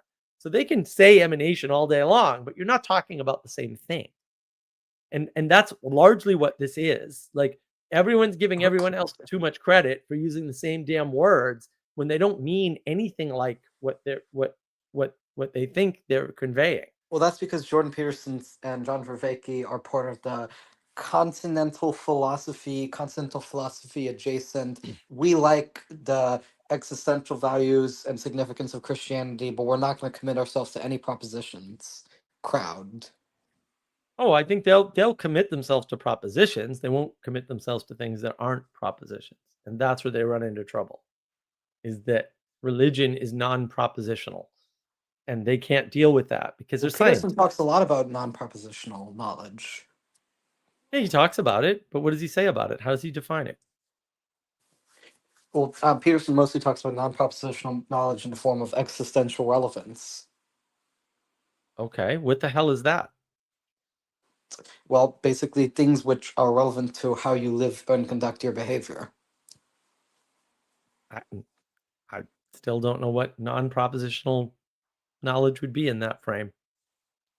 For example, let's say the non-propositional knowledge that when you go and meet somebody, you might have non-propositional understanding of their emotions, which you can't fully propositionally conceptualize it, but you still know something about that person from your experience with them.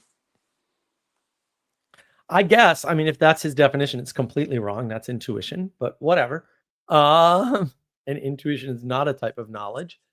Or you could consider it a type of knowledge, but then what you're talking about is participation, which is more correct, right? Like, oh, okay, there's instead of information you gain in participation, right? And from that participation, you may be able to, and other things, you may be able to create knowledge, but knowledge is something in your head. It's not something that's out in the world.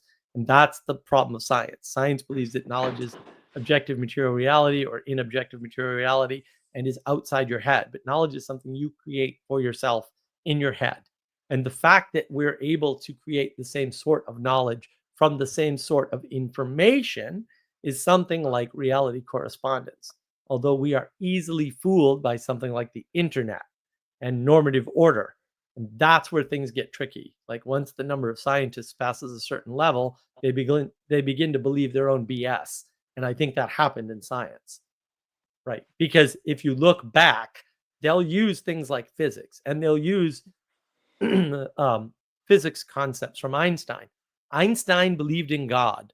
He said God doesn't play dice with the universe. I mean, he couldn't get more clear about this. And yet they use his stuff to say, oh, see, God doesn't exist. And it's like, yeah, but the guy who used that didn't believe that. There's a disconnect somewhere, right? Like in the old days, there's numbers on this.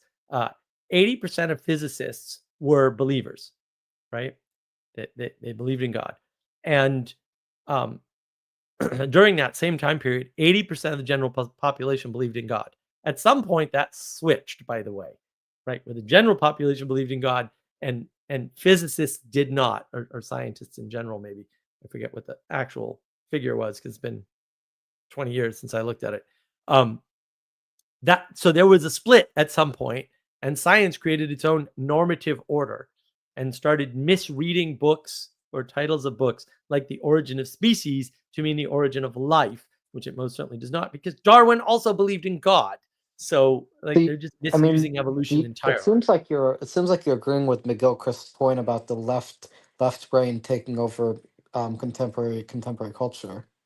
No, I think McGilchrist is severely misguided, although none of the things he's saying is technically incorrect. I think he's misreading a bunch of data, which is a common problem. A lot of people misread the same data because people don't understand sampling in experimentation, right? Because they're not good data scientists. But also, like McGilchrist has a very flat world, materialistic view of how this all works. It's very chemically based, and therefore it's not going to help. It may seem like it's making, quote, progress or something, much like Peterson and Vervaeke, but actually there's a huge gap, and it's roughly speaking the same as the Izak gap, and it's not going to cross that. So maybe it'll make some things better, sort of, kind of, but I'm skeptical as to whether or not McGilchrist can really offer any solutions, because so far I haven't seen any. McGilchrist is more descriptive, which is good. Like, sure, we need descriptions, but where's the solution? I agree that his analysis isn't perfect, but I generally agree with his thesis about relevance realization being underlooked due to the privileging of certain you could say brain states or modes of being. Well, then we're doomed because there's no way out of that. And I'm not a doomsday guy, so. Well, I'm not a doomsday guy either, but I'm just curious why you think that's necessarily doom. How would you get out of that if what he says is true? Well, I guess you could try and try and intentionally, volitionally exercise your brain to focus more on, you could say, right brain existentially relevant facts. How would you even do that? What does that look like? I mean, presumably we have free will. Okay, how would you exercise? I mean, we do have some free will, but you don't go to the gym every day. I don't personally, but some people do. Yeah, people who know they should go to the gym every day don't do it. So what good is free will in that context? I don't think most people even know that they need to go to the gym every day, or they even So that of the people that need to know that they need to go to the gym, they don't go to the gym. Like the Peterson talks about this explicitly. I see. Free will is very limited. Like it's not non-existent or anything, but also it doesn't allow you to do whatever, whenever, however. So you think that his analysis will lead to dooms? You think there's a better analysis out there? Yeah, Kirk, mine. I don't like. Why is this hard? I have a whole YouTube channel. What do you think I'm doing?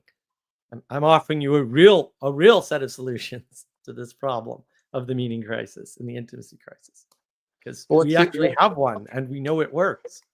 Well, I haven't paid much attention to your channel because again, I'm more in the Jacob sphere / that's fine. That's fine. But like you're asking and I'm answering.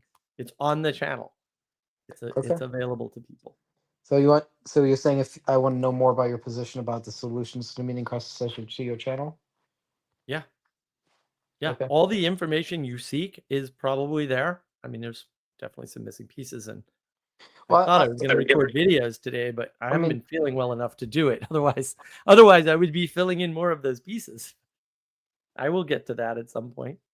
I mean, how do you characterize your position then, if you could say in a summarized, incomplete form, to the extent that it's possible? How do you understand your advice in this? The solution is to recognize where people are stuck, and we have tools for that, and then to get them unstuck very carefully using a set of practices, right, which we actually have most of ready, we'll say. And what seems to happen reliably is they end up in church for some weird reason. We don't mention church, but it happens. So I don't know. But people who have meaning in their lives tend to want a connection to the transcendent. No, I mean, it's way far away from, like, this is where my objection is. Also, you can watch my videos with Vanderklay. There's a bunch of them, but and the first one's maybe not as relevant, although it does go over the knowledge engine model, which might be important.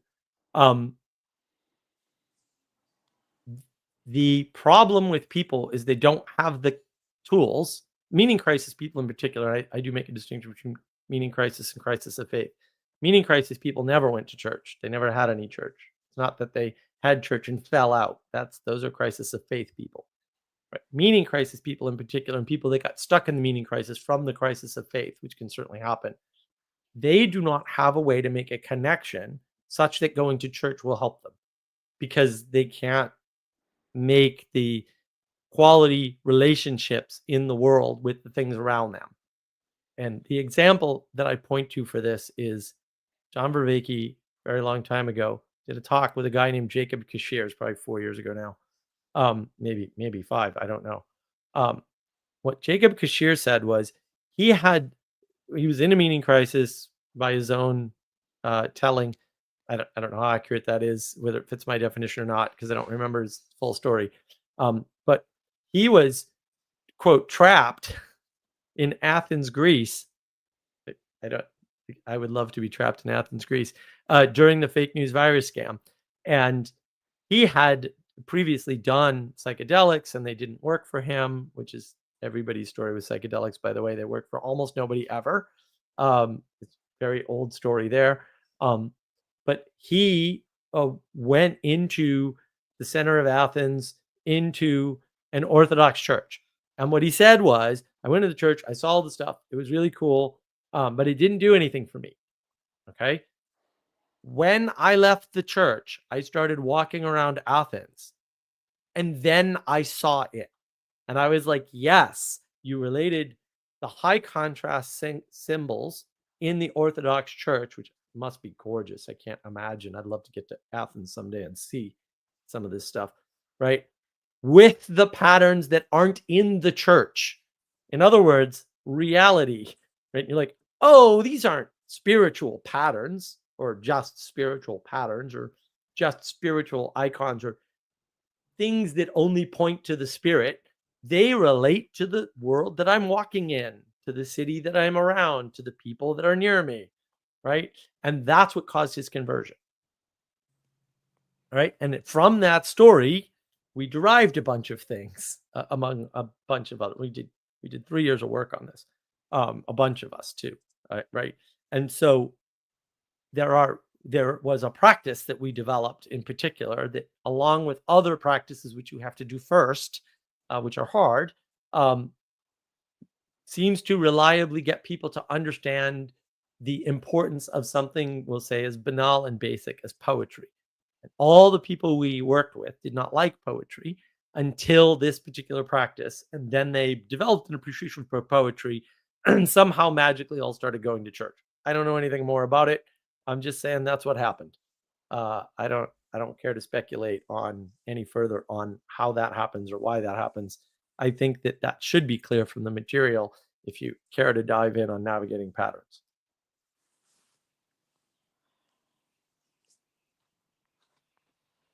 Yeah, I'm just looking at the comments real quick. Yeah, so it's all about small steps being made towards understanding how to connect things in the world correctly. And Well, people that don't kind have of, those skills for whatever reason. Either they never had them or they've atrophied, because skills atrophy. I mean, And so that's, you need to redevelop them.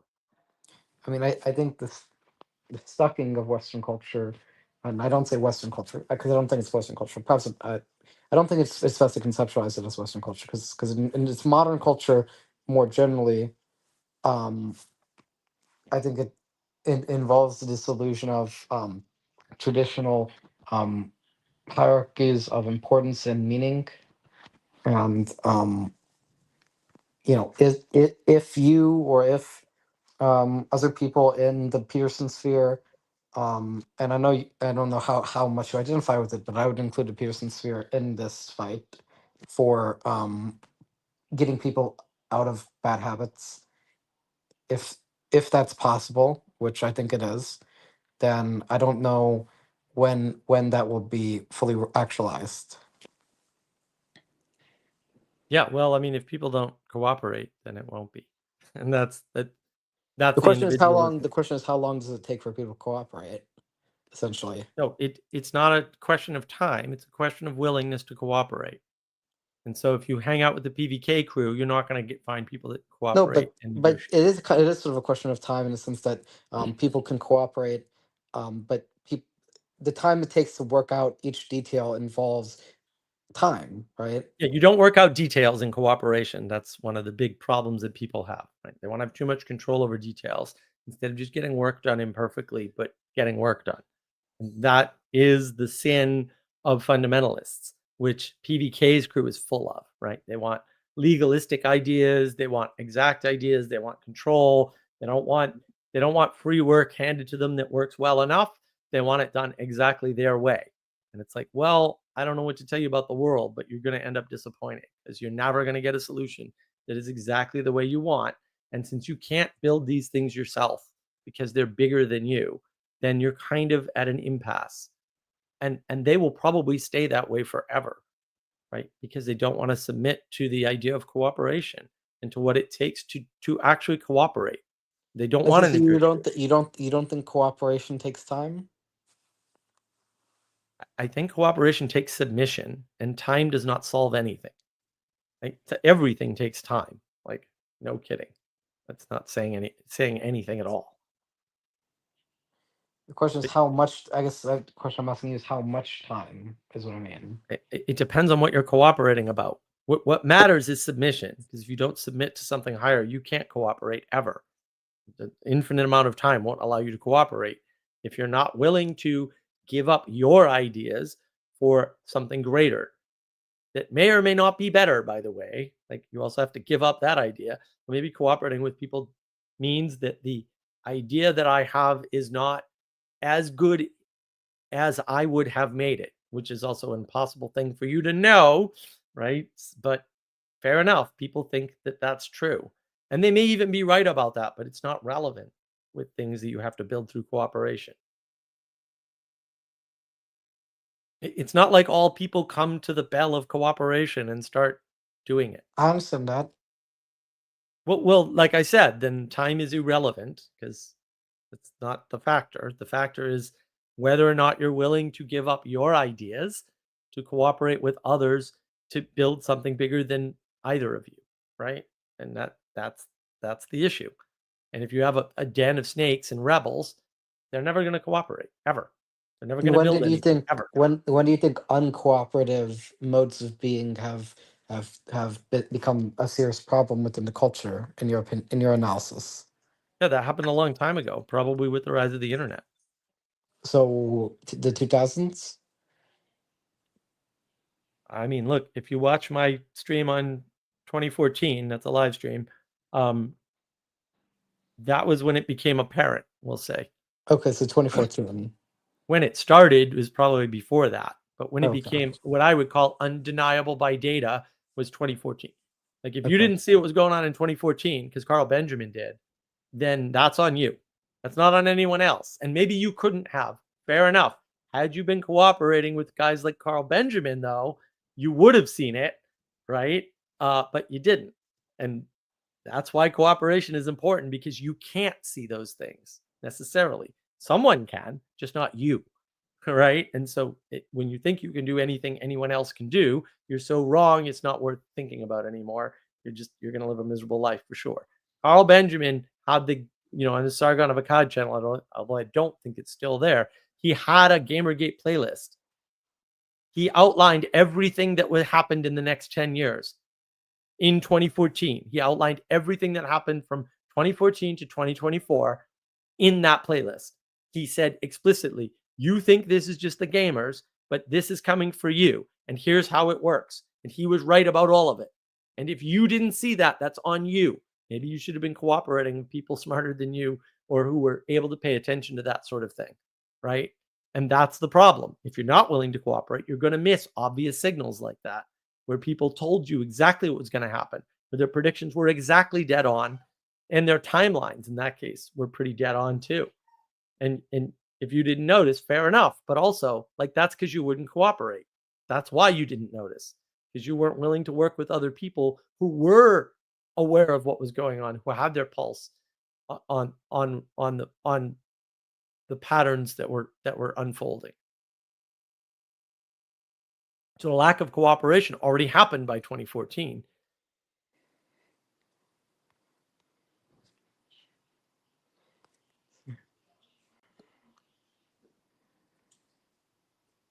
That's also how he built his following and a corporation, right?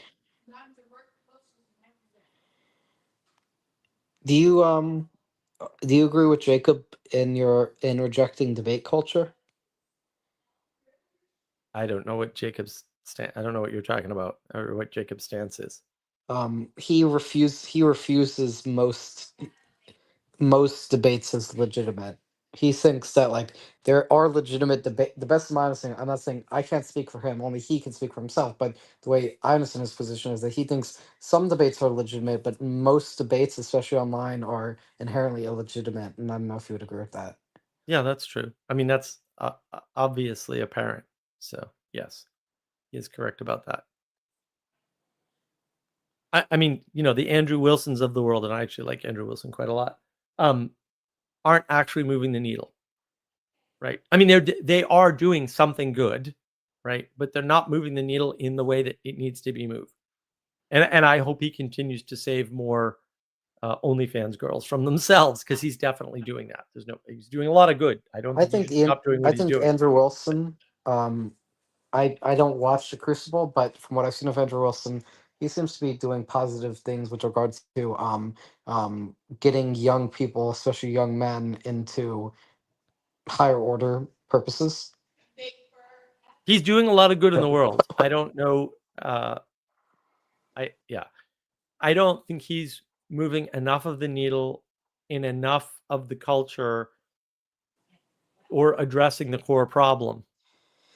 I don't think he should stop or change what he's doing at all. Like, I'm not saying that. He's very good at what he does. He should keep doing it. He's done a lot of good for OnlyFans girls in particular, which is good, because that's actually where you need to move the needle, right? Moving the needle for young men is not necessarily a bad thing, but it's not going to fix the world, because the problem is still women, and they point and they run the world. And unless we fix that problem, which is an intimacy crisis problem, the amount of progress we're going to make is going to be stilted and not lasting, right? Because and it's not even OnlyFans. OnlyFans is downstream from something else, right? And porn is downstream from all of that. And that, like, banning porn won't fix anything, right? It won't do anything to move the needle. And that's the problem, is that you really have to have a deep understanding of where the cause is and how this thing actually, like, how signals work and what the implications of that is, before you can really start to address the larger issue. Now, that doesn't mean, because again, we have done this with, men, not young men either, like, because we only had a few of those, and they're horribly rebellious and individualistic. So it's very hard to get them to do practices. But with older men who were in trouble, we've had a lot of luck helping them, right? And we've helped more than a couple of women, for sure. But also, when you have a crisis in your culture around the feminine, you have a big problem that can't be fixed by addressing the men. And not you shouldn't address the men. Like, I'm still yes to Jordan Peterson, obviously, right? But also, like, this is not a permanent large scale solution. The permanent large scale solution comes from addressing intimacy crisis issues, which is what causes the meaning crisis. But Kirk, I have to go because it's dinner time. Okay, well, it was good talking to you. Oh, it was and great Jacob, talking to you. Oh, there's Jacob. Jacob, anything to say before I leave? I was barely listening. I don't like debates, but other than that, in half an hour, I am having Rabbi Schneur Burton on. So anybody who's still listening, come listen to that later. But thank you, Jacob. Thank you for doing all this and for having me on. I really it was a good chat, Mark. I think it was tons of fun. I'm going to use host's prerogative to put the Reverend Parcells to bed, because he does need to get up in the morning. Sorry, Reverend. Thank you. But before he goes, I have a question. Let's say, God forbid, that I were to burn somebody at the stake for not being a Trinitarian, and I did not repent of that. Is that a salvation issue?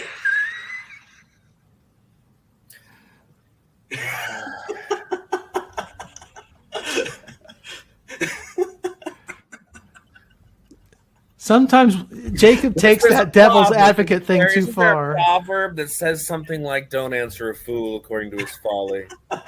But there's a proverb that says, "Answer a fool according to his folly." There is. Exactly right. And I'm going to leave it to you guys to determine, which of those was applicable in this situation as I go. So, but anyhow, good. Thank you, Reverend. Good to Thank chat you. with you all. Thank you. Good night. The